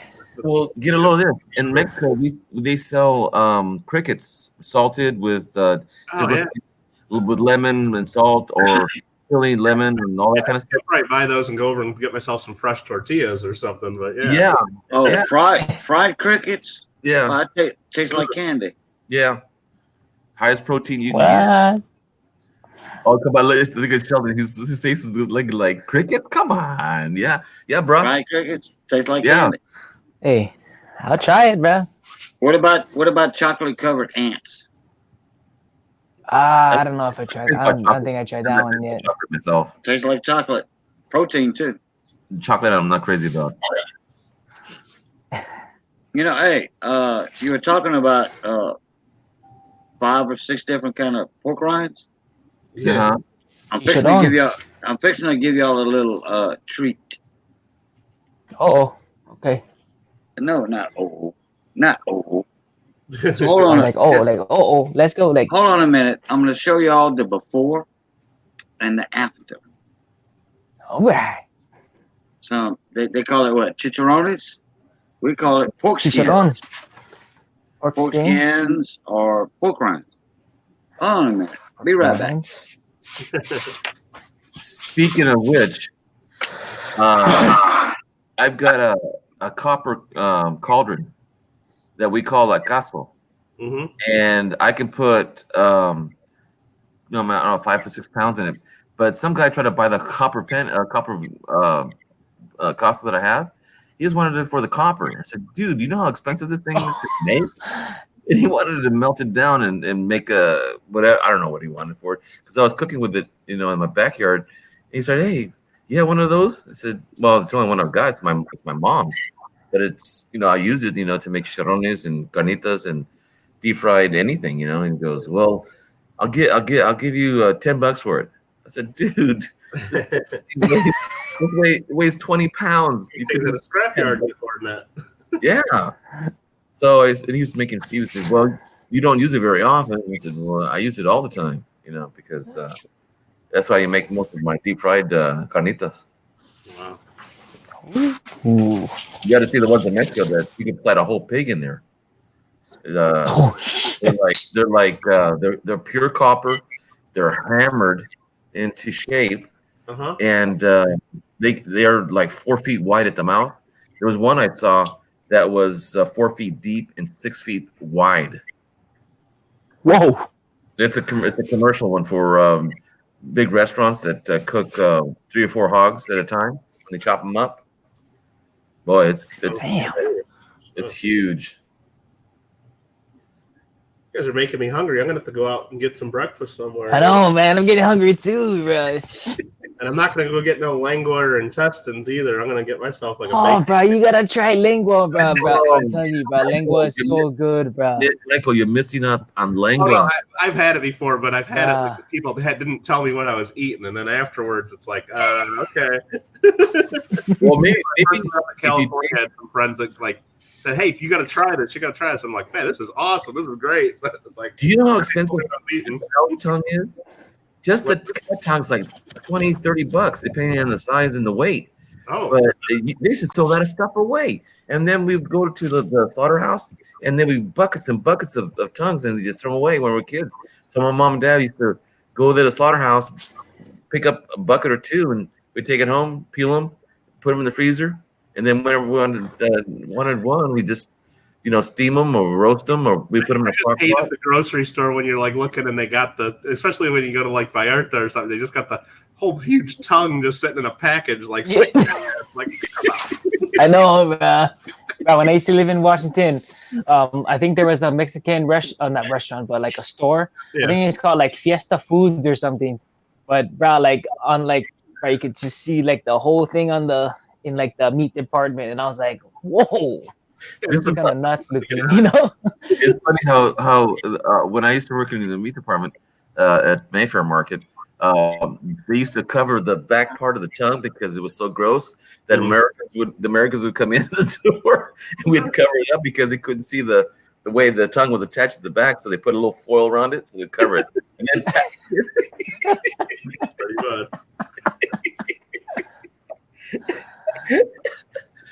Oh my gosh! What memories are bringing back, guys? Golly, I'm over here.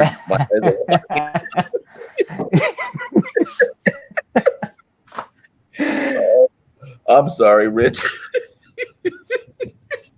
Taking over again, Hector. All right, what's All Cajun? right. He's back. Oh, I think you might have to put Cajun on screen. Full screen for Cajun. Rich, you still here with us? Yep. Okay. Sometimes my mouth will move too fast. Oh, sorry. Okay, y'all see these? Ooh. We call these pork pellets. Pork what? Pellets. Oh. Trying to get used to this camera. See, look, it's not big. Not big at all. You can see my finger. Yeah. Mm-hmm. Okay, and got a few of them in here. These go for like $9 a pound, $8 a pound. Yeah. Okay. Nice. That right there. All right, that's the before. Oh. Okay. Now. Oh shit! Those. Yeah, they're big old Right. Yeah, they dried, cured. Now, y'all get me off of here for about 3 or 4 minutes until I get back. Okay. Okay. What? Those look like they were done, like little pieces of jerky or something. No, I think. Yeah. Right. Hey.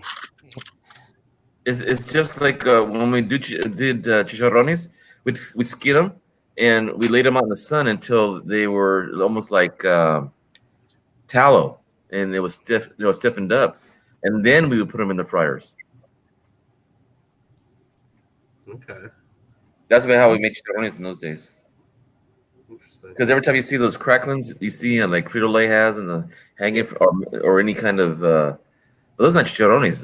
They cut them real thin and they drop them into a quick fry fat and just blow up. So chicharrones are supposed to be part of the skin and a little bit of meat.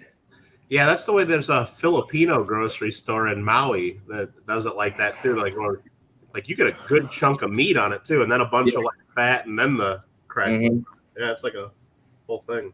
Yeah, it's funny because we were comparing cultures between, because it was my sister's best girlfriend was Filipina, and her name was Nina Garcia, and she brought over lumpia. Hey, Oh, those are tamales. No, they're lumpia. I said, really? It was the same recipe. Basically, it was they used corn husks, they used banana leaves or rice paper. Sure. Yeah, it was really good. lumpia is so good. Stop talking about food. You guys are making And me hungry. banana lumpia is good too, man. The only thing I haven't really got a taste for is poi. I don't know. What? I'm serious. I just can't get into poi. Come on. Yeah, I've had it one time there, and it's just like I don't know. It's just weird. Oh, bro, I love poi, man. Yeah. Do you? Poi and bro, just poi and like poke, bro. I could just grind. Now the color is purple, isn't it? I mean, the one I saw. Yeah. Yeah. Purple, yeah. So do you guys do you make it with anything else with it, or just your fingers and go for it? The poi. Yeah, just eat them like that. Yeah, I know. Like I heard, like plenty like mainland people, they eat them with like sugar or whatever. But I never tried them with sugar before. Is so good, man. the 3 or 4 minutes? Is that because he's gonna cook them? Yeah, we need to change the name tag under Cajun from Cajun Coin Hunter to Cajun's Cooking Channel. Yeah, he does have one though. I think it's like What's Cooking with Cajun. Yeah, What's Cooking with Cajun? That's the one. Yep. Phil stream. Phil always stops it and introduces him. And introduces. Oh yeah, that's right. Channel or Cajun's Cooking Hour. Yeah. Yeah, like at a certain time, he'll say like, "Hey, what's cooking with Cajun?" Yeah, and then he'll show like whatever he's cooking. Yeah, I got my big tub of Tony Chachere's Cajun spices. That's my Cajun cooking.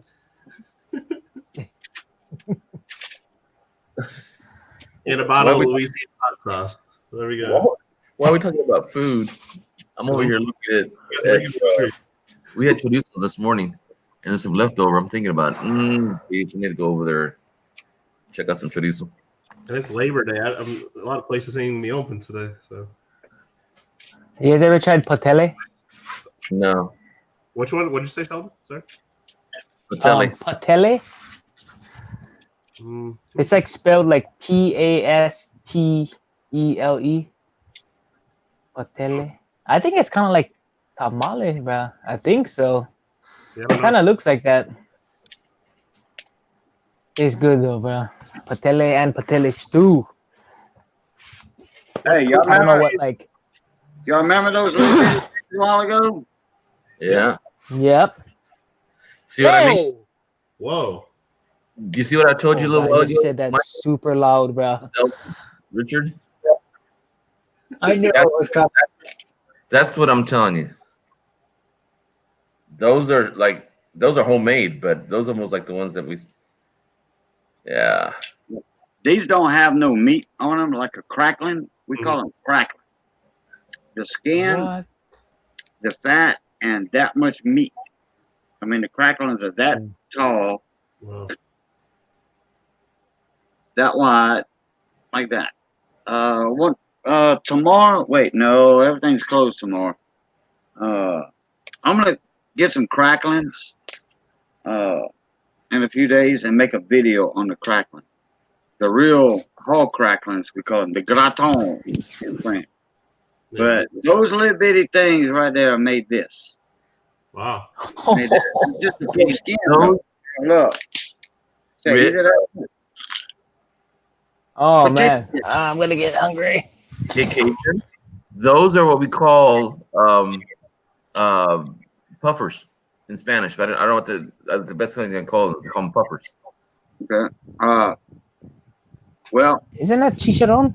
there's a lot of bags that you see hanging in the potato chip section. Yep. That need chicharrones, but these That's aren't real chicharrones. Those chicharrones is actually the meat with the skin. Right. Oh, okay. Okay, those are just scratchings. Those are just mini fillers. So you take those that Cajun's eating right now, you put a couple little dabs of that Louisiana hot sauce on there, and that's perfect. Oh, yeah. Or you can. I think my wife brought some home like one time. Like it's like that, but it has like, I don't know if it's like soaked in like vinegar. Maybe it's, I don't know. It might be something else, but yeah, I'm not crazy about malt vinegar on fish. Ugh. Yum. It's like Oh, salt you said and yum? vinegar or whatever. Yeah, I love it. You like malt vinegar? Yeah, awesome. English fish and chips are from Canada. Fish and chips. That's fried fish and French fries. Yeah, the first time I was introduced to that was a girlfriend in 9th grade, and she was straight from Canada, and they were putting the malted vinegar on their French fries, and it's pretty good. Goes good. Yeah, first like I went to Canada and then I tried that poutine thing. Yeah, I think it's pretty good, bro. But just French fries with gravy. You know what I mean? Like it's like poutine. Yeah, I think it's good, bro. Be careful how you say poutine. I don't know. Because you know what poutine in French means. There was a song that you couldn't say too often. It was, Poutine is Cajun. Wait, what? Also. Yeah, but not in English. Right. What does that mean in French? Does it mean like F you or something? No, a tortue, a kawan, a tortue, a pouchot. Different ways to What does say the it. English word mean? I can't say it on here. A taco. A taco. Oh, like a punani. If that's what I want to call it. Oh, or a little fufu. Okay, sorry. What? The foods, you got to be careful with that one too. Something you're not supposed to be messing around with when you're a kid. Put it that way. That's true, I guess. Do you know how Sheldon? Until you're married. Sheldon spam. You guys have what do you call that sandwich with the spam? Oh, musubi? Yeah, wasabi. We have a recipe over here. I'm not crazy about spam because that was spam by itself wasn't really our taste, but we started putting chili sauce with a little bit of what do you call it? We did a mole with it, and that's the only way I'll eat spam is adding spices that it makes it hot. You got to try it; it's good for breakfast.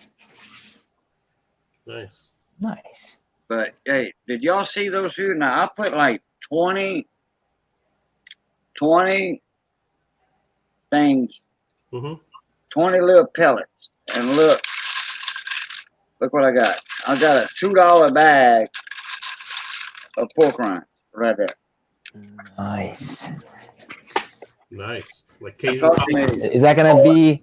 I just remembered. Is that gonna be? Well, 20 cents, and I made a $2 bag of pork rinds.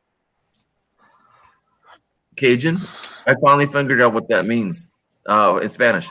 Lonja. That's what we call it in Spanish. Lonja. What? Pork rinds?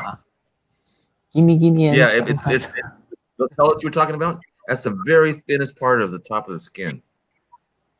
Yeah, no, that is the pig skin right there. Cured. Yeah. Yeah. So we call them lonja. It's almost like the hide. Yeah, right. We call It is. Yeah. Yeah. And one of these days, I'm gonna go get some crackling, some real hog crackling, some gratons, as we call it in France, and I'm gonna make a video about it and show how much meat and the little bit of fat in the skin. Hello, over there. Rivendell. No, sir. Hey. Mahalo. Bon matin. Comment ça va? Yeah, ça va. Ça va, Nick, ça va. Ça va. Doing good. Actually, Sheldon and I is teaching. Sheldon's teaching me a comparison of Spanish and French, how close it is. Like he'll say, I'll say in Spanish, "Cómo se va?" And he said, "How do you say your way, Cajun?" Cómo se va? Yeah, so exactly the same almost. Then in Riverdale just answered me, bon matin, quoi? He meant to say quoi? Bon matin. Yeah. And you? Bon matin à No, toi. I'm on. My son came over for a couple of days. He had left tonight, but he surprised my wife, Missy, with our anniversary present. But our anniversary present to Misty, and it's a laptop. Oh, very nice. Yeah. Wow, Misty started crying. So she wanted me to go live on this one. We tried earlier, like just to jump in the screen to go live, and on the panel in here. And we got to figure it out. So you're on a new laptop right now? Yeah, I'm on Mrs. laptop. Nice. Still got everything. My son set it up. All the updates and the logins and all that. So now you don't have to worry about your battery dying now. Nice. Yeah, but this is hers. I'm gonna still have to be on my phone. Hey, toi.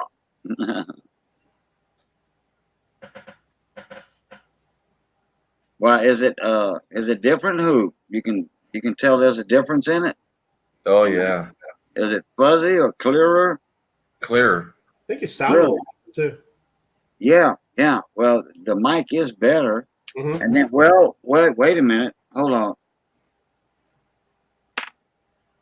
Let me get back on this.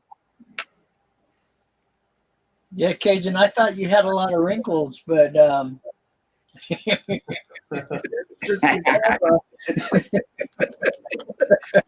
Richard, Victoria said you tell Victoria said almost 10 years younger. She wanted me to send her the laptop. yeah. Oh, no, I thought Richard's going to say, "Hey, I can see more wrinkles." Okay, now I got the earbuds in. Well, it's from my old iPhones 6-7 years ago. So, and everybody said this microphone works better than the mic on the laptop. Awesome. What, sideways? I don't see chat because my bandwidth. So, oh man, I called for a new service and they can't give me until next week. Maybe they said they can't. They got to. So they're booked up this week. They should give you the runaround. I know. Is it my area? Is it me? I don't know. Maybe it's just the companies. I know there's a big change coming up on the 5G because now they're saying, "Oh, get Infinity or get Comcast or get AT&T with the new 5G." I don't know if they're trying to convert everybody over to 5G so far. Oh, okay. Oh, okay. I see what you're talking about. Who? Yeah, I'm not in front of the refrigerator no more. Oh yeah, and then Rivendell said, "Yeah, I should have." Rivendell, I knew what you was talking about when you spelled it.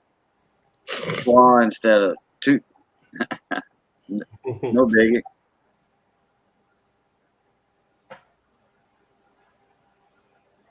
So anyway, that's That's Cajun style pork rind. And Michael Kittle, I think it was Michael that was saying something about the Tony Chachere's. Yeah. And I got a little bit of Tony Chachere's on that. I put that stuff on everything. Yeah. Tony Chachere's good. Oh yeah, it is. I go to Spartan Final here and get the big cans of that because it's like the same price as the regular size in the grocery store. I was thinking about going to Torgil and doing my own recipe. And then that's the place that, well, they don't do Tony Chachere's. That's their own. But like my cousin's radio station, they make the K-Bone seasoning, K-Bone 101.1 FM seasoning, and Jamie Bazeron's, they do that at K-Bone, Torgil. It's just a huge plant, seasoning plant, and they have all the seasonings for different sausage, breakfast sausages. But I know the recipe for breakfast sausage. That's like sage, thyme, salt, black pepper, you know, a little bit of red pepper, cayenne pepper, and then you mix that with your ground pork, mix it all up good, then you put it in that tube like Jimmy Dean does. And the breakfast sausage, you know, you can always tell breakfast sausage from regular sausage when you're cooking it and tasting it. It has that special aroma. Well, that's the sage and the thyme in it. A Creole vampire, because I haven't figured out when you sleep. A few hours at sunrise. Yeah. Sleep all day, sleep up all night. Yeah. Cajun vampire. Well, believe me, a couple of nights with you guys when I first started talking to you and Rich, oh my gosh, the next day I was dead. Yeah. I don't see how you guys got the energy. Oh my goodness. But actually, it's not just a lot of energy. It's just we get some rest when we can. The pain, I guess, it keeps us up. Then we sleep. I don't hardly leave my bed, so. Yeah. In fact, I found out I got, I don't know, something neck under here or here or here. It's that corporal sergeant, whatever, tunnel syndrome that they call it. I wasn't telling you guys to leave. I was telling my cat to get off the table. Yeah, well, it says coins don't sleep. That's what. Yeah. I know. I crashed pretty hard like early yesterday evening, and I got up at 3 a.m. So I'm like, I might as well get on here. I'm up for the day. Yeah. That's right. I think I fell asleep around 10 o'clock this evening, or else I would have been earlier with you guys.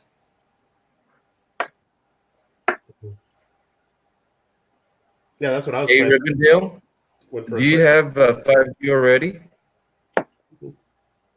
I want to see if anybody has 5G already. I don't think so. Yeah, I don't know if that's out yet. I know 4G's out. Oh, 4G's been out for a while. But he said that he was about to type that 5G would be a game changer. Yeah, but isn't that used to be military grade though before? Yep. You know, this laptop, my son was telling me, we were watching a video in like 4K or whatever you want to call it, that HD, 2480 or something like that. And look, it was like, wow, look how crystal clear that is. Yeah, chances are it's 1080. No, 1080 or 1080i. It was more than that. Yeah, more than that. 4K is like what, 2160 or something like that. 2160. Yeah. 2160. My son showed me some videos that like people have with GoPro. It was on YouTube or something. And he was showing me that on here. And I'm like, wow, look how that is. Yeah, it looks like you're right there. Yeah, because normally that's like a $800-900 laptop before you can get 4K. Now we was watching it in 4K. You know, watching the videos. Yeah, we didn't make a video, and this thing was still updating all the everything it needed to do. Because I'd still be updating or punching whatever in here if it wouldn't be for my son doing it. Hey, David. He's a good David, son. David Carlisle. David's not here, man. What's up, mon ami? Bon matin. How you doing, David? Which David? David Carlisle? David Carlisle. Yes, sir. Hey, David. I don't see the chat because it keeps my bandwidth going if I just have a streamline in it. Hey, how you doing there, David?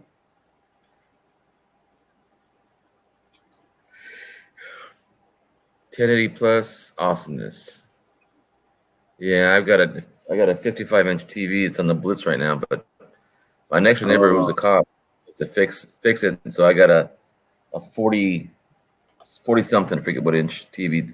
Yeah. That was given to me, and then they couldn't fix it. So well, they've come down so much in price. It's like I mean, they used to have to spend a couple $1,000s on a good TV, and now you can get them for a few $100s. It seems like crazy. Yeah.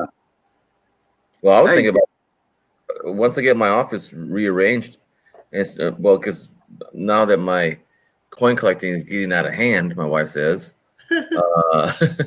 Remember, what I've learned from Rich and from Michael and from you, Cajun, I cleaned up my old stashes, my old collection I got from way back about 40 years ago. I got rid of stuff that I kept all the old pennies that were. I didn't tell you to get rid of that. No. I got rid of the stuff that I knew wasn't as bad.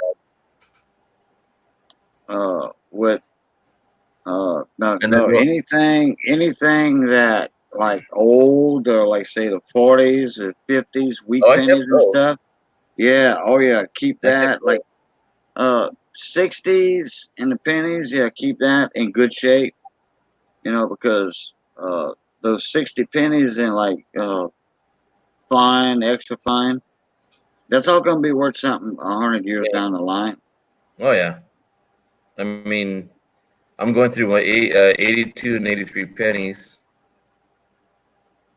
Oh, save all that. Yeah. I got my little transitional year. And well, in my opinion, keep it all. Hey, Rich, keep it all. I showed my better than deposit. Grandson's father your 1984 double-eared. I showed him, and he said that to him that he turned him on even more onto the coins when I showed him that picture of it. And he's got a whole thing of 80s. I think about a coffee can full of 80s. So he's going through them right now. Cool. He's searching them. It's a good one to look for. Yeah, but that surprises even me because it's so clear on that one that you had. That one, and look at the 83 double die reverse. That's one real easy to spot too. What's the double die on? What part? The 83 you did? 83, it's on the reverse. You look at the lettering like of 1 cent and it's real. Okay. Isn't it on the column, the right hand column too, the last bay? Too, but you really see it on the lettering. It's real easy. But a lot of it's doubled for sure. What I'm looking at my camera now that I've got a scope, when I see like the columns in the back of the Lincoln penny on the memorial, sometimes can you differentiate between reflection that looks like doubling on the columns and actual metal that's what are you doing with that fingers? Oh, different angles? Turn it around under the scope and angle it. Yeah, you move the coin or move the light, pretty much. Okay. If the doubling goes away, then it's just the lighting. If the doubling stays at all angles, then it's the coin. Okay. But sometimes you'll see some light doubling anyway on those, but it's not really a double die. It's just kind of like some strike doubling or machine doubling. Right. MD. Yeah. Okay. Yeah. Why am I all by myself up here? By myself. All by myself. We just haven't been used to this younger Cajun. Yeah. Okay. We're all gonna watch you later on our 4K TVs and. Oh, there's Sheldon. We were tired of Sheldon being naked over there in Hawaii. Yeah. Sorry. Yeah, where's EBG when we need him? I know, man. Is that naked guy over there? And this time I don't have pants on. Oh, okay. You got shorts on. Right. Nothing, bro. Commando. Commando. Oh, And my birthday suit. That's drawers. Birthday suit. No birthday drawers. Suit. You're wearing pants, but no drawers. No, how we call that? Some cassons. Cassons in French. Bibbities.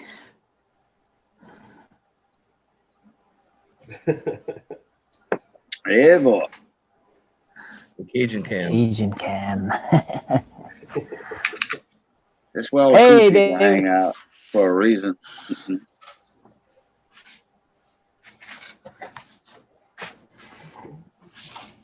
The Cajun Camp. Pretty much. Beep beep. Road runner. Beep beep. Or isn't it meep meep? Meep meep. That's right, it is. That's my hello to Road Runner. Beep beep. Road Runner. I think that was the introduction to the cartoon years and years ago. I'm gonna write that. Meep. Shit, I used to watch Hopalong Cassidy. Meep meep. Me too. Oh yeah, Hopalong Cassidy. I've got a catalog for Hopalong Cassidy that has thousands of pieces in it. All signature stuff and, Hopalong Cassidy's image and stuff on everything. Bedspreads, pillowcases, light switches, lamps, everything, rugs, drapes. Crazy. They had the biggest stuff, or that kind of personalized stuff than any other show. Well, Hopalong Cassidy was a character by Louis L'Amour. Right. The TV one was a little different. Right. Because I've read just about every novel that Louis L'Amour put out. Yeah, because his Hopalong Cassidy was a bad guy. Well, he wasn't 100% bad guy, but he wasn't the Hopalong Cassidy we see on TV. Right. But that was done by a book Mulford did in 1904. It was supposed to be a fictional cowboy, but he was supposed to start it out as a bad guy, but he did something and he became a good guy. But he kept his black outfit.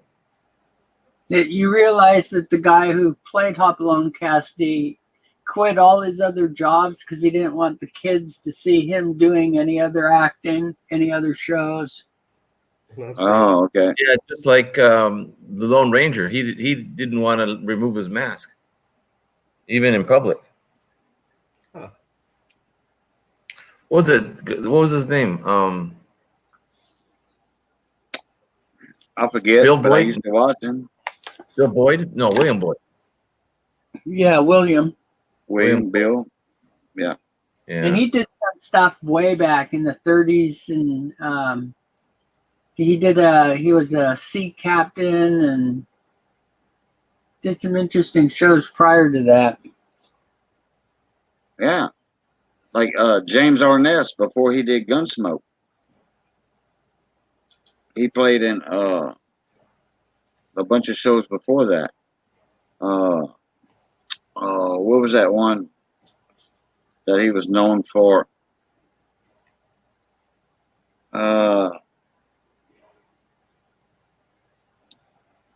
Thousand Islands of Dr. Monroe.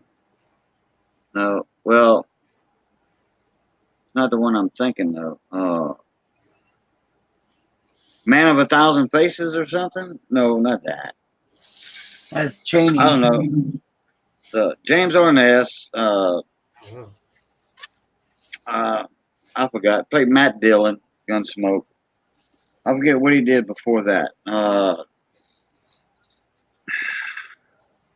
Had it on the tip of my tongue early and I couldn't spit it out. I can't remember. Me and Johnny Best were just talking about it a week or so ago. No.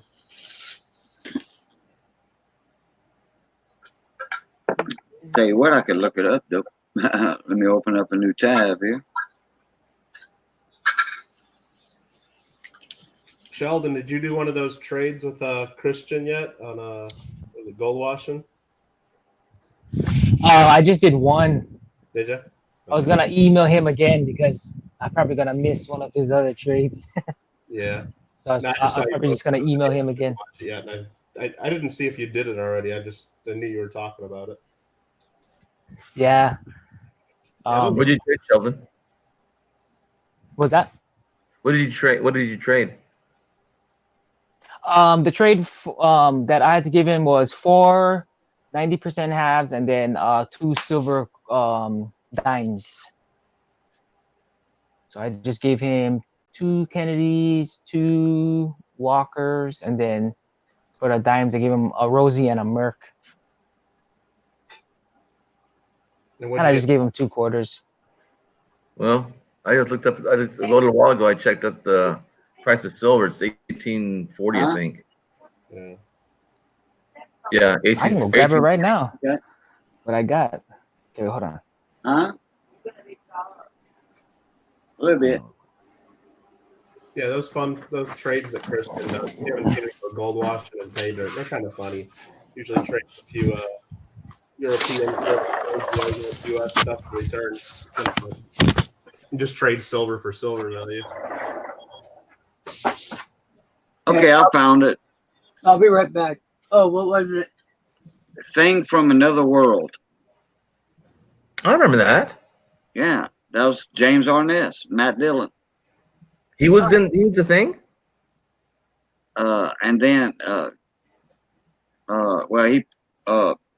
he was a title character in it. And then there was another deal he was in is Them, THEM, Them. And then he played in a bunch of other Western movies and stuff like that. And then the Sea Chase. That reminds me of Lloyd Bridges. Yeah. In fact, I think he was a co-star with Lloyd Bridges or something like that at one time. Do you remember the old B movies like the 50-foot tall woman? Oh, that was like 50s. Okay. Well, I saw it in the 60s, late 60s, I think. Well, don't forget I was born in the 50s. Yeah. Okay. I'm a little older than you guys.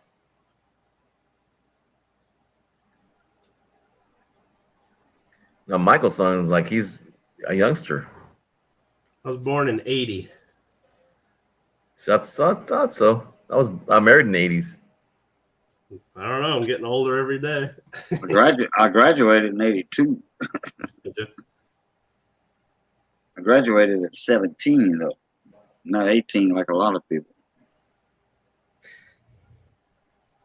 I was older because I had to wait a whole year. So I was older than most people in my class. Yeah. Well, you see, I was born early, so and I had guys in my class that would be younger than me. Oh, I got a piece of Pimon in my eye. Well, I'll tell you how old I am is because my last, let's see, I signed up for the draft for Vietnam in 1974.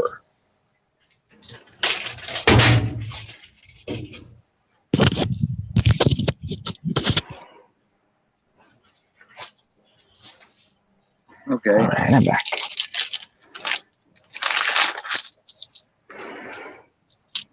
Okay. Sounds like Sheldon's moving around there. Yeah, I'm back. I want to go grab the coins. Oh, okay. What What are is you gonna show us? Which one is the? Yeah, there's like what, 2. Let's see, 2, 4, 6, 8, 9. He sent me 9. Yeah, you showed those in one of your first videos, right? Yeah, but it wasn't like too clear or anything. But oh, this is a super small coin. Oh, this one is really small. Yeah, I still gotta do my mail call video of the trade I did with Christian. Yeah. It just piles up pretty fast, especially once you start doing videos and tell people, hey, go ahead and mail me stuff if you want a shout out. And all kinds of people start mailing you stuff. It's kind of fun. Yeah, I haven't done trades yet because I don't have a PO box. Yeah, it's probably better to get a PO box or something like that. Even though most people can probably look up your address anyway, but it's a little safer. Shoot, nowadays, I mean, I'm in the phone book. You can remember those things in those days. Mm-hmm. Yeah, I'm in the phone book too. My information is public. My information is public on the internet. Yeah, there's no way I was going to do public. I don't blame you there, Rick. You know, like my email address, you know, that's, you know, public information. You know, I'm not scared to put it in a chat, put it that way. Yeah. My email address for Cajun Coin Hunter, and then my phone number. You know, that's no biggie. Yeah. Uh-oh. Who do we lose? Sheldon. Uh-oh. Did he hit the wrong button? Or his phone died. Nope. Yeah, wrong button. Wrong button. Sorry. You don't have to be sorry. I don't know if you can see it though. Let's see. Looks like we can. Oh yeah. Oh yeah. Looks nice. Oh, that's a cool one there. So I just go like slow. Sorry if I'm shaky. German coins is they got like different eagle designs on pretty much every one of their commemoratives. They just come up with something different. It's real cool. This one is like a Nazi one, bro. Oh yeah. Can't sell that on eBay, but yeah, that's cool. Right there. You see that one? Uh-huh. Well, you see that? Did for a second. Yeah, there it is. What year is that one? What year is that one? 1937. Oh. That's what it says. Yeah, it's pretty nice coins, man. No, it's so, fun. Yeah. Trade stuff like that, just silver for silver value. It's fun. That one that on the bottom, below, looks like copper. Is that copper? Not that one. No. There on the bottom. Oh. Looks like it's Elizabeth. That one there. Oh, that's silver. Yeah. What I think all of these are silver. Mm-hmm. Yeah, that one's just toned. This one says. It says Elizabeth Gratia Regina F.D. Elizabeth. No, I think it says number 2. That one is a 6 pence. Wait, where is it?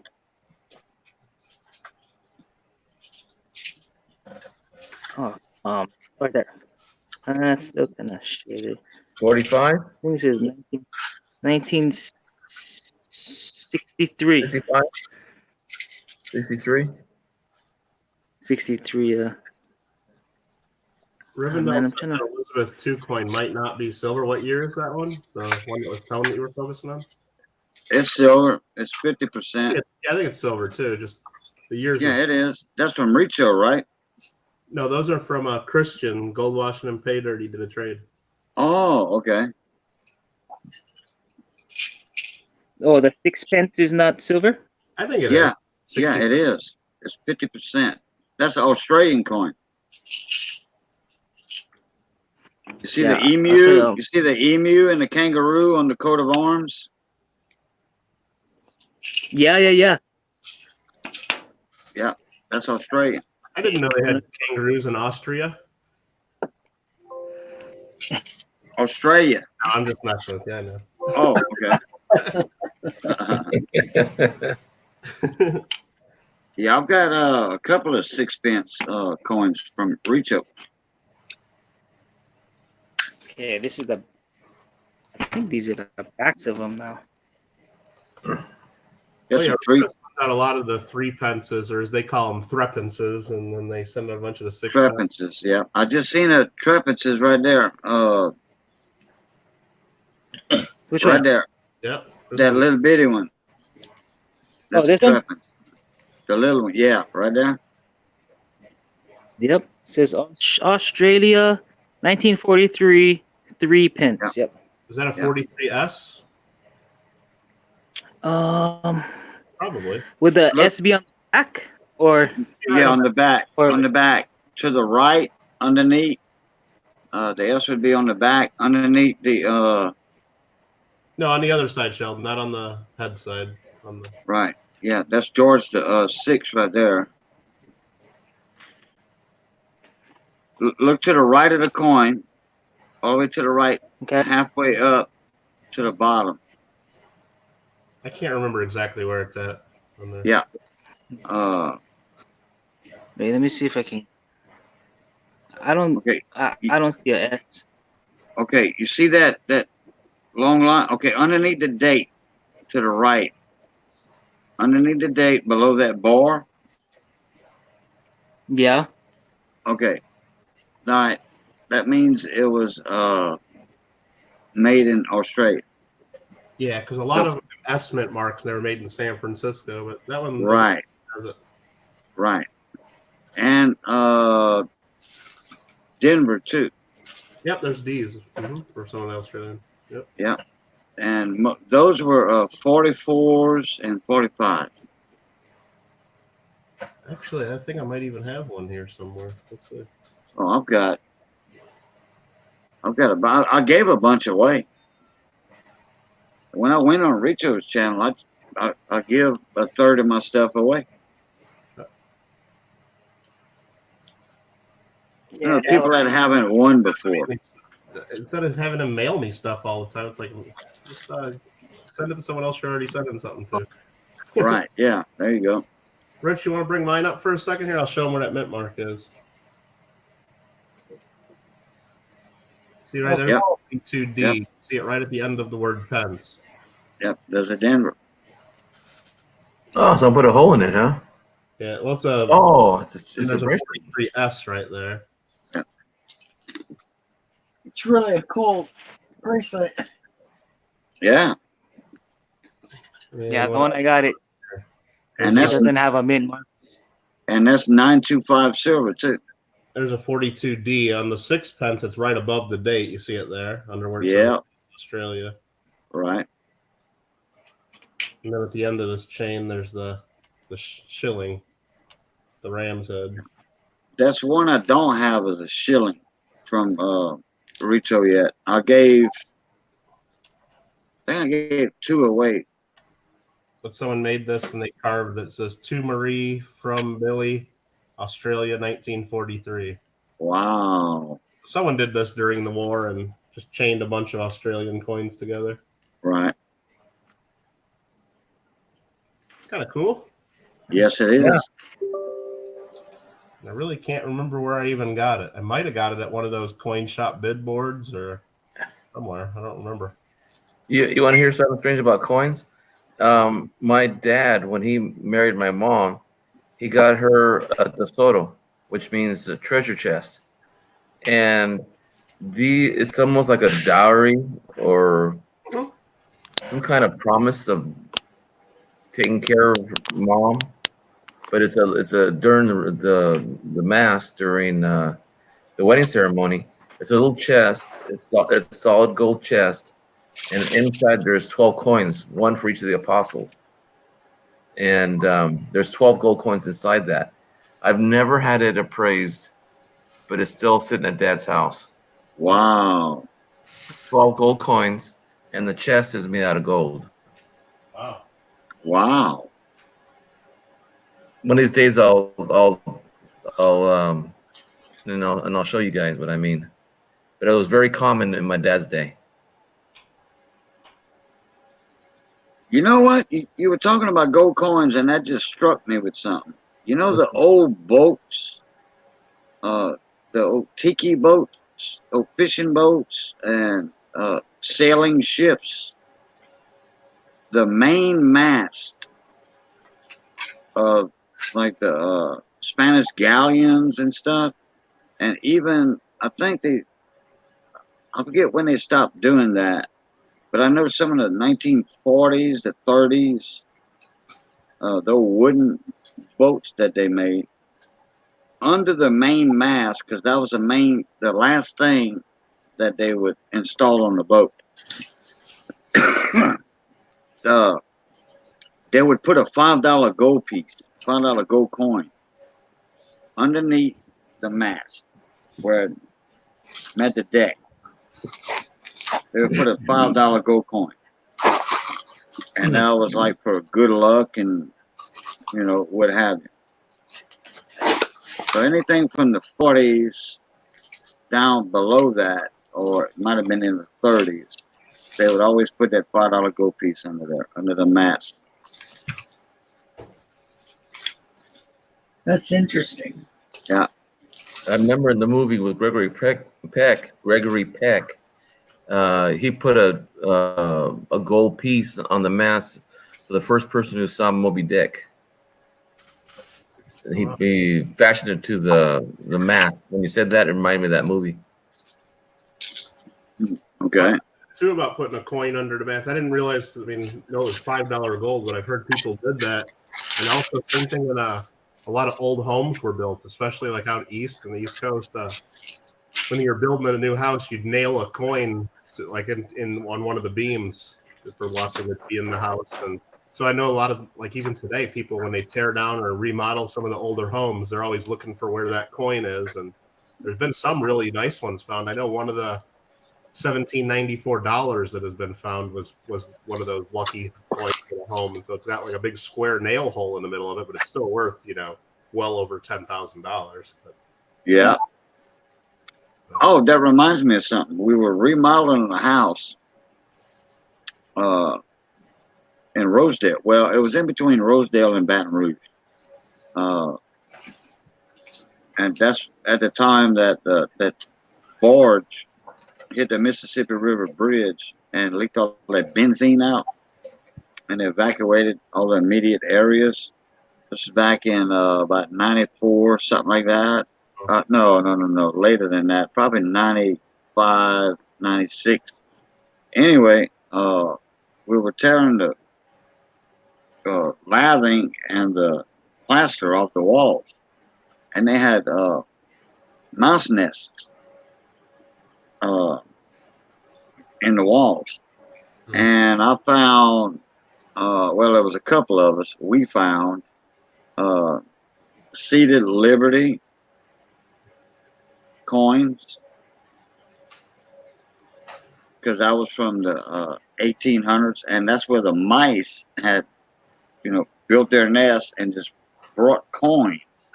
So we knew how old that house was to start with. It was an old plantation house. That's awesome. And we were remodeling it. And well, naturally the owner, that was his coins. So everything we found had to be turned into him. Yeah. But yeah. You know how mice carry stuff to their nests?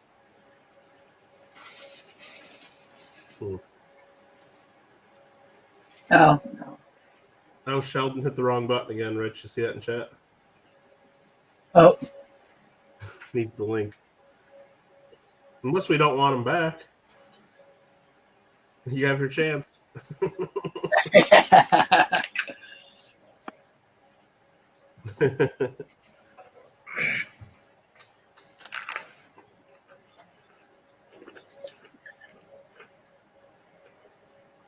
Yeah, were those coins? What kind of condition were they in? Occasion that you found in the mice nest? I don't remember. That was 20 years ago, 20 plus years ago. Hey, TLT, what's up, Tim? Now, one of our landscapers a few years ago had pulled down like a big crow's nest, and it had all kinds of little broken jewelry bits and keychain pieces, and there's a little bracelet thing in it. It was pretty cool. See, I would have never thought they would take that kind of stuff to their nest. I thought it'd always just be like bits of little newspaper or bits of wood and things like that. I didn't realize they would take like pieces of metal too. No, actually, crows are attracted to shiny stuff. Is that right? Yep. What's the one they call a pack rat? Is there a rat that is just called a pack rat, or is there a specific animal that's called a pack rat? It's a rat that just hoards stuff, like we all do. Yeah. That's kind of a nickname. Hey, Sheldon. And TLT was in here earlier. I didn't see him. Sorry about that. I wasn't even in chat. Oh, yeah. Hey, TLT. Yeah. Morning. I got a bad habit. Yeah, we were looking at those threepences and sixpence coins, I think, at that time. Mm-hmm. On occasion, I was thinking, hopefully those really big rodents you guys have down there, those nutrias, hopefully they're not pack rats. They'd walk off with your whole coin collection. Yeah, no doubt. Those things are huge. Oh, yeah. We get 25, 30 pounds and big nutri-rats down here. Then we got the muskrats over here, too. The big muskrats. Mm-hmm. Boy, that's good eating. Make a muskrat jambalaya. Cool. There's a guy that I used to watch. His name was a muskrat. He used to train minks to hunt muskrat. Yeah, that's that muskrat and okay, mink hunt muskrat and eat them. Yeah. They call him the Mink Man, right? Yeah. That's him. Is it Joseph? Wow. Man, that's so irritating. Well, it's just like possum. I mean, ugliest looking animal I've ever seen in my life, but they say it's good eating. Wow. Maybe we'll make some possum soup for Mike. I've never ate possum. I've never ate possum. We always had rabbit and nutri-rat or whatever, catfish, but I've never had to eat a possum. Pretty sure it's good. Hassenpfeffer. Yeah. Hassenpfeffer. Rabbit. Lapin. Conejo. We used to raise rabbits when we were kids. My dad would have about 100 various cages. We'd make, I don't know, we'd sell them for like $4 a body. And every Saturday morning we'd get up and Dad get ready to freeze them and package them and get them ready because the guys at work, man, they loved rabbit. And we sell 10, 20 a week. Wow. We couldn't keep up. Yeah, it was a lot of work though. Yeah. But they were fun having little bunnies, but we got attached to some of them. So yeah, some pets. But once a month we have a big rabbit fry. David said that possum has to be corn fed for 2 weeks before you kill it and eat it. Yeah, I've heard that. It's probably to get rid of that fat. Possum is a real fat. We used to sell possum hides, possum skins when I was trapping. So we used to sell possum hides, and it was real fatty.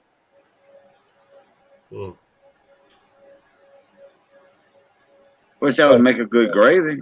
Yeah, make a good gravy. Sheldon, you know what a possum is? Yeah, but I've never seen one before. Yeah, I wouldn't touch it. No, They mean scary. I mean, I guess they're not that horrible, but they're just so mean and like freaky looking. They mean, yeah. There's a guy on YouTube that does roadkill meats, and he'll pick them up and he'll cook them up, and oh, those I don't know about that because they were all over the place in the middle of the night. People would hit those all the time. Oh yeah, I mean elk and deer. Yeah, that's a little different, but I don't know. When somebody would hit a deer, and at least when I grew up in Illinois, like that would be like the first thing you do is you'd call people, and somebody would come and grab it, and right. They'd love to cook that up, and get all the different, make all the jerkies and all the meats out of it. They do, but I don't. Yeah, nobody called it awesome. Not that I know of, at least. Well, one time we lost a calf, a good 700-pound calf, got through the fence, and he got hit by a semi. Wow. Ooh. Man, tore him up, and then we had to put it down because it was still alive. And right there at 3 o'clock in the morning, we started cooking. Wow. We couldn't, freezer wasn't big enough to put him in there because we already had a freezer full. So we started cooking it, as soon as we could, and start calling up our relatives. Hey, you need some meat. That's the way we did it. I mean, couldn't waste it. Right. Veal, huh? Good thing it didn't happen very often, though. Yeah, but occasion Ed was saying muskrat doesn't sound that good to him. Now muskrat, doesn't that have isn't that kind of like skunk or something, where it has like some kind of where it does some kind of weird scent, or am I thinking of something different? Yeah, that's where they get the musk oil. Is that right? Okay, because I was just wondering if that taints the meat or something, or maybe you gotta be real careful with it. Or no, it's a gland that they use to mark their territories. Okay, right. Yeah, there's a gland, just like rabbits too. Like if you get a big rabbit, big, huge, mature rabbit, you want to take the glands out. Okay. But I think a muskrat is a close relation to a beaver. They're all rodents. Oh. Okay. Is that like a neutral rat? Yeah, the neutral rats don't have the musky taste. In fact, I can take a young neutral rat and skin it and cut the feet off, cut the head off, the feet off, and you can't tell the difference between a neutral rat and a rabbit, and it tastes the same. I never tried a rabbit before. Because a rabbit is a vegetarian and a neutral rat is a vegetarian.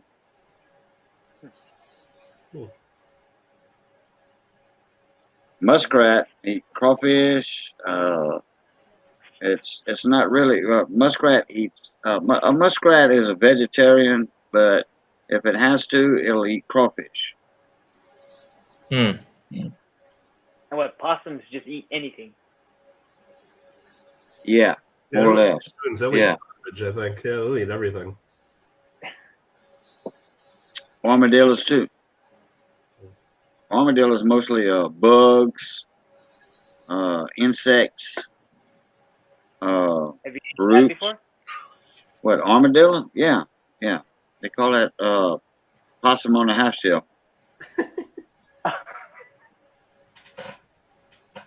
The only thing that I've eaten with consistency when I was in my younger days and really challenging myself to eat different foods was rattlesnake. I used to eat that when I was right after college. Yeah, rattlesnake, fried rattlesnake's good. Oh yeah, it is. Especially if you get it. Well, they say depending on the age of the rattlesnake, they said the ones that are about a year or two, or I'm trying to remember exactly what the terms were. But if you get one that's too old, you better cook it good because it doesn't taste as good. Oh, okay. Well, just like anything, like a rabbit. You get a big, huge, mature rabbit. Gotta cook that down in the gravy for a while, just like a rooster. Mm. I used to remember when we lost that calf. Yep, rabbit, squirrel, and deer. Yeah.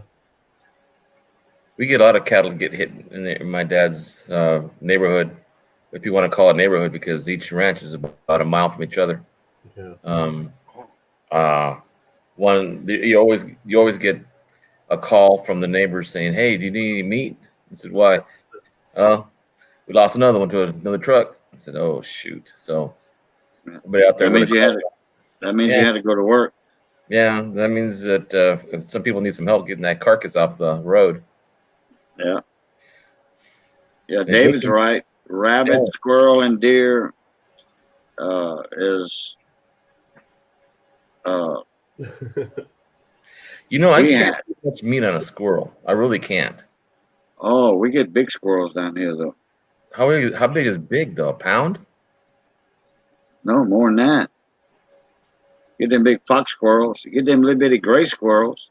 Shoot, I go out to my dad's place and use my little what do you call it? Telegun? Yeah, there you go. .177. Yeah. Those things, when I hit them, I don't mean to laugh, but when I hit them, they jump like they got electricity put through them and they jump in the air. Oh yeah. Just like nerves all just. Yeah. And Dad always said, hit him in the head, put him out quick. And their tail does like a helicopter. Yeah, exactly. Yeah. Yeah. Well, and then when they run back in the hole, good, because I'm not gonna eat them. Oh no, man! But we get them squirrels, and the hind legs are big enough to stuff with some onions and garlic. You know, chopped up onions and garlic. You stuff that. Look at Sheldon over here making faces. That sounds good. Does it even have squirrels in Hawaii? I can't remember. No more squirrels down here. Yeah. No, they have other things. What is there a snake that's invaded Hawaii that's supposed to be a pest? There's no snakes. A snake? No. No. What is it? There's something invaded Hawaii that they're trying to get rid of, and it's really bad. Jeez, what was it? I know we got mongoose. Mongooses are wild? Yeah. Really? Mongoose here, yeah.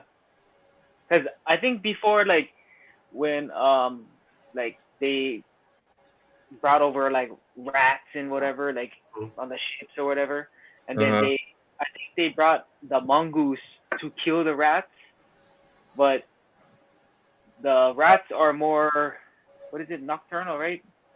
Right. Yeah. So then, like, it didn't like help. So now there's plenty mongooses, rats. Yeah. Yeah, think of, There's no snakes anywhere in Hawaii though. nah, no. Only if, like I said, like if people have them as pets or whatever. If not supposed to, but I know people do. Like how they even get them as pets, bro. Right? Yeah, you're not supposed to have them there. I know that. They make a big deal about it. No way. I know. You get busted. Isn't it Ireland that doesn't have a lot of snakes neither? That's because Satan drove them out. Yeah, St. Patrick. Right. St. what? St. Patrick, isn't it? I think so. Yeah, St. Patrick drove all the snakes off the island. Actually, I got a coin that shows that. I'll try to bring it up here in a second. Oh, cool. Try to get the coin related instead of talking about rats and snakes, huh? Right, Rich? I'm trying to think of the animal you're talking about, Hector. Yeah, I'm trying to remember myself. There was something I saw because when I was in Hawaii, we were watching news, and they were talking about it. It's a few years back. Isn't a mongoose related to like a weasel or a mink? Yeah. Yeah, pretty much. Yeah.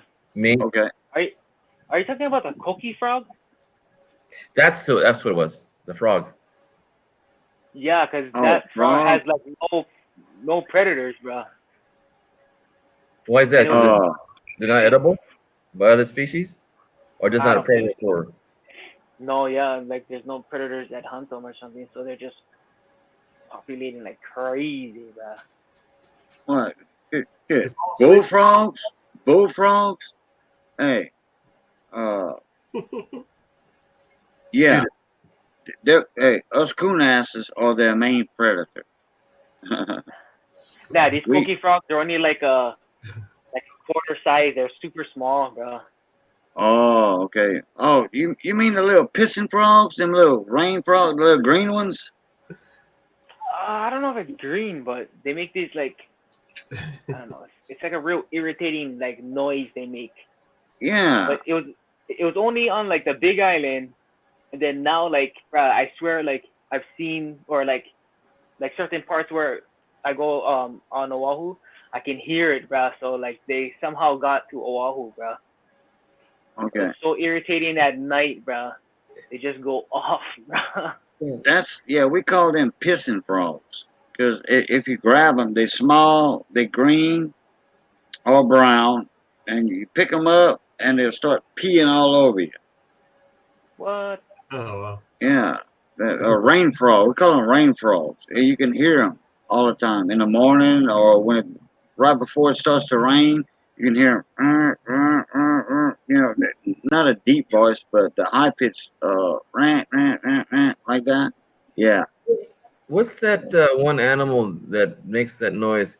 Probably Michael know, because when I was in Missouri with my son, we were there for a week, and every night those suckers would come out and just cicadas. Cicadas? Yeah. Cicadas.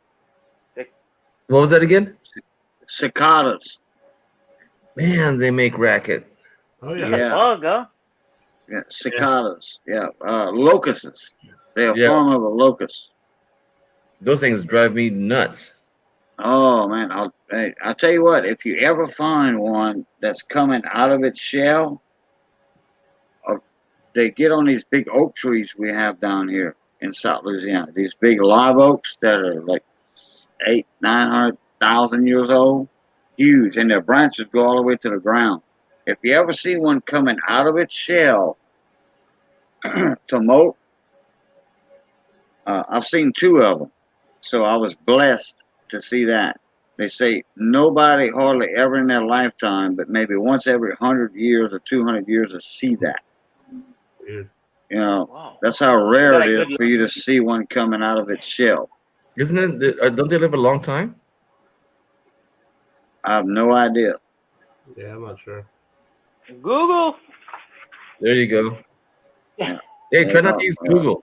You got too much monopoly. A tree locust, Explorer, use Yahoo, use Bing. No, not Bing. A tree locust or a cicada. That's the most common name. Yeah, I know they only they go in the ground and I think they're under there for like however many years or something, and something like that. Yeah, they do. 7 years. Do vary. It's like 7 or 17 or some weird number. Yeah, 17. Yeah.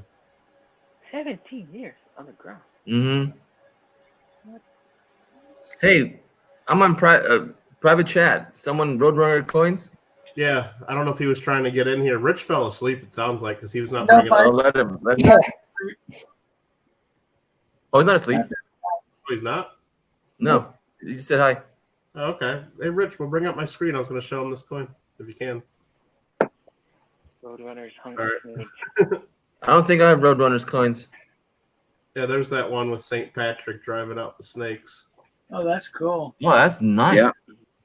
I've never seen one before. Yeah, this was a private token done. Doesn't have a date on it, but a lot of people say maybe the 1850s, 1860s. Is that a gold coin? It's a brass.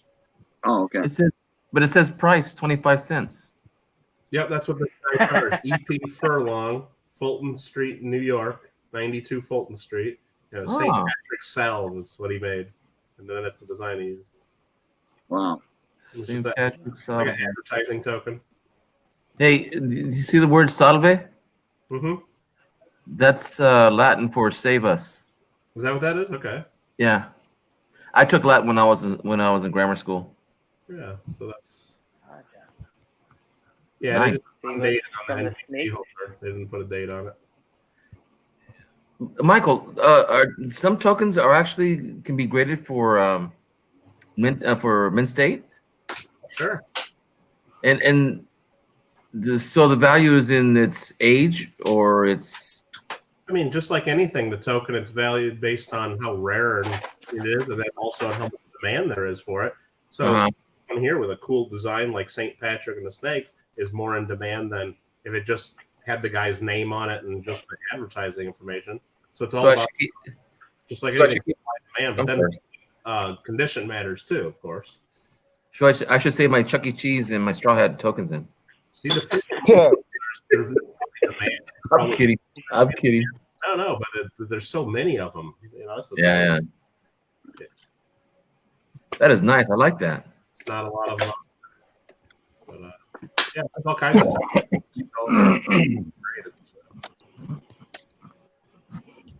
This one was a fun one if you haven't seen that one before. No pleasure can exceed the smoking of the weed. Oh my goodness.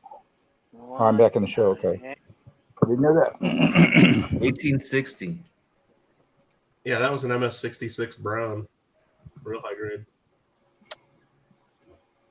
And that one, because of the design, it's real popular. A lot of people want it, so it's real expensive, especially at high grade. And this is that one that's sold.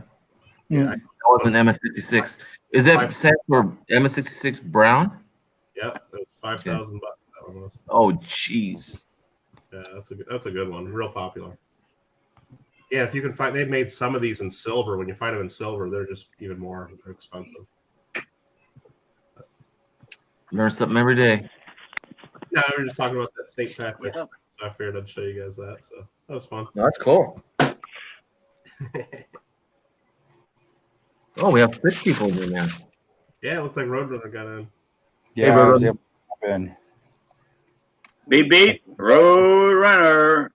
I feel better. I took one of those fish oil or omega-3s, man. That helps so much. Good. I mean, just night and day between the pain because I was cramping up bad. Oh no. I forgot about that. Hey, Mullins, what's up? Michael Mullins in the house. Looks like so. How you doing, Mullins? Nobody's timed them out yet, so he's still in here. No, we don't play them games over here like that. Yeah. Roadrunner, is that your Plymouth? What? Is that your Plymouth? No, I used to have one just like that one. I was gonna buy that one, but he sold it. And I'm right now anyway at this point. But I was kind of talking to the guy about it, and what you doing? he's like, I'm not selling it. Oh, I thought you was making some more than that. Just Okay. I just made a while ago. They pressed. I used to have one just exactly like that one. I had a 68 and a 73. Wow. My high school was nothing but GTOs, GTXs, Dodge Rams. The old trucks were they tube them up with diesel. Yeah, my friend liked his Buicks. He had a 68 GTO and a 56. He used to work at one of those like wrecking yards, and there were like 4 or 5 of them in a row. So I mean, we were getting cars like for next to nothing, 50 bucks, just to have something to cruise in. Well, most of my friends were into racing a lot, and one of my buddies' uncle was AJ Foyt, Indianapolis. Oh, really? Yeah, and we used to go to his shop in Fresno, and there'll be some guys there talking about stuff I couldn't even understand and keep up with them. But I mean, they had some fast cars. Yeah, these guys that worked at the wrecking yards, man, they were really good. Really good mechanics, and they taught me a lot about the. No, I'm gonna put the Chevys and all the. And a zip off bag. In 2 trucks together. Do we have any? Don't have time right now for, but I've got 2 trucks. One's a 50 step side pickup, and the other one's a 63 C10 fleet side. C10. Yeah, I haven't. I got my license. I've got my license. I just haven't had a chance to buy anything. I'm probably going to get a motorcycle just because the traffic in the Monterey Bay area is just it's getting bad. Yeah, but I definitely want to get another Roadrunner for sure because that was pretty much. I had two of them, and that was my nickname. And, the whole kit. You're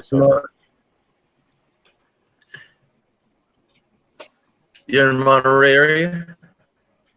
Yeah, Monterey Bay. It's Santa Cruz area. Nice. I grew up out here. I'm originally from LA, from Manhattan Beach.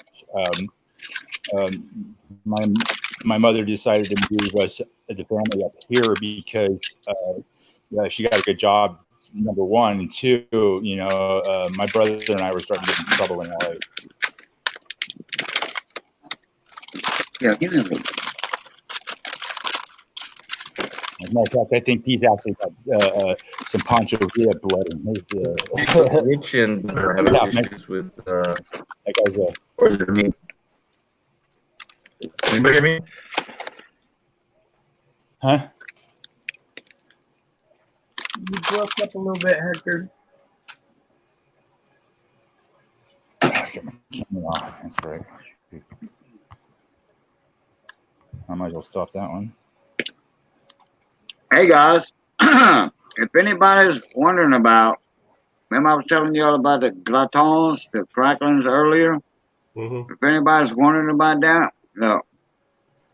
I'm gonna, there's a link right there. Oh, we can buy And, some? there's Boudin, Cracklins, frog legs, just Cajun food. Hey, I've watched this guy before.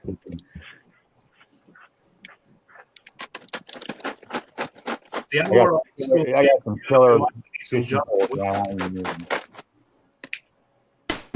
Hey, Patrick? Yeah.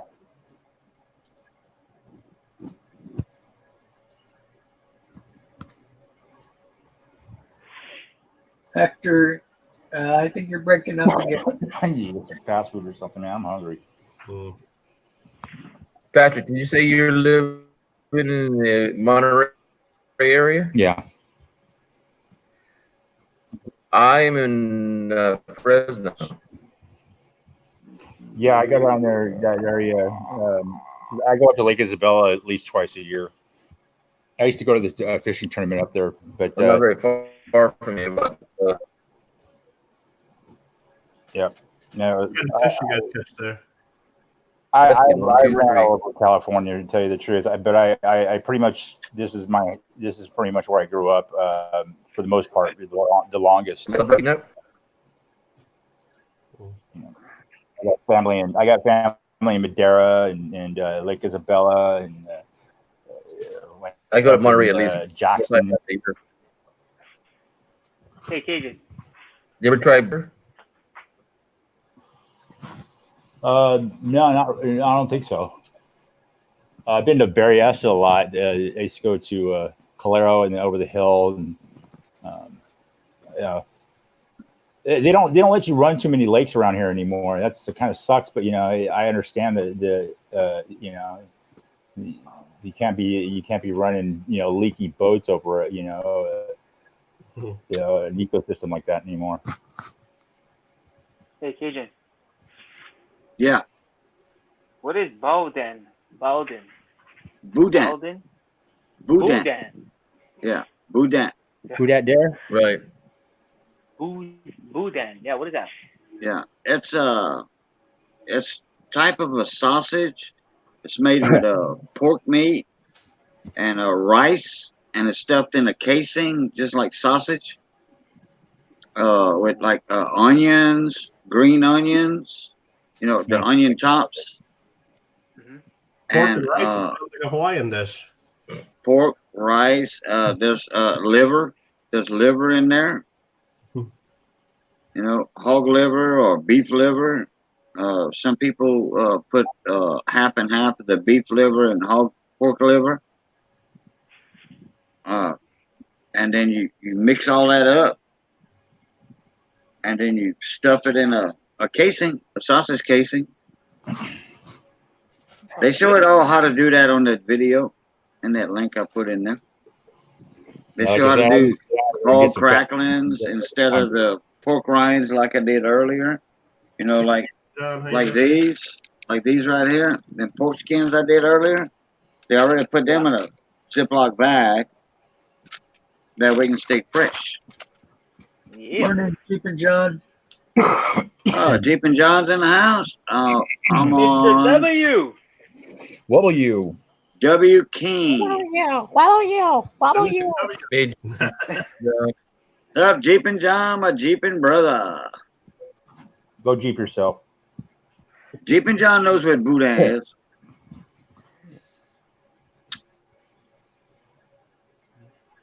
Yeah, after school, and when I was in high school, I mean, I pretty much threw a Kager every weekend, for that matter. In the summer, almost every other day. We try to have our own little luau's every night. We had friends that had, that worked or had that worked on their own farms with their parents, and they'd go shoot a pig or a sheep or something. We throw it in the sand and let it do its thing for about 48 hours. Oh. And by then, after that much beer, you're definitely hungry.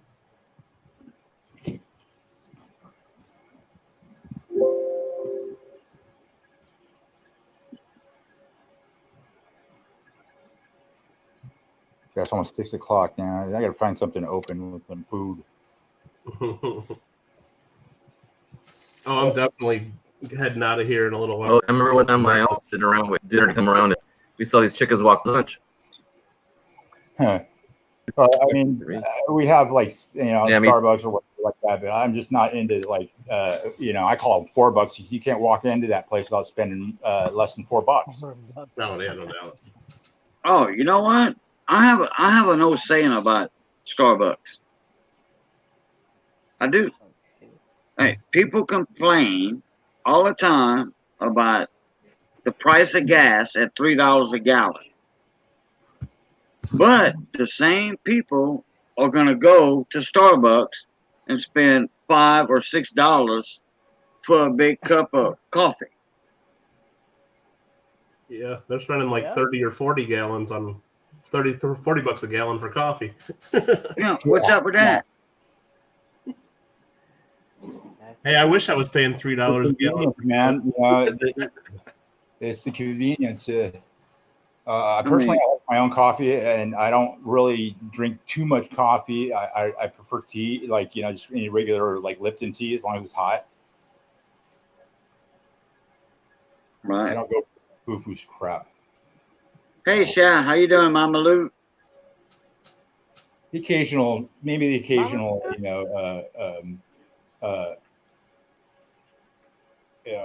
not latte, but the other ones with the mocha. Cappuccino? No, mocha. Mocha. Oh. Yeah. A couple of shots in that, and I'm good to go. But other than that, that's this town is built on coffee pretty much. So they got the locals, and then they got the franchises everywhere. Right. Pete's Coffee started off here. Right here. Got a mail call coming up. You know what I do like? I do like espresso. It's all one. It's like tobacco, man. Coffee is started off as one bean. It's just, there's Arabica, and then you have the other. But it's like tobacco. It starts off with one plant, one bean, one. Right. Yeah, it's just wherever it was, grown or what have you, or how it was roasted. That's the only difference. The first time I ever drank espresso, there's only one tea plant ever. It's just how it's processed. That's all. Right. First time I ever drank espresso was in Tucson, Arizona, and I was an adult. I was in my 30s, and you must have had fun with that. Early 40s. This was in let me see, 2009. Yeah. So anyhow, I was a superintendent for a medical office building for this company. We were building a 6-story MOB, and on the 3rd floor, when that doctor's office opened up, they said, "Hey, we got you a cup, a little cup, coffee cup, little bitty one, with your name on it," and they had it stenciled in my cup. And I don't know where it's at right now. It's in storage somewhere, I guess. Oh. Anyhow, and this machine would make one little bitty cup, and you talk about powerful. They're called Keurigs, and I absolutely detest them. I don't like buying. It's bad enough you got to pay for the coffee. The premium coffee itself, but I mean, you're paying 3 times as much for a 1 cupper out of a little tiny thing that you stick into a machine. I would rather sit and let a nice fat pot of coffee, sit there all damn day, and and I'll drink it as I please. Oh no! Wait a minute now. This machine here was a big machine. It was in the doctor's office. In the break room, their dining room, however you want to call it. And you put the beans in there. You put the beans in there, and you hit 1 cup. You put a bunch of beans in there. You hit 1 cup, and it wasn't really a demi-tasse, like an inch tall, an inch around. It was a little bit bigger than that. You hit 1 cup, and then it would grind. It would load so many beans in the grinder, you can hear it grinding the beans, and then the hot water would come in there. Give you that cup. Something. Oh man, yeah, that was probably like a $600-$700 machine, probably. I don't know. Those Italian machines are pretty nice. I used to when I was recovering from an accident, I kind of hooked up with the kid, and I was slinging coffee from a cart, and that's all I did for like 8 hours, is just free coffee and super shit.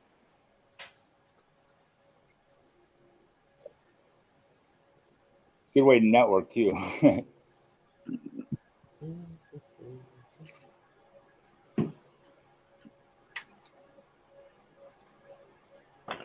See, I think there may be a Jack in the Box open. I could walk across town on now. I feel better. Oh, guarantee it's open 24 hours, huh?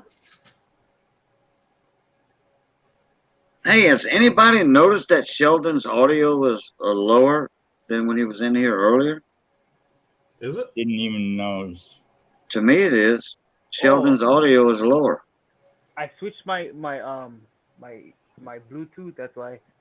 Oh, okay. I do that when I have to fart. Okay, that's a good way to put it. Let's see if I can turn up louder. Okay, I don't want to. Well, guys, look. Like 250. Or what? West Point Pen.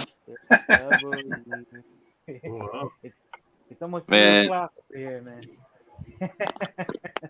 West Point. Oh, I love John's name, West Point Pimp.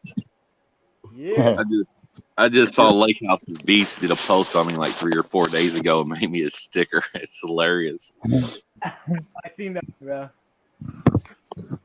But y'all talking about coffee? My family's still on a coffee house on a place called Bardstown Road here in Louisville. And you gotta understand, Bardstown Road is like one of the main strips in Louisville that has tons of different shops, hippies, all kinds of stuff. And ooh, pretty. Yeah. Yeah, Mama Lou's. Yeah, people in this town, they don't make a move without their first cup of coffee. It seems like to me, I just drink it, when I got a headache, or I feel like I need to mellow out, because it works the opposite on me. The caffeine. I'm not Sure. like a So I've met G.E. Smith. I met Alice Cooper. Met actually sat down and ate breakfast with the Kentucky Headhunters. I met ZZ Top. Met a lot of people actually came through our little coffee house. ZZ Top was really cool. They actually gave us backstage passes and tickets to their concert when they were in town. Nice. Because right next door, where the place was called Twice Toed Coffee House. We had a little bitty stage in the back. We used to have live performance, comedies, bands would come. A little bitty hole in the wall coffee house, but it was like a stable on Bardstown Road. And if y'all Bardstown Road, like I said, it's huge. It's long. I mean, it's tons of businesses, but it was like a landmark, a Louisville landmark where coffee house was. It was crazy. But right next door to us was a place called Guitar Emporium. It's gonna be. He used to do all the cool like hardcore metal shows and punk bands that would crisscross, the states. Yeah. This weekend he's hosting Dirty Rotten Imbeciles DRI. Cool. They've been around forever. Agent Orange, all this, there's all a bunch of just cool bands would come through here. Yeah, I used to, because I would perform there once in a while too. I met a lot of great people in there. But the business next door to my dad's, our coffee house, well, we had our business out of this building. We rented the building. We kept telling the owners, like, hey, when you go to sell the building, if you're ever going to sell it, since our business is here, we should get offer first. Well, the guy next door, De La Torre, he had a restaurant, and he ended up buying the building out from underneath my dad, and we got kicked out after our contract was up.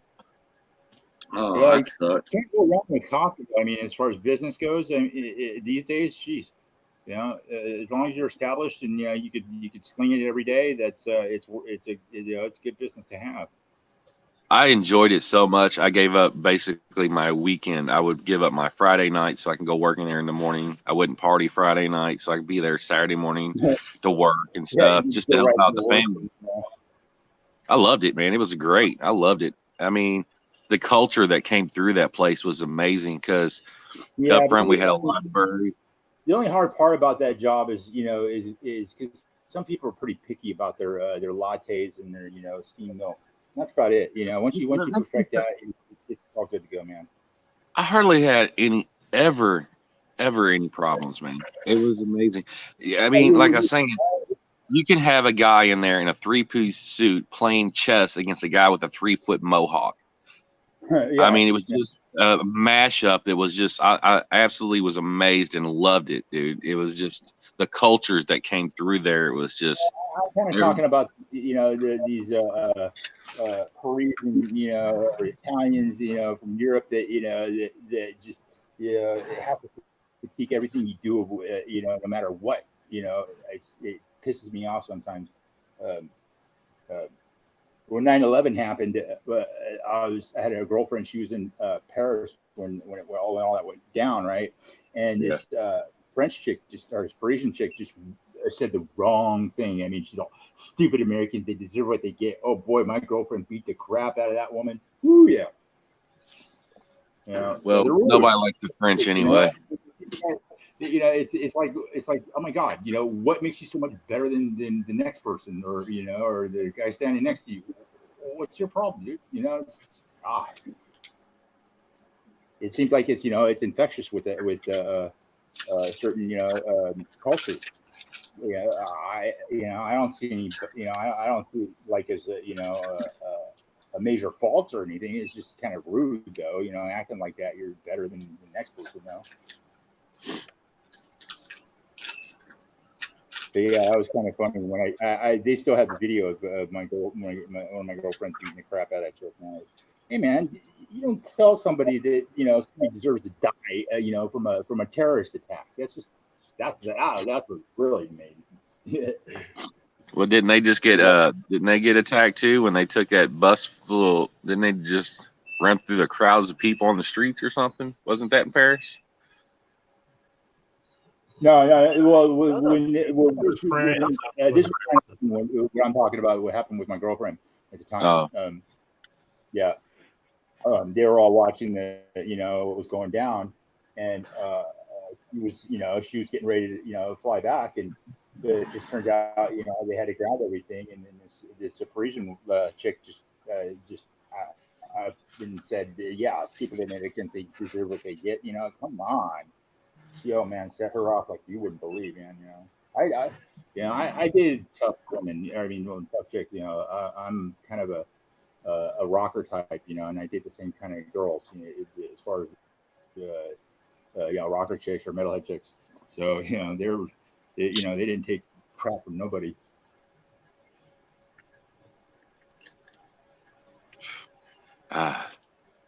Good times. Okay, look at my shoes.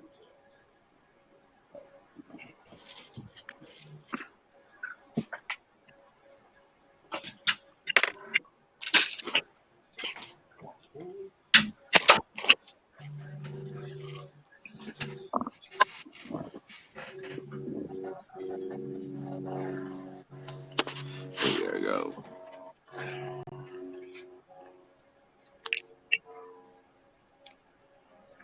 Morning, Holly.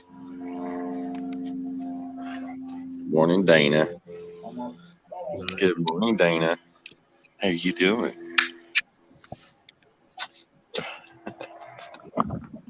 She a smiler? Yeah. My little pups.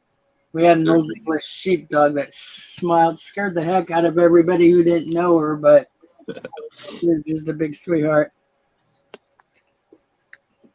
Yeah, my pups are pretty good.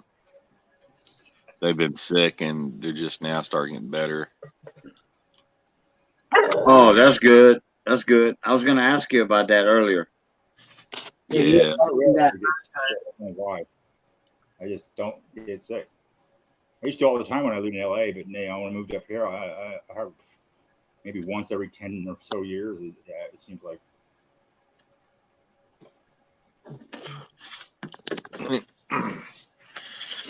Yeah. My Holly, I gotta, Doesn't really affect me much. When I lived in LA, it was a smog, obviously, because I used to get bronchitis all the time before I moved up here, anyway.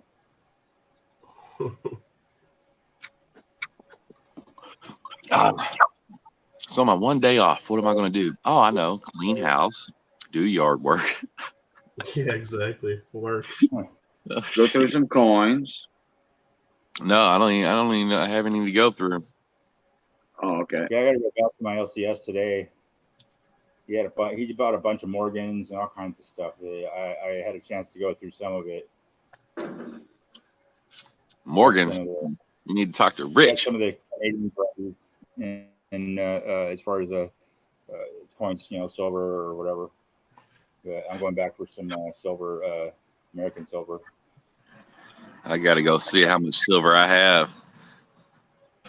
Yeah, it's up $4 an ounce from a few months ago. So I made a prediction on that too. So I'm actually within line. It's gone up actually more. I thought I was going to go up maybe no more than 15%. It's about 20% or 25%. Well, I'll try.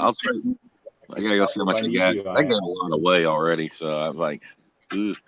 I think somebody put a video up today. I forget who it was. They were like, they bought a bunch of junk silver.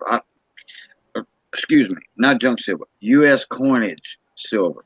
Okay. And they said they got it like $4 under spot or something, the way it came out to be, the way they bought it. Yeah. Like, wow. I don't know. Like somebody was buying them off them or something? Hey, I got a 1925 Merknine the other day. My wife brought home yesterday to me. I was happy with that. What was it? What year? 1925. Wow. Nice. like, yay. She got it like, okay, she got it from somebody, one of her friends or something. Well, her real father's brother just passed away, and they all had to drive. Which her cousin's dad or something. It's weird, but they all went there and started cleaning out his place and everything like that. And they're clean. Oh man, they said it was really bad. And cleaning out his place, and she was cleaning out drawers, and back of one of the drawers was that Merc dime they gave to me. So they gotta make a few trips. It's probably in pretty good condition then. No, it wasn't. No? Oh, okay. You know, the little filler. The one you guys really want to keep your eye open for is the 1945 with full bands, because it's extremely rare and it's worth a fortune.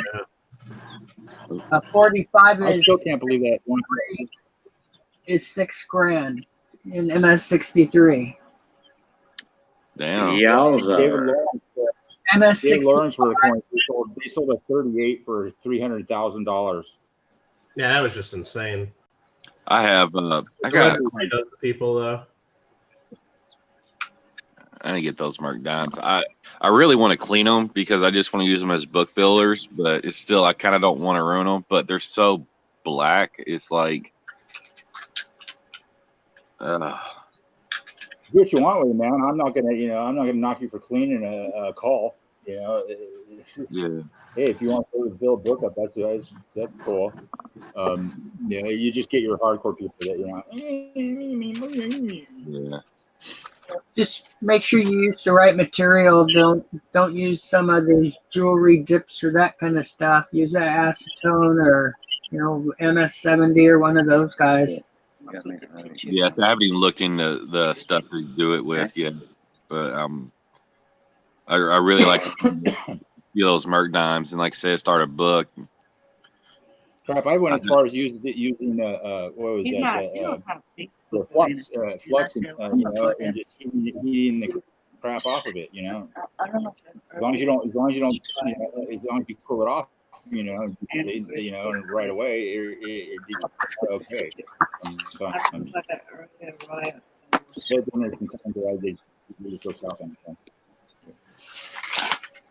I'm not afraid to experiment. Hey, Kellen, how you doing? Sorry, I didn't see you come in. That definitely, I won't put like a point up on that. So Sheldon going to make a video no way. around his area. Just drive around. He's gonna go right down to the beach or something and take, video footage of coffee on the beach one morning and make us all freaking jealous and we can hate him. I was thinking about doing that, like if I do like a mail car or something, do it like in like different areas, That would be awesome, dude. That would be cool. It's like doing like Kuno hunting, like a Hooters or something. Yeah. Just something different, Well, you should have seen the big giant centipede he had. Scary thing. Oh yeah. Sheldon's sort of like me because most of the time I don't have a shirt on either. I always don't have my shirt on, bro.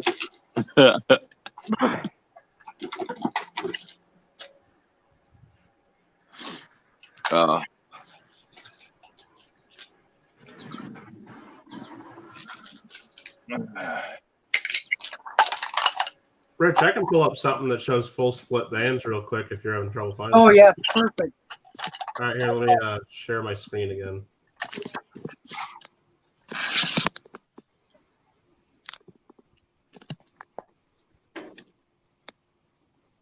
God, I hope John Wexler's going to be done with my coin soon. I'm getting antsy about that. Now, does John Wexler work for Antics? Am I up there, Rich? Let me see. Oh yeah, it looks like it. Okay. This here, no, this is an article done by PC. He was a partner in 2009. Ken Potter, I think that's. But it shows the full split bands. This is the torch on the Mercury die, or not the torch, but the band of the sticks there. Oh, You got okay. this ribbon that goes across. You got to have that split between the two pieces of ribbon, and then they'll call it full bands. It's got to be a separate line there. And when you look at it under magnification, it almost looks like two loaves or something like you got to have that full split. If there's not a split, they have a little picture here where it kind of comes together. It just means it's not fully struck. Then it won't get the full band designation.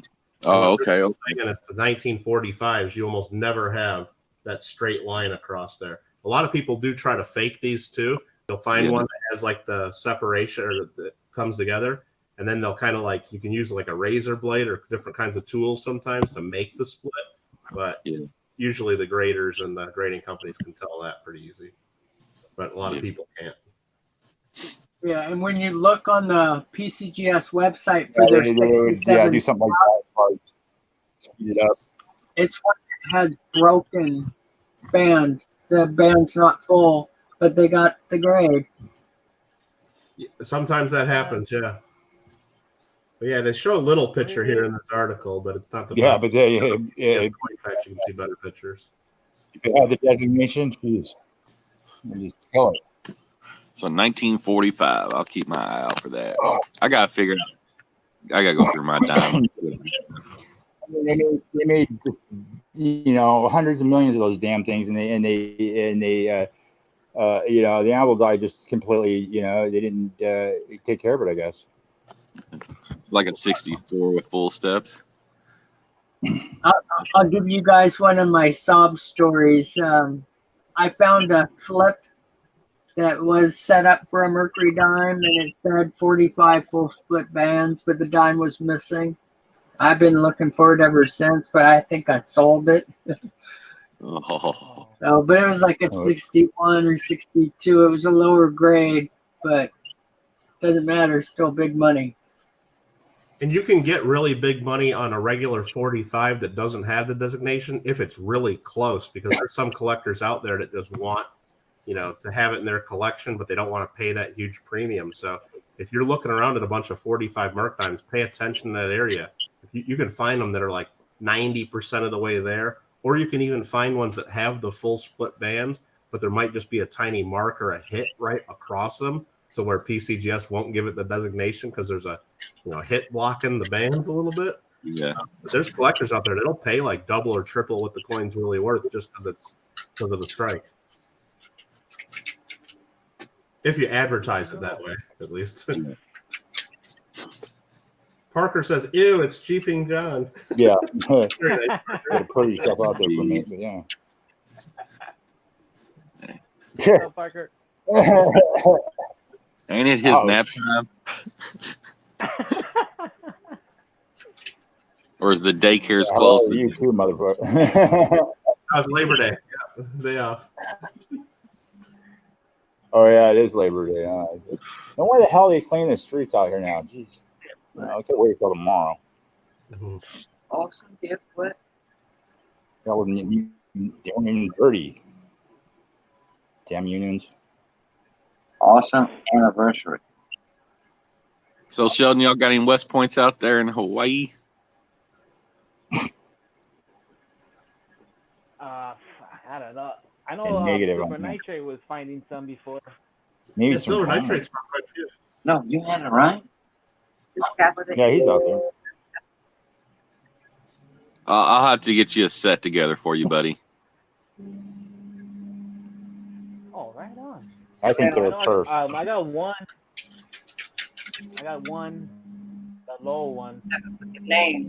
But I bought Yeah, I got the lows. I got about 5 rows of lows right now. Put for me. La-di-da, man. No, put for me. Hey, did you pick up those ones from? Is that Uper girl that was gonna get you those from Texas or something? Oh, she went and looked and everything. She just got the bank that she goes through. See, what I do is a lot of the boxes like here, like the Loomis or everything, the bottom of the boxes are perforated. You got all the hose. So when I go to the bank, I actually want to look at the box. So if the box I look at the enders, and she don't. So she's just got things that they give her, and she ain't got none yet.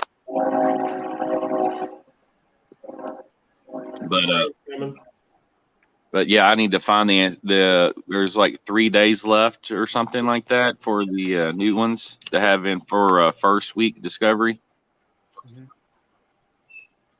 So I'm trying to find somebody I can do some trading with to get a couple so I can get them sent in.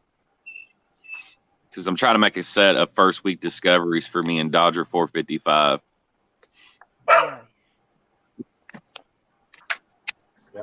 Cool.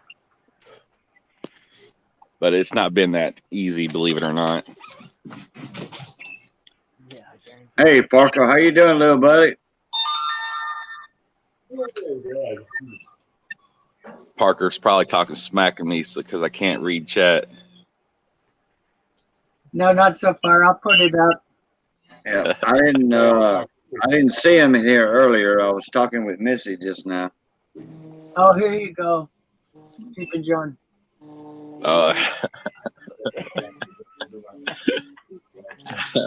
Is that his baby picture that he uses?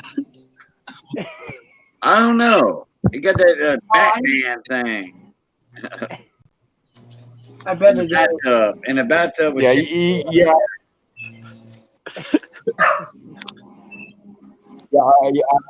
I'm not into Jesus much, but I can tell the guy probably was never married. You can't come home after 3 days and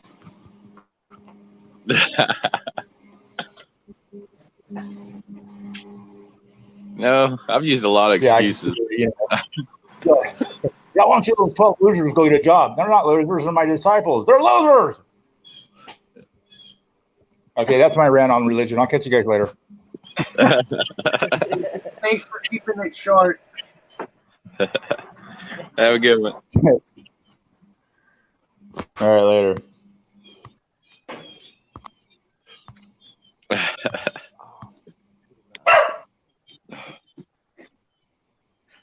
Oh, this dog. Make up your mind. She wants to chase light. Are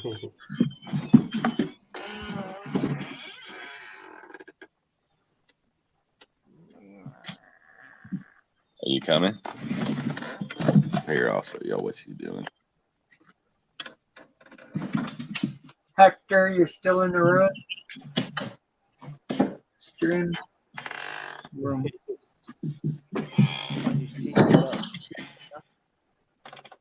Oh yeah, PCGS finally put out their article about all the people that submitted their first day orders to San Antonio. So yeah, there were 6 people that had to share that first release, including really. me. Yeah, looks like several of the coins came from Utah. Dude, who do I know in Utah? They list all the people, like at least name and first name and last initial in the article. It's on the PCGS website. But, so did Michael not Michael, but freaking Mickey get his in? I thought he did. Those 2 he sent in, they put them in holders called accidental early release, and they but he had more. He had to send in more coins and then wait till the day that they were officially released, and then so he got a coin in that says first discovery, but it will say 1 of 6 because 6 people got in the first day. Yeah, but still, I mean that would be. And then I think he gets like $333. I guess he has to split the 2 grand. But man, talk about luck, dude. I was every time I saw him, dude, I just couldn't stop smiling. I was so happy for the guy. Somebody in our community who got it, so I was like really happy. Yeah, I still think he got a raw deal, not getting the full 2 grand. It's not his fault the bank gave him to him early. So yeah, I understand that. PCGS's money in their program, so I guess it's their rules. Just like any of our giveaways, it's our rules. Hey, the accidental ones are going to be worth a lot more than the first find. I guess we'll see. Yeah. I know there's people collecting all the first week of discovery, and I'm sure there's a couple people wanting the first day. But are there really? Unless PCGS puts that in the registry set that you need that accidental early release, I don't know that the demand's going to be there. But I guess all it takes is 1 or 2 bidders really to run it up and give them a bunch of money. So Those are type of things I would hold myself. I mean, like I said, I'm not trying to resell my slabs at all. Yeah. Just like some of those, I'm saving at least 2 rows each just for myself personally. I mean, I'm not trying to make money off of them or anything. I've given more West Points away than I probably sold. No, but if I was Mickey, I'd be selling those as soon as possible, though, because if the mint keeps doing these W mints for year after year, I mean, they're not worth $10-15 a coin with 2 million of them out there. It's just they're hot right now. Everybody wants them. I mean, I'd be selling them while the getting's good, unless you know that you have super high grade examples and you send them in and get graded. But I mean, they're just I can't imagine the price is holding up. Well, I mean, seriously, it's only 2 million. But there's a lot of quarters out there, even in the Washington quarters, that have a lot lower mintages that sell for a lot cheaper, like all the S-Mint business strikes. There's a lot of, I mean, there's 2 million's a lot of quarters still. I mean, just look, you found a ton of them. Well, I've been really lucky, but look how many people have gone through 10, 15, 20 boxes, ain't found one. I understand. Right, but like I always say, low mintage is low mintage. How many coin books you got with low mintages, and every one of those are worth money. If it was just a one-time thing on the one quarter, exactly, it'd always be a winner. But if they do this on every issue, and if they keep doing it next year and the year after, as far as I know, this was the only year they were doing it. Well, I don't know. I mean, I don't know if they've announced yet whether they're going to do it next year. Because the next big thing is the Carson City in 2021. Well, that's going to be a commemorative, because their commemorative coin programs are always like a separate deal, and that's only if Congress really approves that. Yeah, I know about the bill and everything, but I'm on board with it because I'm going to buy some. I don't even have a Carson City. I don't care if it's commemorative or not. No, but what I'm saying is if they keep doing these W's year after year, and then all of a sudden you got to have like 10, 20, 30 of them to build a collection, the price is just, I mean, the number of collectors that are going to collect them are just going to go down. And people are not going to want people might just want one from their state, or so that's why I said if I had them, I'd be selling them right now while the getting's good. Well, I'm banking on the long term. Yeah, but the long term not the one on this one, because as a year goes by, everybody who gets a 68 in their pocket or the boxes, they're going to turn them in and have them graded. There's going to be so many 68s graded that alone will bring the price way down, even if there are low mintage. There'll just be too many of them up there. It'll be a common 6th grade. Well, as a collector and a seller, I separate myself because, okay, I'm one roll of quarters, $10. I've made over $700 off one row. Mm-hmm. That's more money. But when I got to save these rows 12, 15 years from now, full rows, BUs in plastic tubes, I just put them in there and I mark the tops. They're going to be worth, look what BU pennies go for. BU pennies though is you buy them by the bag and they're all the same. What you have there is a little special because you can't just go get a BU roll. You have to build it yourself, and if you try to build one a year or 2 years or 10 years from now, it'll be a lot harder as these coins circulate more. So I think it's cool to save something like that. Absolutely. Yeah, I have one guy in North Carolina who has a collector shop who's actually bought 4, 5, 6 rows off of me already. Mm-hmm.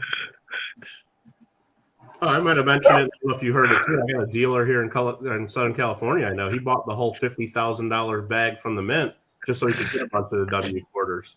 He got over 1,000 of them right out of one bag. Yeah, well, I found over 1,000, so I've been happy.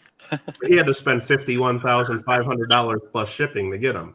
I didn't have to do that. But then he takes all the other quarters and runs them through a bunch of banks. So he got them all at face value, really. Yeah. So anytime that you can double your money off of that's why I'm saying it's really hard because I didn't want to sell any of them. Yeah. I just wanted to hoard them all.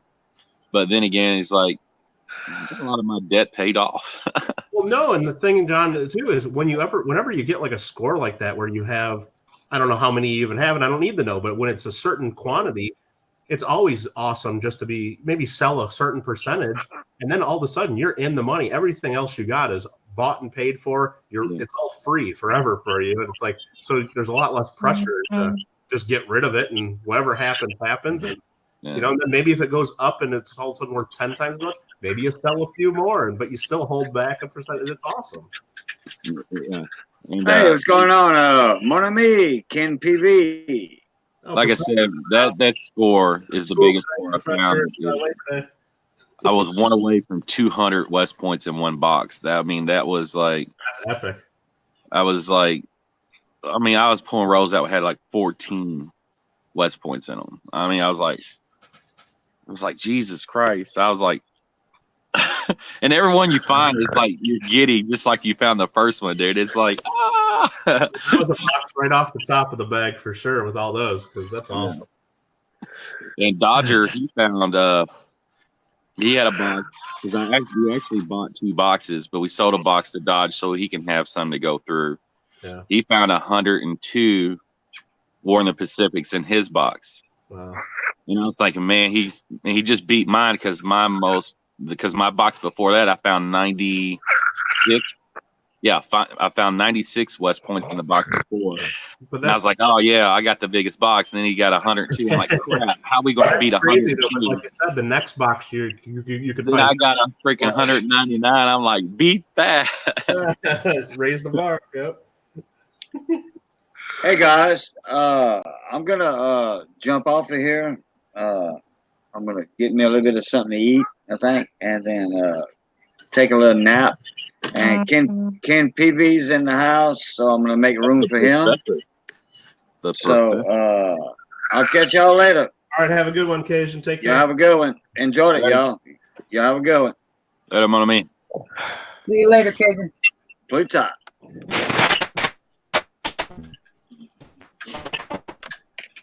Now, if Ken comes up here, he has to take his shirt off like Sheldon.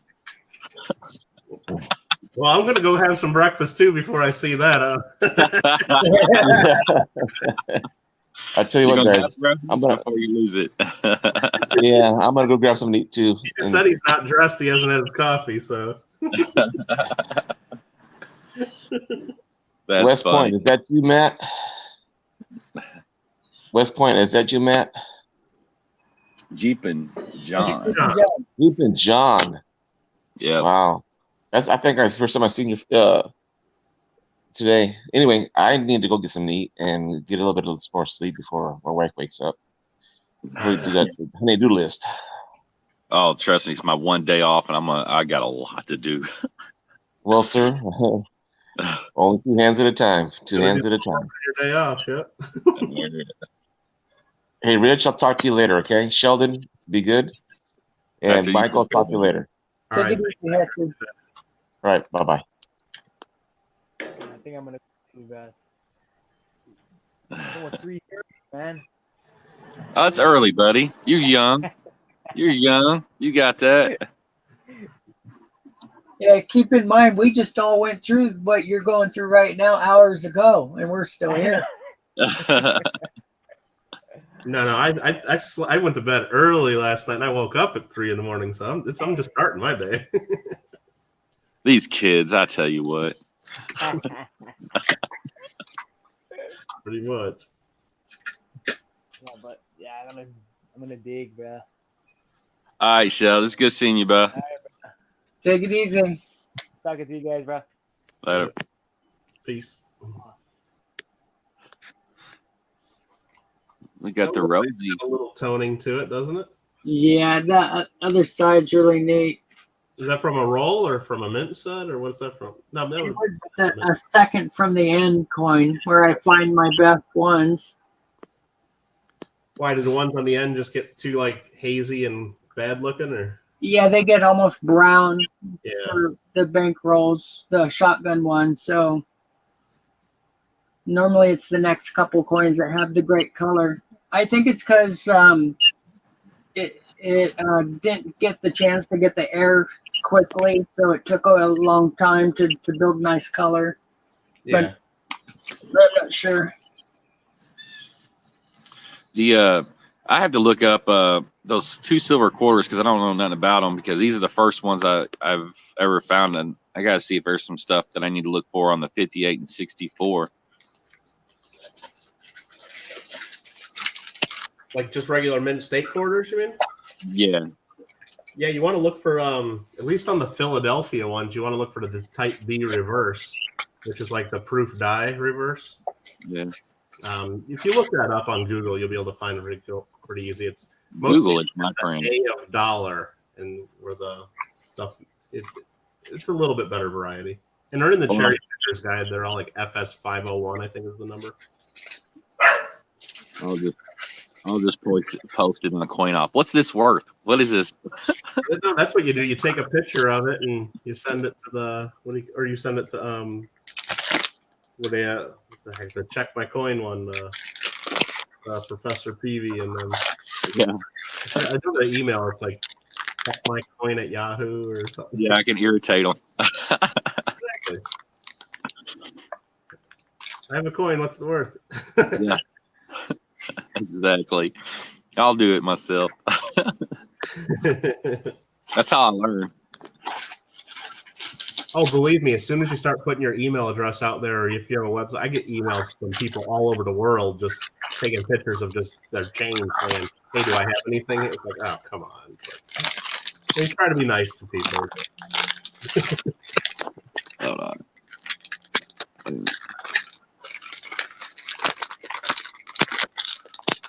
Hey, Michael, I guess that's my penny, right? That you're sending me? Well, I mean, it's possible if you're one of the lucky winners. Yeah. You just can't enter your own giveaway. Yeah, I know. Speaking of that, I can ship that stuff on your email. Is that your address for shipping information to ship stuff to? Yeah, absolutely. Okay. Yeah, that'd be cool. You gonna send some W quarters, or is it gonna be a surprise? If you think that'd work, I will. No, whatever you want to do. Like I said, I mean, at the final thing, well, we'll have it'll be the Jeeping John sponsored prize, whatever it is, and we'll pick a winner of that, and whatever you want to send. I mean, I'm the West Point pimp. No, I'm sure people would be thrilled with that. But I mean, yeah, whatever you want to do, and no pressure. Like I said, I just wanted to make sure there's, if we're all having a bunch of finalists, it should be a prize for each. Man, it sounds like a blast after 4 pages and 5 days of reading. Yeah, sorry about that, but it's all good. Video in private guys, because it would have explained it a little easier. But it explained it went over well. Yeah, I mean, I think so. And I don't know. One of the guys told me that I don't know. He's already got like 40 or 50 new subscribers already just from me putting out one video before we even started it. Really, so. That's crazy because my subs have blown up in the last 2 days. Yeah. Good morning, Professor. Good morning. Are you Jeeping John? West Point pimp. Hey, what's up, buddy? That hurricane makes a turn here. Oh, that thing's parking right off the shore. Yeah. We got nothing to worry about. Yeah. Maybe just a little rain. That's something I don't miss from living down there. I used to live in Cocoa Beach. Lots of storms down there. Yeah. So you found 100 and something West Point quarters in the box. Who? What?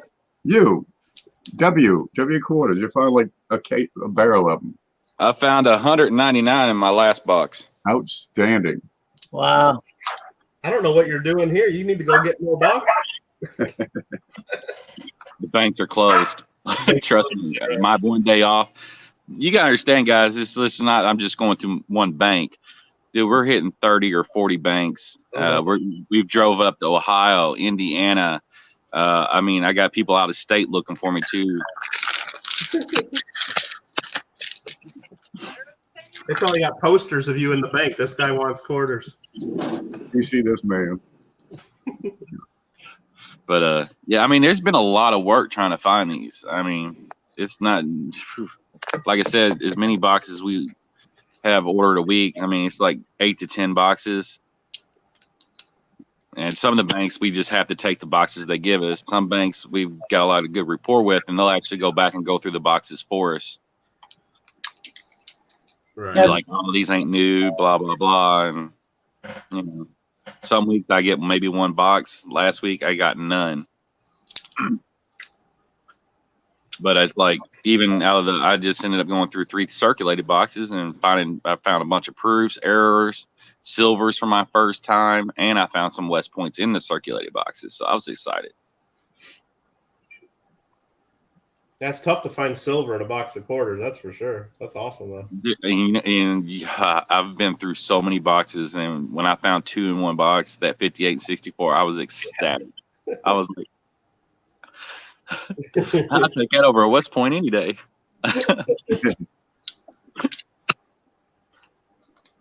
Well, those West Points are still going 20, 30, 40 bucks a piece. Yeah.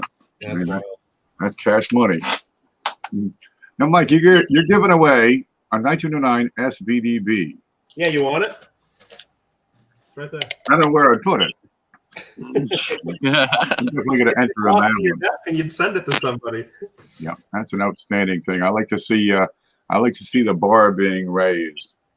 Oh yeah, that is a more valuable coins. Put this together because like I was going to do something for when I reached 1,000, but I thought it'd be fun to try to get some others involved. And a lot of people know me for my 1909 set, and doing Lincoln cents, and SVDB is just like a natural thing to try to shoot for. And I'm gonna enter everybody's competition. Once, right? So we'll talk it up and try to send some people your way.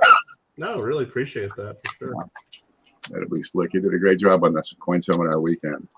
No, that was fun. I mean, I didn't even know there was like a voting thing involved in it because, like I said, I just started getting more active into YouTube right about the time you did the last one, and I figured I just like doing stuff like that for Coin Club presentations anyway, and so I was pretty surprised that everybody really liked it, and I was glad to be a part of it. Very good. Good job with it.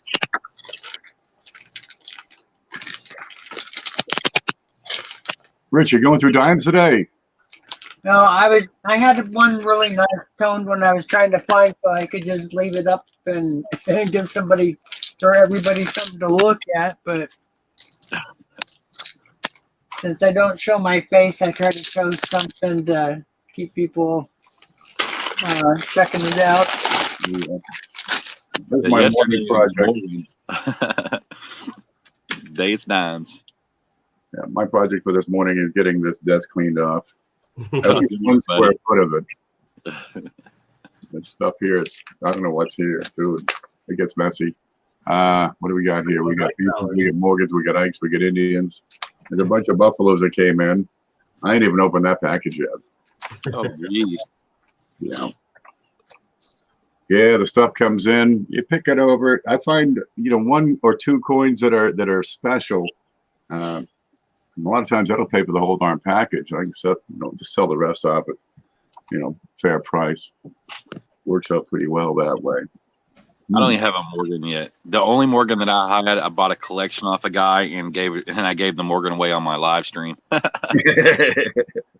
I'm like, why did I do that? That's like, but Uper actually bought me one. New Coin was having auctions, and she bought an 1889 for $25. And that was like over 3 months ago, and I still ain't got it yet. Send him a nice email. Hey, man, remember that? He only lives like 20 minutes down the road, too. Oh, we got the big show coming up, of course. We can do that every week. This one's going up soon. We're gonna get on the stick on the Proof Indian. We're gonna decide a winner on that one.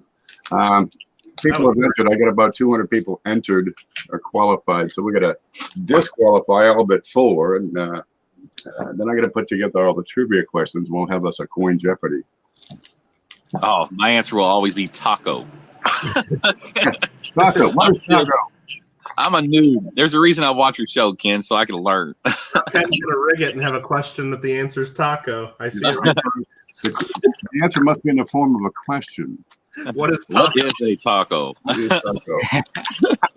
What does taco do?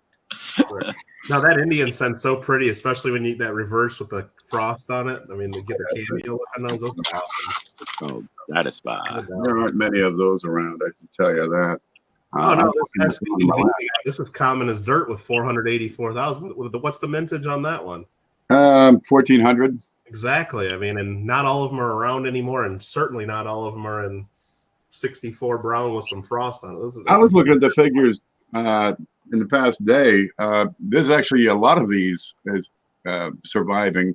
You get about 1,200 surviving specimens, whereas the 1938 Lincoln proof, we had 10 times as many produced, 14,000 produced, but you've only got 2,000 surviving specimens. They've been lost to time. So where are the missing proofs? Is that because it was during the Depression, you think? Or 1931 is just before World War II, and there's 100 reasons why coins can be lost. Yeah.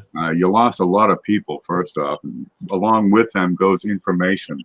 Maybe their coins were not known to the rest of their family, and then it ended up, ineffectively the 1940 equivalent of a Coinstar. Where are they? Are they locked up somewhere?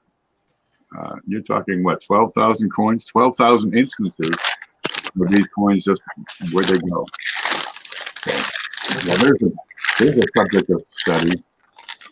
A lot of the matte proofs, the Lincoln Cent matte proofs, you got, 1,000 produced, and half of them have disappeared over time. Can they still be detected in circulation? Are there still markers that would be apparent after, 10 years or 20 years in circulation? So you can decide this is, in fact, based on these dye markers, an impaired proof. Yeah, it'd be tough. Yeah, gosh, some of them, once you get to VF or lower, there's no way to tell. I mean, a lot of it would be tough even in XF or so with someone, because you're just looking at some dye polish lines here and there for the most part. Well, on these proofs, they're really good shape. On the matte proofs, you got a little mark here would be about it. Maybe a little dye gouge near the rim would be about it. So what are the other diagnostics you'd have to have? And it's tough. I mean, just feel a proof coin in your hands because the rim's a little sharper and things like that. But yeah, you get enough wear on it, you're not going to notice that. You lose it. Well, the mattes, the modern proofs, they're brilliant. They're shiny. There you go. What's this? No, they've got that mirror finish on them. I probably have one here. What's this? There's one. You get a mirror finish on that. And even if you circulate that for a while, the mirror tends to hold up. It'll have little micro scratches across it, little polishing marks, little slashes and fingerprints, but it still has that reflective surface. Well, those old matte proofs don't have that surface. It's a different sort of surface. So they're harder to pick out.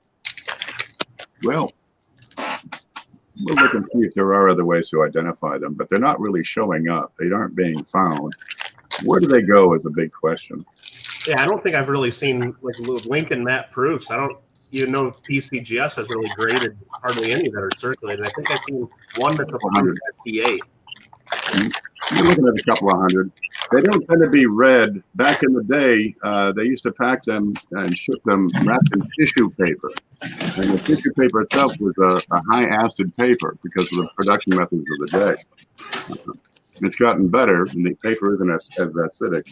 But what it did was tone the coins. So you got a lot of light browns, a lot of browns. They'd be in great shape. They're proofs for sure, but they're dark and toned, and oftentimes really colorful. I like the color on this one. You can't quite see it here, but it's a lot more vivid than the camera shows. There we go. The back is, I think, better on this particular piece. Acidic paper makes all that difference. Yeah. No, and even when you show it on camera or even under the scope, I mean, I've seen enough of the proofs like that. It just doesn't do it justice. I'm sure when you're seeing that in hand, it's just that much cooler. It's sharp. I'd be thrilled with it. Oh, that's upside down. Let me bring that around. Yeah, it's pretty sharp, and the colors are just delightful. It's delicious. Oh, yeah. There it is. And I've inspected this coin thoroughly. There's only a couple of little marks on there. There's one on the eyebrow, which you can just see right there. There's a little anomaly on the nose I can't quite be sure of. And down here at the rim are two little contact marks on the rim and a carbon spot. That's it. But you've got delicious toning across this thing. Yeah, you got a good one there. That's a peach. And they're surprisingly affordable. Oh, they should be worth more than what they are. You think there aren't that many collectors of proof Indian stamps. This $325 to $350 value.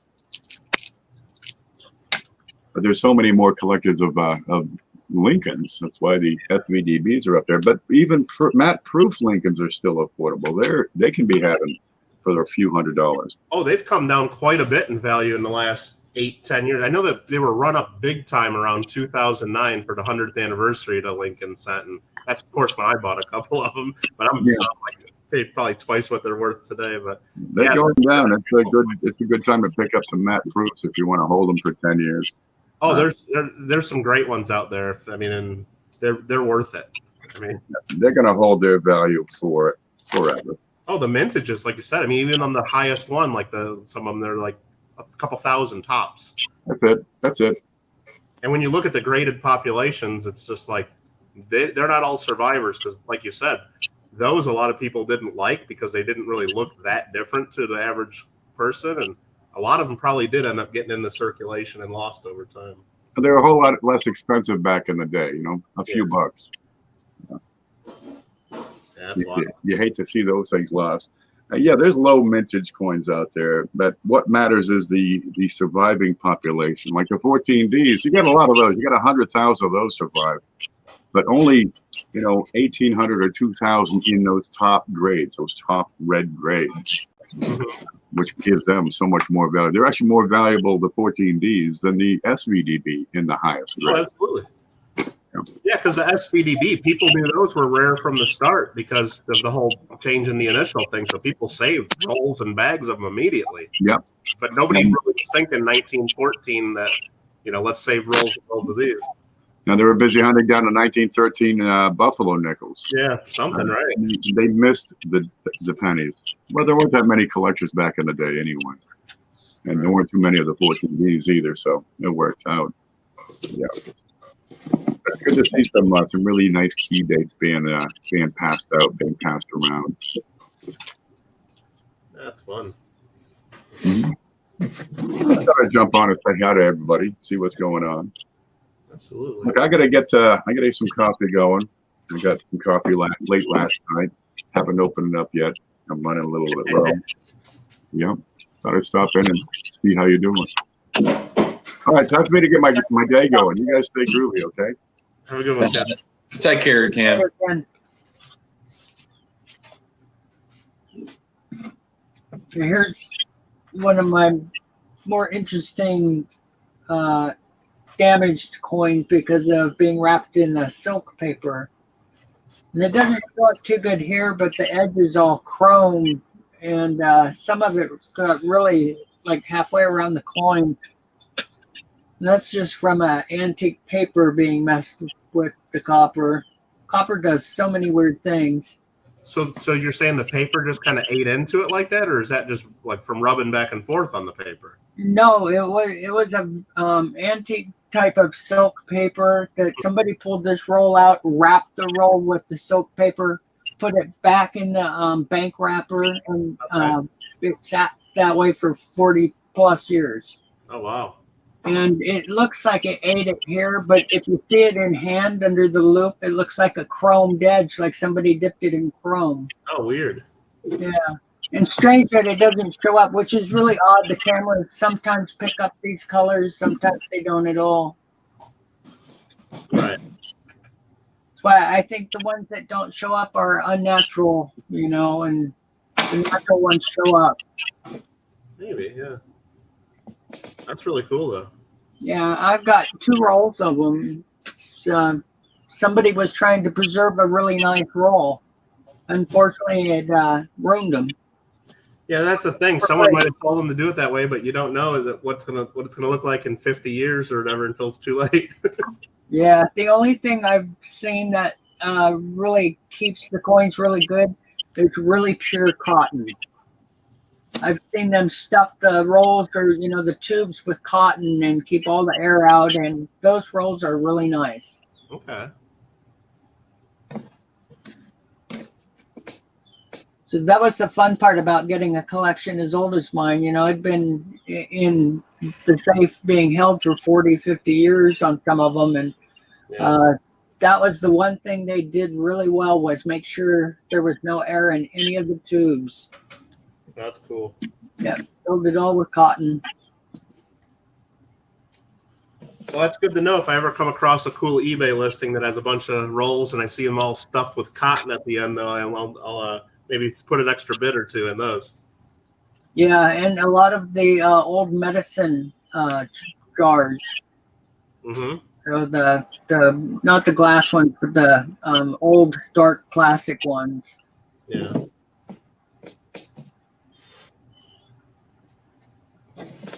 I bought some once. It was a bunch of a collection, and they were stored in those glass cigar tubes. Oh, cool. Unfortunately, I dropped one of those on my carpet, and there was glass in my carpet all over the place.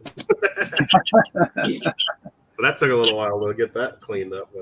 But I thought the coin stayed really nice in those because, yeah, they were. I don't think they were stuffed with cotton at the end, though, but they were like, you were able to screw them shut, and the coin's pretty nice. Uh-oh. Watch out, Jeep and John. Parker's in the room. All right, everybody. Parker's in the house. This is the one that Rich Callie sent me. Silk roll toned. Huh? Look at that. You can see it right there. Like a look to it. I saw that. Yeah. And then whenever, the loop he sent me, you look at it with the light on, it's brown instead of silver color. That's cool. Yeah, strange. But when you look at it real close, does the metal look like it's damaged, or is it just all like surface toning? It looks like surface toning. Really? That's interesting. Nice and smooth. They're really cool.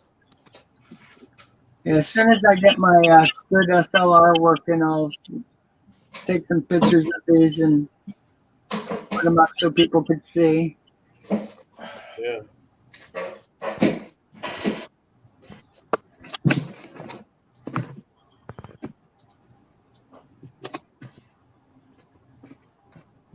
So Parker, you said you got a stream planned for later where you're going to go through a bunch of stuff?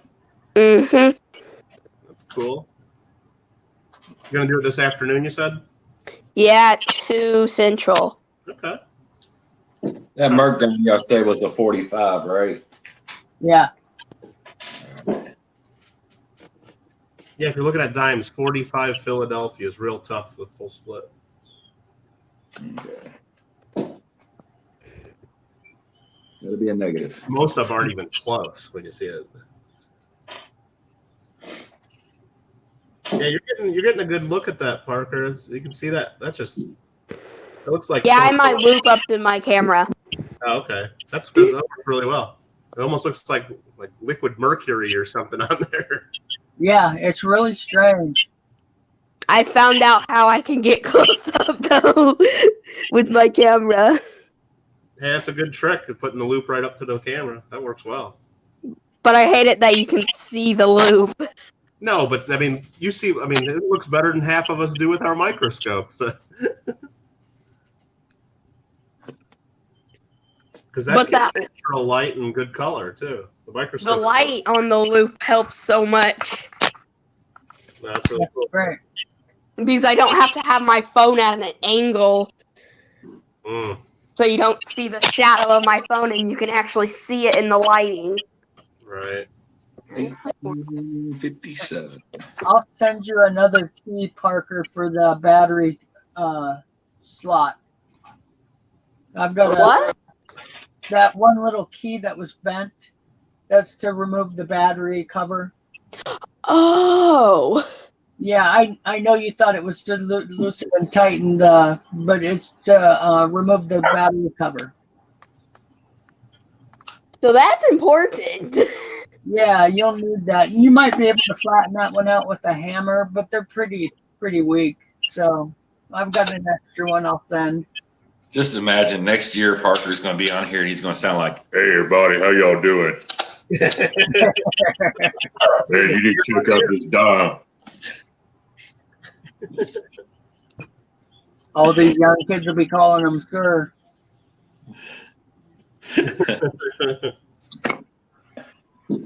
That's pretty funny. Oh man. Well, you got that to show up really good, Parker. Thank you. Yeah, that's pretty nice. How you did that. Yeah, I've been testing it, making videos that I don't post. I've been testing it that way, That worked really well. and I just found that it would work the best. I've seen people do that before. They put their loops up to their lenses to try to like look for varieties, like the repunched mint marks and stuff. But yeah, you showed the So full- everybody can see it. yeah.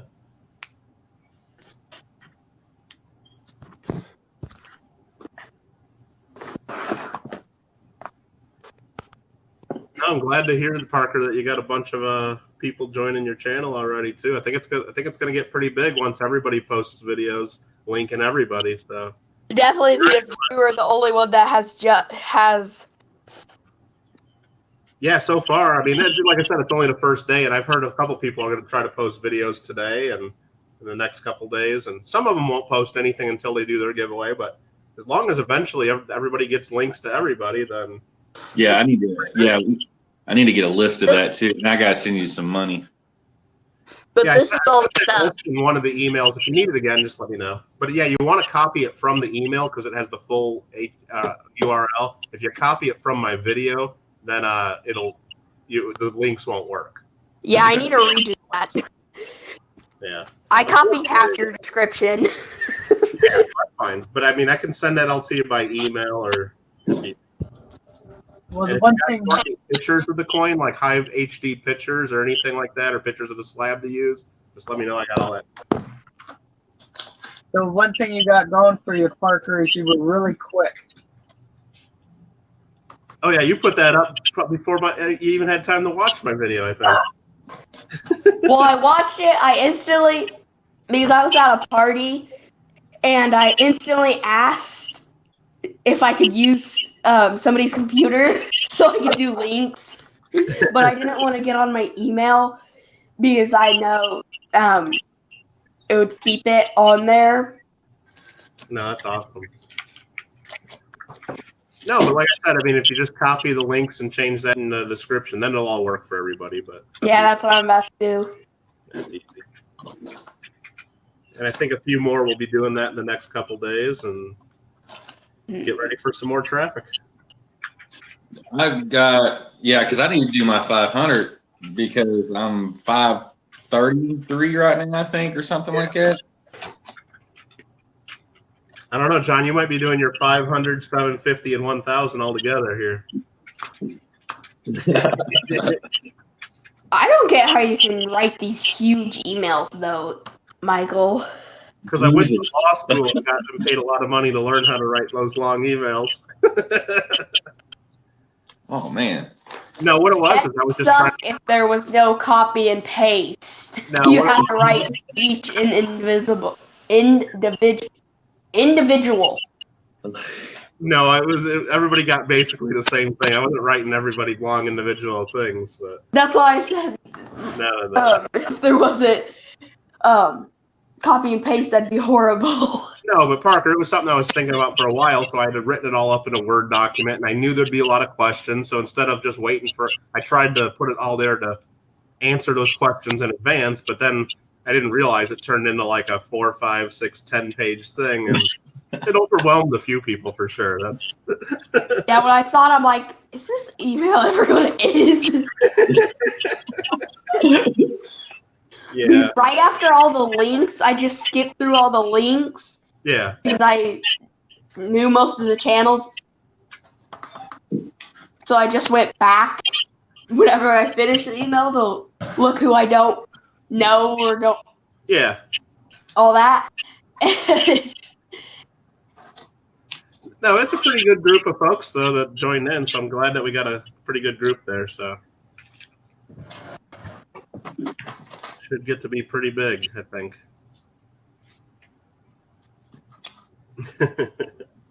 So are you? I saw your video, Parker, and you said you might do some kind of spin the wheel thing to pick your winner. I think you might be doing random comment picker because spinning the wheel, if you get like 1,000 people to enter or 500 people to enter, you wouldn't be able to see anybody's name on a wheel. I just probably do like 50 wheels a 10. Well, I don't know. Well, you can do it your own way, but like I said, I'm guessing you're going to have over 1,000 comments. So. Yeah, thinking about it, yeah, random comment picker. He's like definitely not doing the name. Down and put them in a hat and pick like that way. I'm like, I don't know if you're going to be able to do that. So. It took me like 2 hours to do my 500 sub giveaway, and it only had like 100 entries. Oh, I know, it takes forever. Well, not only that, you got to be real careful when you go through all that, just to Not make to people. Not to write down the same person more than once. Oh, sure. Well, not and because like when I did my 750, where I had everybody guess like the amount that was in of the change in the bag. Mm-hmm. I mean, when I get a new comment, sometimes they don't all show up right at the. So I got to be real careful that I'm not missing people or count people twice, like you said it. And that one, I think I had about 150 people entered. It took forever to figure all that out, and I still messed up in Burning Coin Collector. I had to send an extra coin to him because I missed his comment altogether. Yeah, I do that a lot. I miss comments. Is your friend. Well, that's like I said, Parker. You might want to just take it safe, play it safe, and do a random comment picker. Like I said, you can do it your own way, but I mean, yeah, I'm doing a random comment picker. But I didn't think. I'm not thinking like you have 1,000. Cajun has like 700. That's 1,700 possible different subscribers. Well, not only that, like Rob finds treasures in it. He has 40-some thousand. Yeah, I saw that, and coins for amateurs. I mean, there's going to be a lot of people that are going to enter all of these. So yeah, I'm scared for Rob finds treasure. but Rob's going to post links to all of us too. So all those people that join Rob's are probably going to come to your channel too. I'm really scared when that one goes. Well, yeah, I mean it's because I could be at like 700 and I refresh and I'm at like 2K. Oh, it might be crazy. I mean, you never know. But I just know that when that one coin collector did his box battle with Rob, all he was giving away was a half ounce of silver. And he got like 500 subs in a day and a half or something like that. It was crazy how he gained that many so fast. No, it's awesome. Yeah. And another channel that you guys might not know is Mr. Beast. He has 23 million, and his brother started a channel, which is Mr. Bro. He had 100,000 2 days ago, and now he's over 1.1 million. Oh, really? Because I watched the Mr. Beast video the other day, and like his brother was like at 300,000 at the time or something. So yeah, I got it. I went to his video like when it was like 5 minutes after it posted. I pressed on his link. He was at like 120, 130, and now he's over well, last I checked was yesterday. He was at 1.1 million, so he's probably at like 1.5 million now. Nice to have him as your brother. And it wasn't that video that gave him like $100,000 to spend on. That's the video that I'm talking about, where he had his brother's link in the description. Is that that's the guy who bought his brother the car, the yellow Camaro? Yeah. And the Lamborghini. Yeah, he does all kinds of weird stuff like that. Man, I wish I had a brother like that. Well, yeah, he gets sponsors, give him 50 grand or 100 grand to mention them in the video, and then he just blows it all and spends it on the video. And then he gets like 23 million views on each video over time. YouTube too, right? That adds up a lot. Probably. Just a bit. Man, this is. Okay, I'm gonna get off here. I just wanted to show you guys the one that Rich Callie sent me. No, that was cool, Parker. That is cool, bud. Thanks, Parker. Bye, everyone. Enjoy your day, buddy.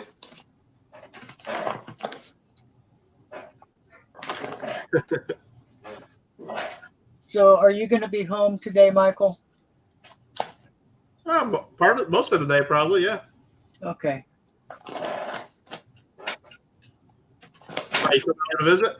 I was going to send a couple emails about what I wanted to do for a video, just to run it past you. No, and I know that like I said, my emails get long. That's why I always put at the bottom of the email. It's like definitely ask questions or just call me, because it's like so much easier sometimes than writing emails back and forth. But so yeah, if you want to shoot me an email or give me a call, either way, Rich, that's fine. All righty, sounds good. Absolutely. And even if I'm out and about, I got my phone with me, and I can always answer it. So Yeah. Fun to hear everybody excited about it, because I haven't heard any negative so far. It's always people being really excited, because that's what everybody wants. And you know what? Before I took my nap last night, which ended up turning into me sleeping half the night until 3 this morning, I saw my video, and it was like right away, like I had like 200, 300 views on it, and there was like 70 likes, no dislikes. And then I wake up 3 in the morning, and I got all of a sudden give 5 dislikes. So somebody doesn't like it. Oh well. I don't get many views on mine, but I always get a dislike. Somebody hates me.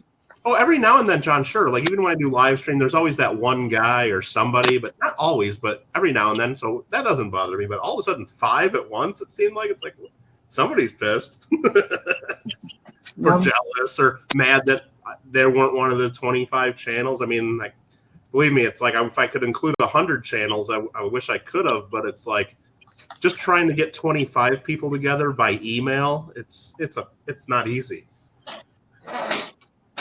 Yeah, it reminds me. I got to make a note for myself to do that. And you have a link to all the. You already got everybody's links to all the channels, so I can copy. Yeah, right before I posted that video yesterday, and you should have got that. I sent an email yesterday. Okay. You should have got that. If you didn't, just let me know, and I can send it again. I have all the links there, so you should copy it from that email, not from the video. Okay. I gotta do send PayPal. Make video.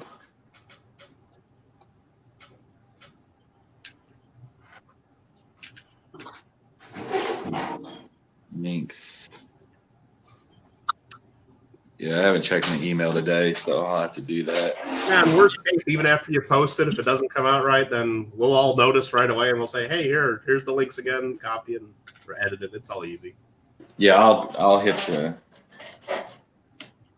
And we got plenty of time. I don't think there's too much time pressure, just because it's like I said, we're not even starting our individual giveaways till next weekend, and we got plenty of time to get this out there. So should be fun. Yep, should be. It's gonna be rough. Wait a minute. No, that's the weekend of the 13th, I believe. Yeah, I'm gonna be gone that whole weekend fighting. Okay. Yeah, I thought about pushing it out even another week just to make it go the whole month, just to give us more time. But then I talked to a couple of the channels. Because this was the date I originally said was the September 21st, and I guess they had some other stuff where they wouldn't be able to be around or do some of their parts of it. So I'm like, okay, let's just stick with the original date. That's enough. 3 weeks is enough.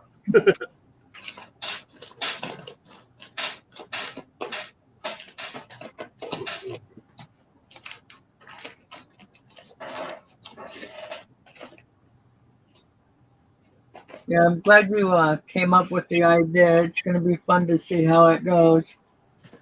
Yeah, I hope it goes mostly smooth. I mean, the only thing I'm really worried about is, I mean, anything that happens like during the next week and a half, 2 weeks, with everybody, if someone really messes something up and does something wrong, there's plenty of time that everybody says, oh, no, you did that part wrong. You fix it, redo it. But the only thing is just everybody's got to get me the name of their finalist by the last show. I mean, if anybody messes that part up and doesn't get me a name, then I guess I'm just going to have to pick an extra name for them or do something. But I think most people. So what I'm going to do is probably, since it's my 500 sub giveaway, I'm going to do part of the overall winner will be my winner also to be in the running for my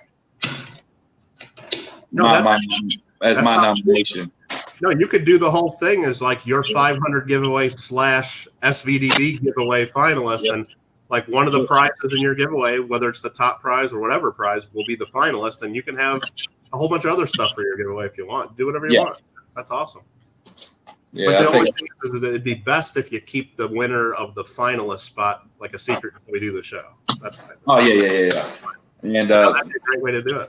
I mean, I know a lot of other people, they're not giving away any other prizes just because they can't or they don't want to, and they're only giving away the finalist spot. But I've heard a couple other people are gonna do like a big thing of their own, just on their own. So.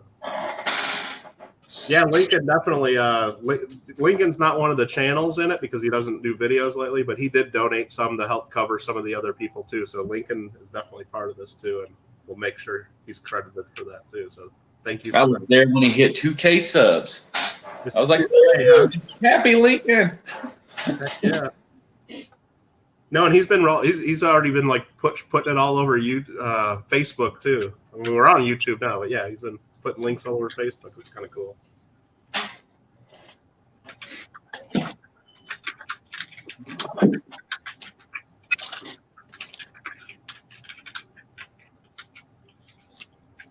Oh, those are fun. 1996 mint sets. You got the W diamond there too. Yeah, Joe Durbin. I got it from Gerald Durbin. I sent him some West coins, and just so I can get the dime. Yeah, you got to be careful with those, and whoever's watching too. Always be careful with your 96 mint sets because there's some shady dealers out there that'll try to sell you a 96 mint set. You'll look it up in price guides, and they've taken that W dime out of there. Yeah, but this came from the Joe Durbin mint. Oh yeah, I mean, I know this is legit. No, that's just. I mean, I bought probably 20 or 30 of those years ago and just put them away just because I like those. Yeah, I was like super excited. But I get a lot of bicentennial sets from people, which I have no problem with. Sure. That's my year. 1976. I got so much stuff to go through. Jesus. I'm trying to get everything organized, and it's just overwhelming. Also on the 96 mint set, John, is you want to look at I think it's the Denver cent in particular. A lot of them come proof-like, and that's the source. Most of the 1996 proof-like pennies that are out there are from that set. Not all of them, but quite a few of them. It's just like they did a really good job on them. I think it's the Denver, not the Philly, that is like that. Like I said, not all of them, but a good percentage of them, just like real reflective fields.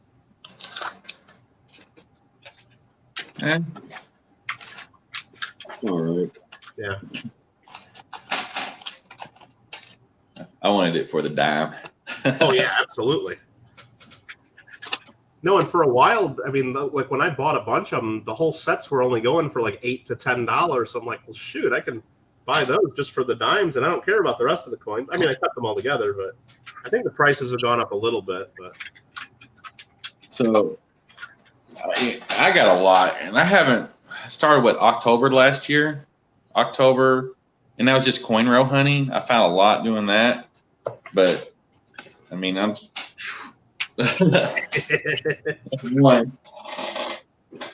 But I'm just, it's just so overwhelming trying to learn everything.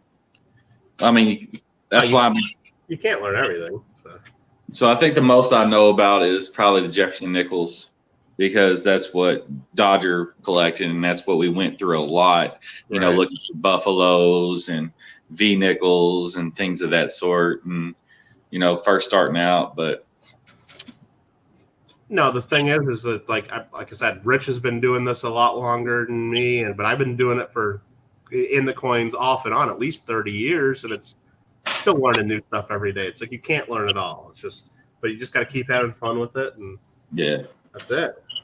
But I have fun finding looking for errors in the varieties and stuff like that. That's really cool. Like, I don't know, I like the Speeding Horses, for example, and things like that. Okay. I found like 4 of them with really good.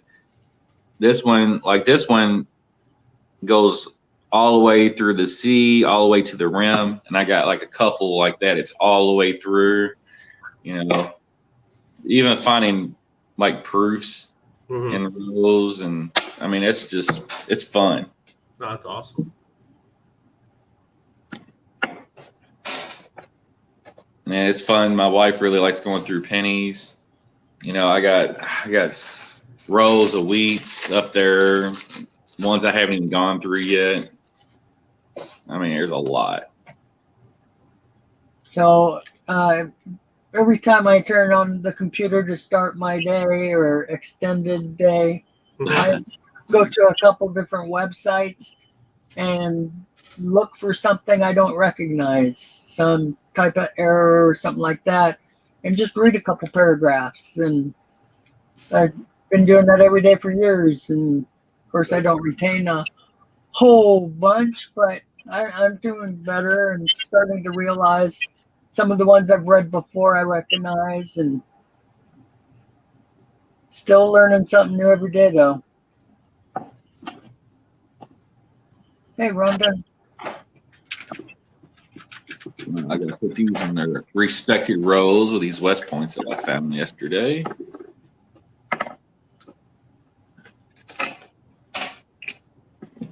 These are memorials. So you go in there, you go in there. Almost got another whole row to add to the collection. Another Lowell. Whew, I got tons of those. You know, when you have your best coins, keep them filled. Do you get the airtights? These? No, the capsules. Oh, you talking about these? Yeah. No, I need to get some, but I need to do something because these I have 1, 2, 3, 4, 5, 6 rows that right now that I've already gone through that I want to keep. So I got to do something to keep the air out because I want to keep them as nice as possible. But I ended up I got rid of the tubes. This is what I usually kept them in. But the problem with these they're really abrasive, like the edges and stuff. So when I try to slide quarters in, they're getting messed up. Some are better than others, but I went ahead and bought a box of these, which is a really nice soft plastic. I really enjoy these much better. Yeah. Now the softer plastics have the possibility of having PVC, but normally with the coin ones, they're a different type of material. CoinSafe's the brand I use. There's several good brands out there, but the round clay ones, yeah, brand new, beautiful pennies, they tone inside those. This is Numis square tubes or whatever. I bought a box of 100 of them, and I'm already down. I need more.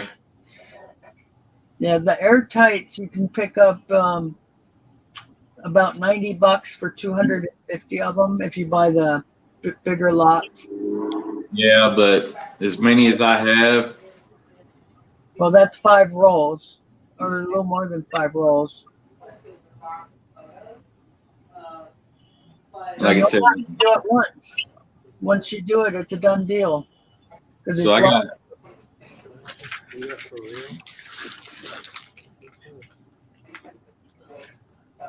I got 14 rolls of West Points right now. Nice. That's a ton. Good And I've already sold over 11 on eBay.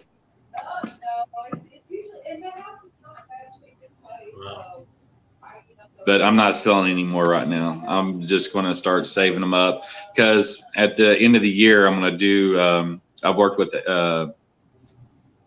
CJ, been trying to come up with ideals. I'm actually going to make a run of the full sets of each one. And I'm actually going to get the BDDS slabs that look just like the one your penny's in. And I'm going to get display boxes. And I'm actually going to put and label them myself and everything like that. And basically from the Jeep and John board. Cool. I'm going to do, and I've been selecting one row. I've actually gone through them and finding the best that were all gradable. The first 3 so far, I've already pulled out a row of each and actually really looked at each one and I'm gonna slab every one of them where they can be graded if you wanted to, and I'm gonna sell them in 5-quarter lots from this year. But I'm gonna put it in like a mahogany box for slabs and everything like that. So you should insert a certificate of authenticity that links to your video that we're finding them in. That'd be really cool. Print something up like that, yeah. Yeah, I'm going to. I'm gonna do that. I'm going to do for the YouTube channel and Dodge. For Dodger 2, I'm gonna have him in there. But I was really trying to work out with something with SJ or CJ, because with his 3D printing and everything, his holders were a really great idea. The problem is like I was telling him, I was like, man, I really want to be able to individually, instead of the one holder, you know, that you can actually pull out each individual coin. That's why I was looking at just finding a 5-coin holder like this, put them in airtights, and that way you can pull out each individual and look at them and stuff like that. But the cool thing about the slab ones that I was looking at, they're actually open.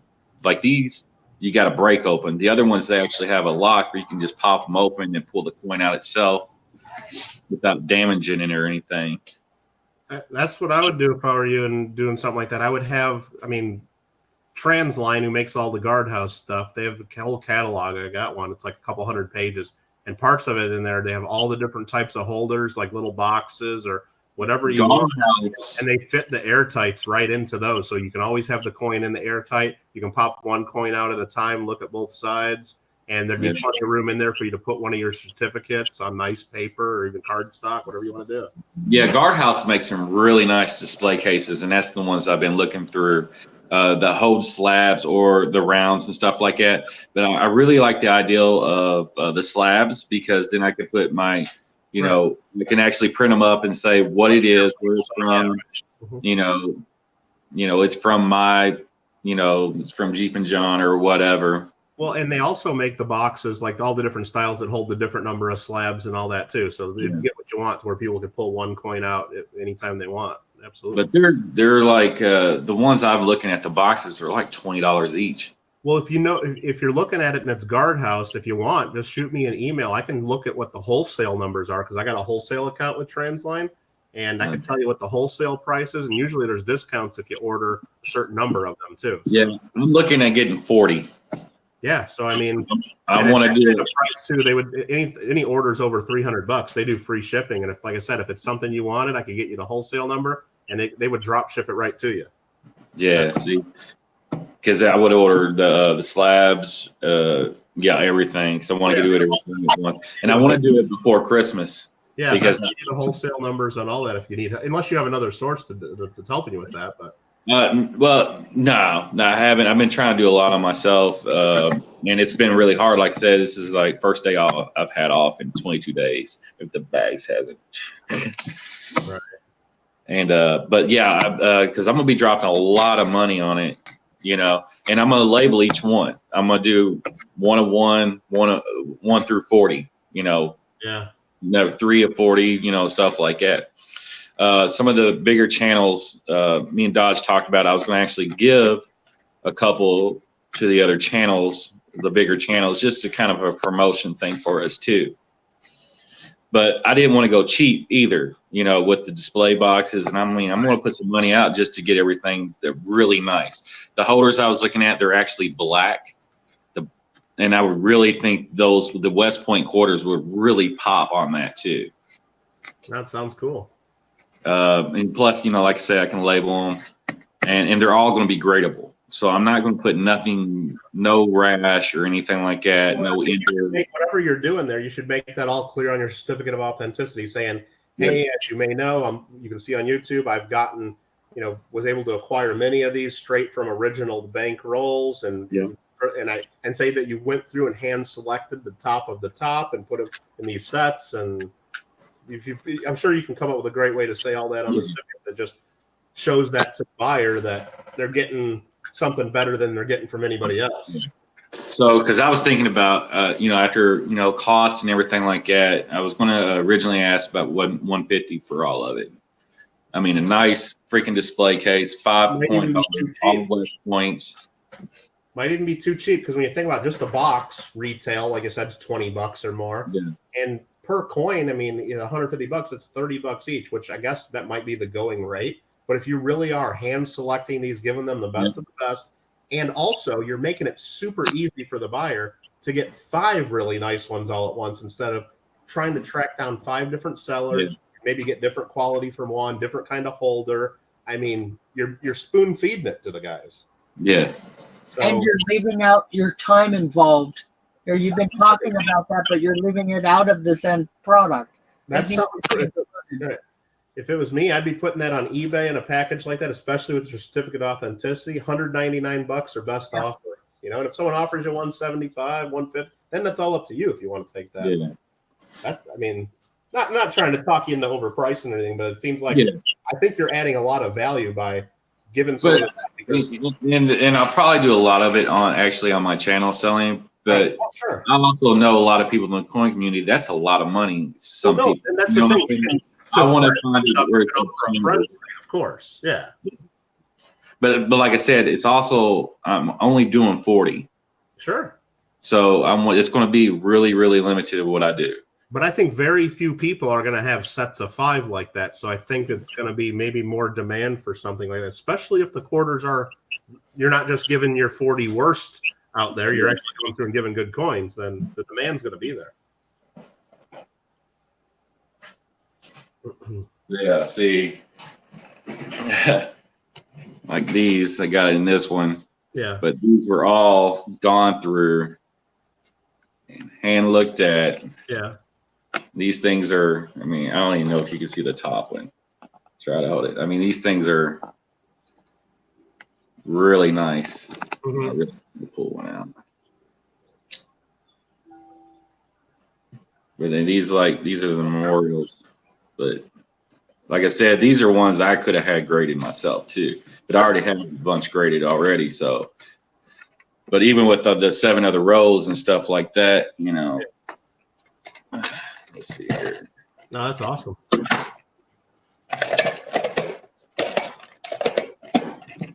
Gotta find which one they're in. This might be it. Like this is one of my nice. This is the Warren Pacific. They got a MS-66 on this. Oh yeah. But I got a lot of them that are 65 pluses. Yeah. But I got first week discoveries in my other box and things like that. But I was trying to get for Dodge and me. I wanted first week discovery from PCGS on every one. Yeah. So for our personal collections and everything, I don't care if they're MS. As long as they're MS, I don't care what grade they are. Now, are you going to put sets together of like the PCGS graded ones in groups of 5 like that? Because you could do those in the same kind of holders and do like if you have enough of them. Okay. Then we're talking $200 or $300. Oh, sure. I'm not talking about $50, but yeah. Yeah. So those are your babies, huh? These are, like I said, a lot of these, like these rows, I have extra row. I mean, I'm saving 2 rows for myself personally. The extra ones that I have, I'm not selling right now because I wanted to keep in case there's a series like the San Antonio right now. If I can't find them in my area, maybe somebody else is scoring like me that I can do trades with. Oh, absolutely. Row. And that's why I decided, look, no more selling on eBay, hold them off. I mean, I have off rows and stuff like that. This ain't even a full row yet, but it's really close. Now, these are the type of things I'll use for giveaways and things of that sort, or trades or anything like that, Yeah, if you're trying to put together all 5 of them and get rolls of each, then it's smart to save the extras because you might need those for a trade, right? Yeah. So, I mean, because people are still trying, or them lows are absolutely beautiful. When you see a new quarter, like the lows of 2019, it's just the regular ones like P or D next to a West Point one, they're already blinging. But when you see one of those, I mean, it's blinding. You can actually hold them on the side and you can tell even with all brand new, which one is an actual West Point. Oh, I saw some of the videos where you guys are like going through stuff, and you could just like right away you're looking at them like, yep, there's one in here because you can see it on the edge. And Yeah, I mean it's insane, dude. I mean they were the best struck one. Was the very first one. Yeah, the War in the Pacifics are junk. yeah, It's sad because you know that was a really cool coin, but the strikes were. I mean, the Philadelphia, I was getting them through. I'm like, they look like they've been circulating for a year. Yeah, my Warren Pacific Denver is like a normal circulated quarter compared to a Lowell Denver. that's weird. Yeah, because every time I see a Lowell, it's or like, is that every time I look at one, it's like, is that a West Point? No.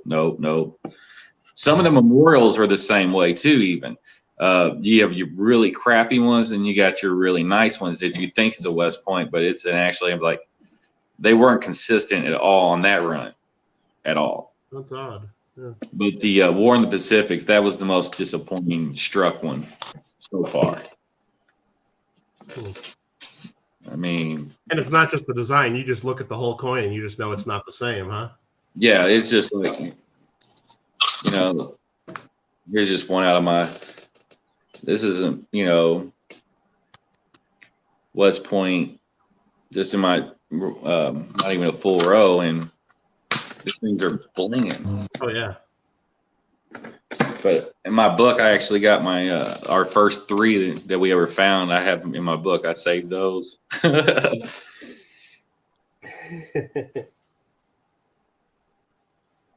But like I said, I ain't gonna lie. We've been blessed. We've been really lucky to find what we have. I mean, like I said, I've given a lot away. Even when we did my first sale ever, we did on my stream. We did the Easter egg hunt, which we had a huge. We gave for what West Points we had at the time. We sold rows, and we pretty much gave every freaking West Point we had ourselves away. We didn't have any after that. Well, that's the thing. You guys aren't just doing it. I mean, you guys have been lucky, of course, but you're being real generous to a lot of people with them too. I saw you guys giving a lot away, even donating them to some of the different auctions that are trying to raise money for different people. That's just awesome. But it's not just luck too. I mean, you guys are putting a lot of work into it. I mean, it's like you said, how many different banks do you go to? I mean, you don't have to say, but I know it's a lot, and you're doing the luck. It's not just being handed to you. I know Dodger, his wife, my mother-in-law, and Tana, they went up. They took a day and went up to Ohio, and they just started going north up Cincinnati and just keep driving. They hit over 30 plus banks in one day just trying to find the quarters. You guys are probably following the Brinks trucks, dropping them off. I mean, hey, you got to do what you got to do, you know? Yep. Follow their route. Yep. So, I mean, we put a lot of hours, a lot of mileage. I mean, people just think I just go, you know, it's easy for us, but it's like, it is a lot of work for what we're doing. No, like you said, you've been blessed and you got some good boxes, but like you're doing the work too. So everybody else, I mean, if they're feeling like they're not getting it, it's like, well, they're not doing 1% of the work either. So it's like, yeah, so it's like, I mean, we've been lucky, but we've put in the work to do it. I mean, but we're lucky with our area too, because we have a reserve right here in Louisville, and there's banks like Dodge. There's a bank right next to the reserve, which is a PNC bank. Mm-hmm. I mean, we're almost guaranteed a box of brand new ones every time he goes down there. Awesome.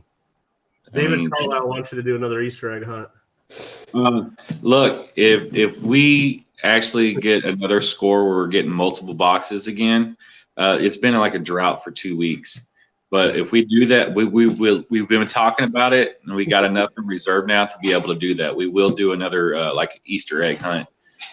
And because I mean, that was a fun show. I mean, it really was. We had a really good time.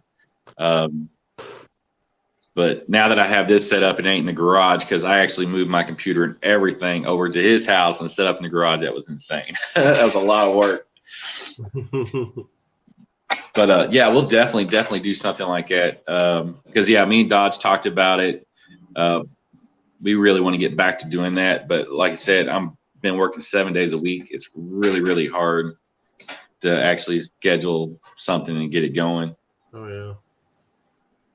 But we will. What are you going through there, Parker? These are all the coins from our live stream. I do not know where to put the rest. And I saw But you. yeah. But what's your live stream going to be? You're just going to be going through and using like. I am going to be showing coins and going on coin trackers and seeing the mintages. Okay. So I've never used the coin tracker. Maybe I'll have to wait to see your show. But does that just like scan the coin and automatically pull it up, or do you have to type a lot of stuff in? Or I'll show you it. oh, okay. We'll get a preview here. All right, guys, I'm gonna bounce off here. I gotta get my day started. All right, take care, John. Hey, it's good seeing everybody, man. Michael, I'm gonna check my emails and everything, and I'll get back with you on that because definitely, I told you I would be a part of it. So, absolutely, yeah. All right, peace out, everybody. All right, Bye, John. Parker, grow up. He got the last word in.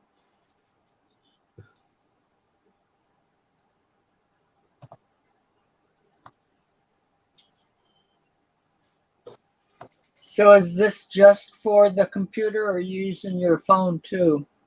I'm on my phone recording it. Okay. This is on my computer, and it just shows, like, this is the wheat pennies because that's what I was last on. You can zoom in and say you want to go to a 1953p, you can press on it. Okay. It will say how many minted, what silver content is, numismatic value, just other things about the coin. Go to the 54 fillings. Which one, Rich? The 1954.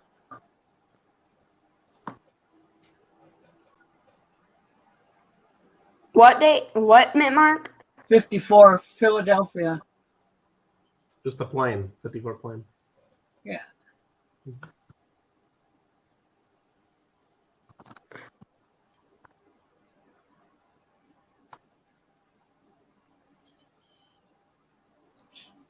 Okay. That's great. Yeah, I haven't been to that website before. I'll have to check it out.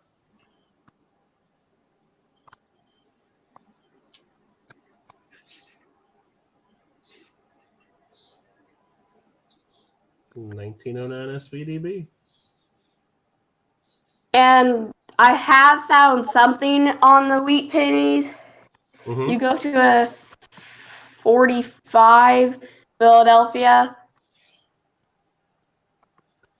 Right. It says 1 million. It's probably $1 billion, isn't it? That's what I'm thinking it is. Yeah, it's definitely not $1 million. That would make Because it the third lowest vintage. Because it says $3 is the max in MS. No, I got my. It'd probably be like 300. And then it's not just wheat pennies. You go over to the other side. Yeah, they're missing some zeros it's there. metal prices, Yeah. the silver and the gold, Okay. tools and resources about it. Check the 1944 plane too to see if they got the mintage wrong on that. Yeah, the Dollar. regular 45 is one Half billion, 40 dollars. billion. Quarters, dimes, nickels, pennies, gold coins, which there's none. Stream later and just check it out some more. That's cool. What'd you say? Which coin? Oh, the 1945, just to see if they've got the mintage wrong on that one too. D or S? Plane. That's the one that I showed you. Oh, is it? Yeah. Well, maybe 1944. We gotta look. One. That's a steel one. That one's a low mintage. That's the same one. You got a quick finger there, Parker. Look like you clicked it. There you go. Nope. They got it right. That one right. There's some extra zeros there. Yeah, just that one. But since I don't have a red book, I always go to this. And it's easy. But it's mainly Rich Callie's coins that he sent me. Some of the coins, like these barbers in the 2x2s, are from Rockzilla, Well, the Parker, if you need a Morgan. Red Book, just let me know and I'll mail you one. I got a bunch of them here. So Yeah, I don't have one. if you want one, just shoot me an email with your address. And now I guess you got a PO box now too, so that'll be easy. So. Yeah, I've had a PO box for 3 years, so we had to have one when we moved here. These are all NIFCs, 40%ers, silver quarters, including SLQs, Buffalo nickels, V nickels, War nickels, a 64 and a Walker, and then there's another 64 right here. But I don't know where I'll put them all because my camera is sitting like this. Oh, you'll figure it out. Large cent that you sent me, Rich. I don't know if they have large cent on here. Nope. Really? Okay. Oh, you need a Red Book, buddy. Yeah. Like I said, I can send you one if you want one. I've been I get a lot of people ask if they want one. I am like, sure, and then I email them, and then they never send it to me. Okay, well, here, you don't even have to email me. I'll just send you one. Don't worry about it. I'll write myself a note right now. I'll even get you a new one. I usually send out ones that are a couple years old, but I'll get you a new one. The Red Book is so full of information. All of us still use it. Not for prices, but quick references for Mm-hmm. It gives you a lot of history. It gives you a rough idea how to grade things you're not familiar with. It has all the coins in there, all the mintages. It's just, and it's real easy because if you don't have your computer or your phone, which I know, Parker, you probably always have your phone with you, but for some people that don't always have our phone with us, it's just nice to be able to just flip to that page real quick and not have to look it up online. An app. Mm-hmm. All right, Red Book is going to be coming. Not today because the post office is closed though. So.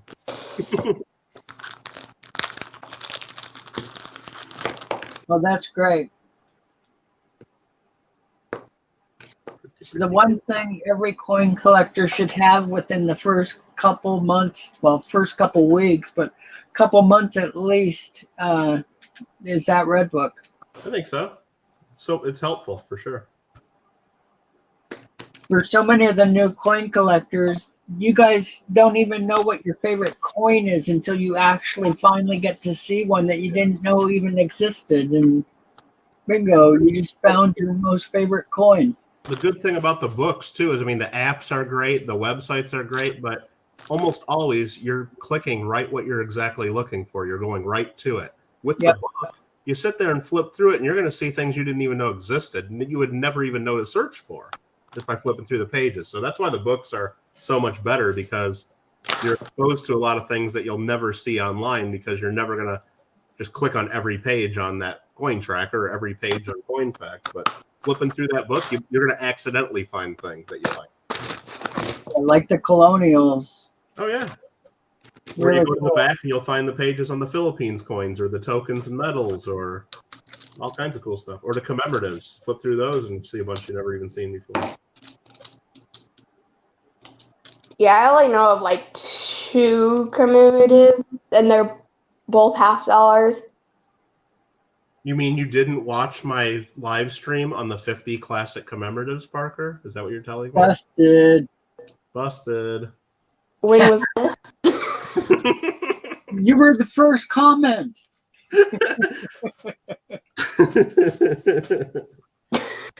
He clicked on it, commented, and left. He's that guy. I know. No, I'm just messing with it. But there's a lot of great coins there, and like I said, you should check them out because, well, part of it's bad too because once you see all these coins that are out there, then it just adds that many more things that you're going to want eventually, but it's cool. I might have. Go ahead. You can go ahead. I forgot what I was going to say. With all those $50, it's really neat. But in those first couple of years, they came out with the only quarter at the time, or for the last, until these latest quarters have come out. But it is so cool to see that Isabella Oh, I sure. really like that one. Or even the gold commemorative stuff that most of us probably will never own, but you got all the different $1 and $2.50 commemorative gold, and then the $50 pan pack commemoratives. They're just awesome coins. They are. And it's real fun to be able to see them at coin shows too, and even hold them in your hands. But it's knowing that I'll probably never have one of those myself.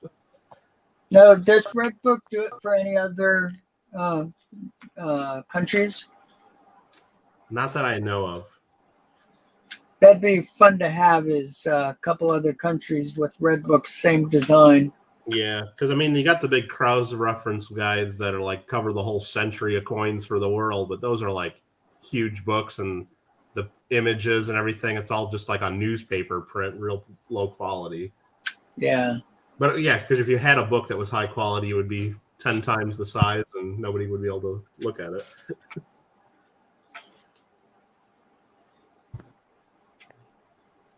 But I mean, there's so many different books out there on different world coins that, you know, if you really find what you're interested in, for sure. But I don't think there's any just like the Red Book.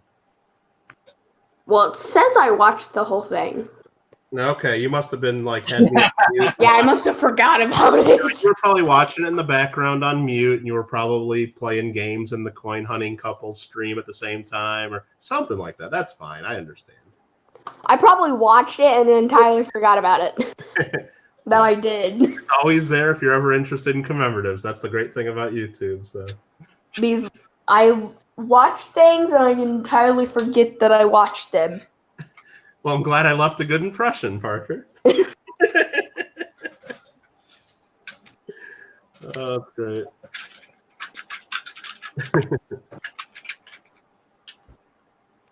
Very, very good. All right, guys. I think I'm gonna head out for a little bit while you guys talking about food earlier. I got to go get some breakfast, I think, and get the day started up and get a little bit of work done. All right, sounds good, Michael. Bye, Michael. You guys have fun, Parker, and I'll try to make it in at least for part of your stream there. And if not, I hope it goes well. And Thanks for chatting. absolutely, no. Thanks for hosting. Bye, Michael. All right, you guys have a good one. Take care. Bye-bye. Yeah, you'll be shocked when you go through that Red Book. Going to the websites and stuff is great, but normally, like Michael said, you're normally looking for one certain coin. Mm-hmm. On these websites that have tons of information, you're normally following a very narrow path. And most people start flipping from the beginning on that book, and you get so entrenched in the book. It's got just such great information. It just really engulfs you at first. Gets you about maybe a fourth of the way through the book, which is great because that first half is really full of really fun stuff that's not what you are used to seeing with U.S. coins.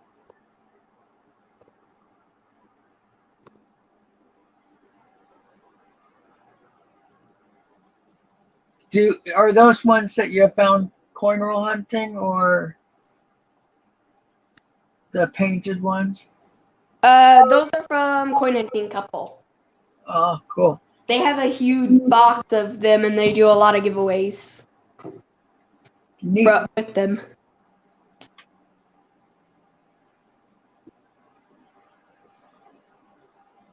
Mom, your collection has certainly grown.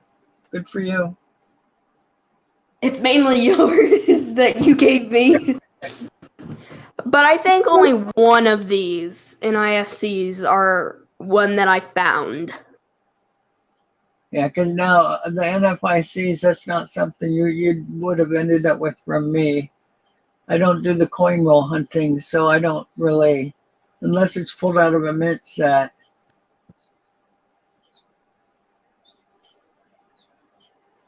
But yeah, I'm glad it's working out for you. Now that you have seen some of these other coins up close, like the barbers, I really like the barbers. It's fun to get them in your hand and actually see them up close.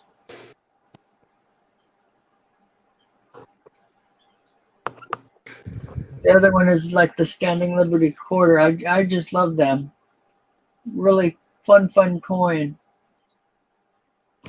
Neat design.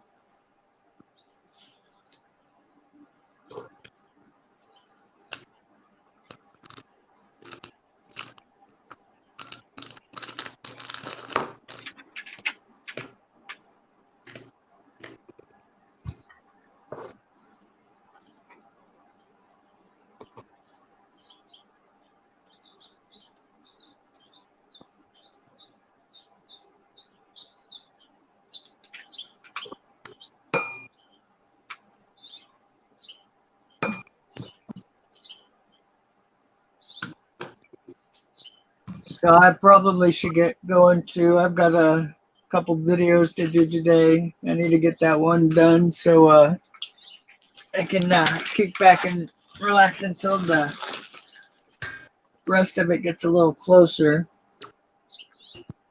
Are you doing the one for Michael's today? Me? Yeah.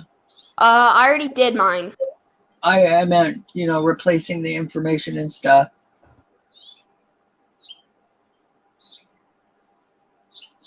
I thought some of the information you had was off the video and not the email.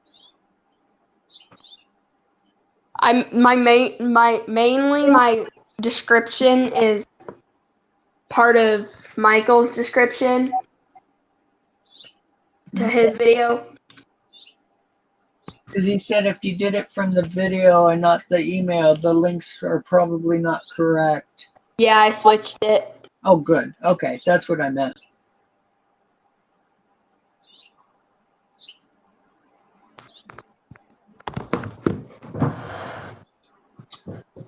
Fun stuff.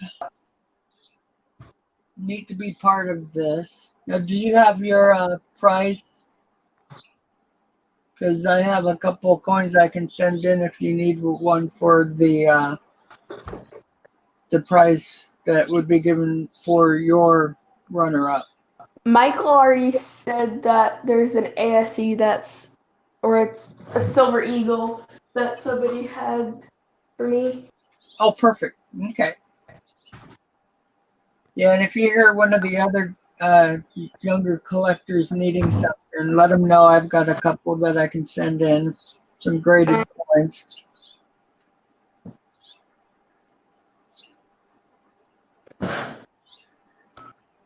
Oh, Rhonda's getting ready to do a stream on her dimes.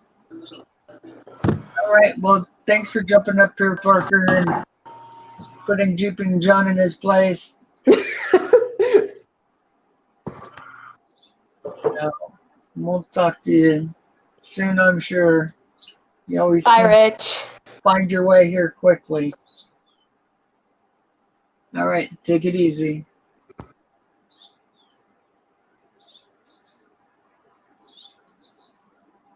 Oh, cool. Coin collecting, Super Nero. It's one of my favorite albums. I've got 4 of them. And one of them is a first year type. It's one of my earlier videos, but it's a fun watch. It's 83 or 87 first year coins, including like the 21 piece dollar and several other harder to collect first year coins. So that, and I've done a couple of them since like that. It's a lot of fun doing the first year. I wanted to do the last year too. Fun stuff. D. Reese, thank you for hopping back in the chat. David. Lincoln and Rhonda, thank you for all your help. I appreciate it. And we'll be getting a video up soon. I haven't gotten a good video up in a long time. I'm stuck on these streams. So much fun to do the streaming. So we'll talk to you guys soon. Watch for my video. It should be coming out today or tomorrow. And go check out Rhonda. She's going to be streaming soon on her dimes. Hey, Mama Lou, you're still in there? Thanks for hanging out. Bye, guys.